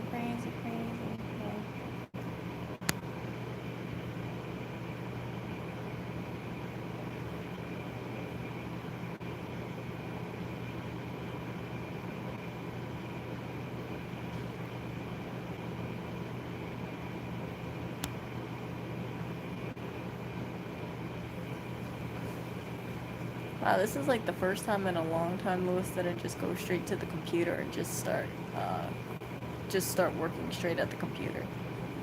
I'm genuinely surprised. Normally he comes home, eats dinner, and just sits in front of his computer until he's ready to go to sleep. He's actually out and about today. Surprising, very surprising.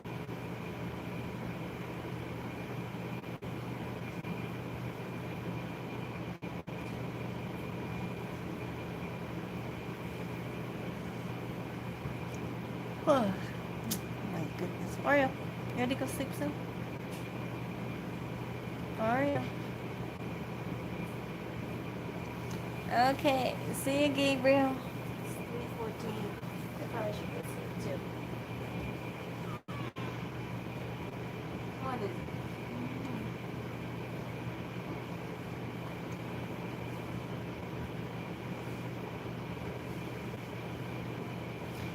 He's a big crybaby.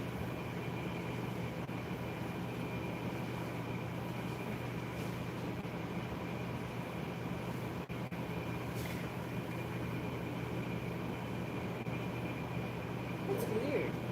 Do you see that? His fur here is lighter than the rest of his fur. You see that? And it's not poop on there either. It's just lighter. Yeah. I don't realize that. Oreo. Oreo. Can I go on the bed? I think Oreo should go on the bed. Button has gray hair. Yeah. Okay. Yeah, I'm gonna go and make something to eat because I'm getting hungry. And yeah, I will talk to you guys later. Oh, look at this. Oreo heard eat. Oreo heard the word eat. Oreo, come on now. And I will give Oreo some dry food because he hasn't had any dry food.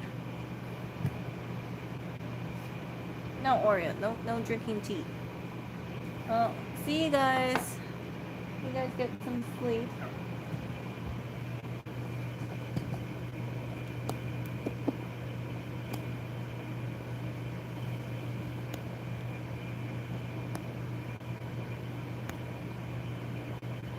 Oh, what is this?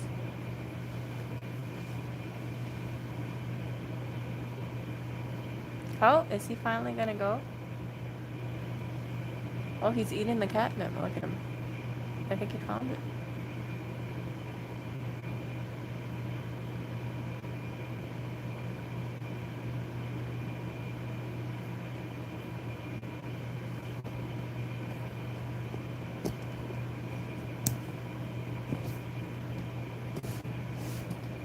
Ah!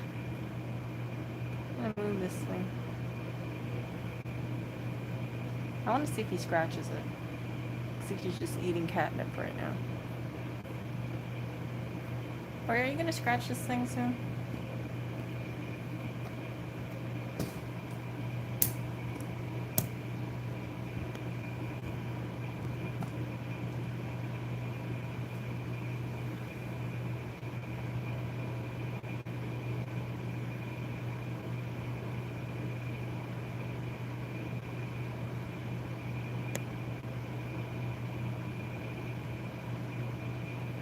Oreo.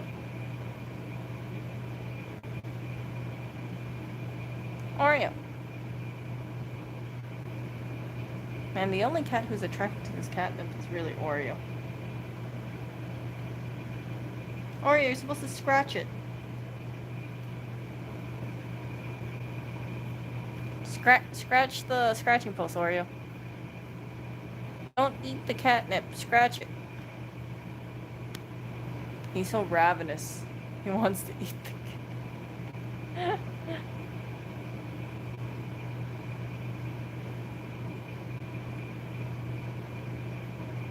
Oreo.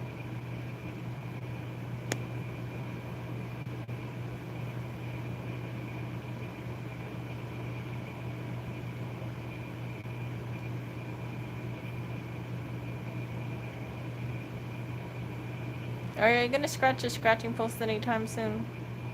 Looks like he's just gonna lick it.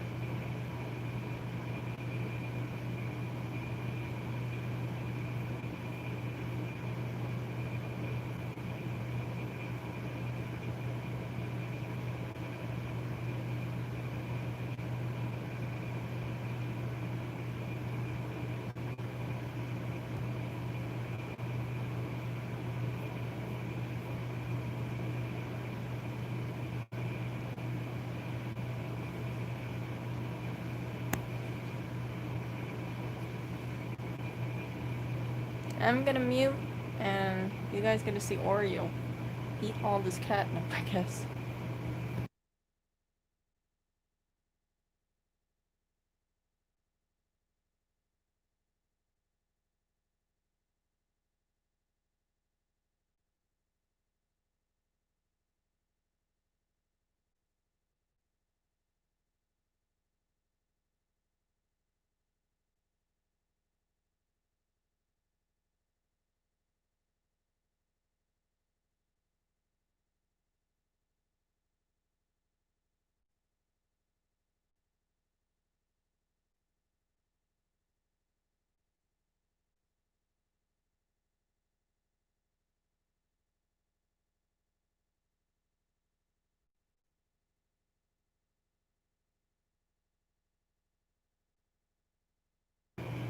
Okay, you guys, I'm gonna end the stream. I think Lewis is gonna go to sleep, and I need to eat something and take a shower and whatnot. So I will talk to you guys later. And yeah, who knows? Maybe, who knows when Aura's gonna be done eating? I have no idea.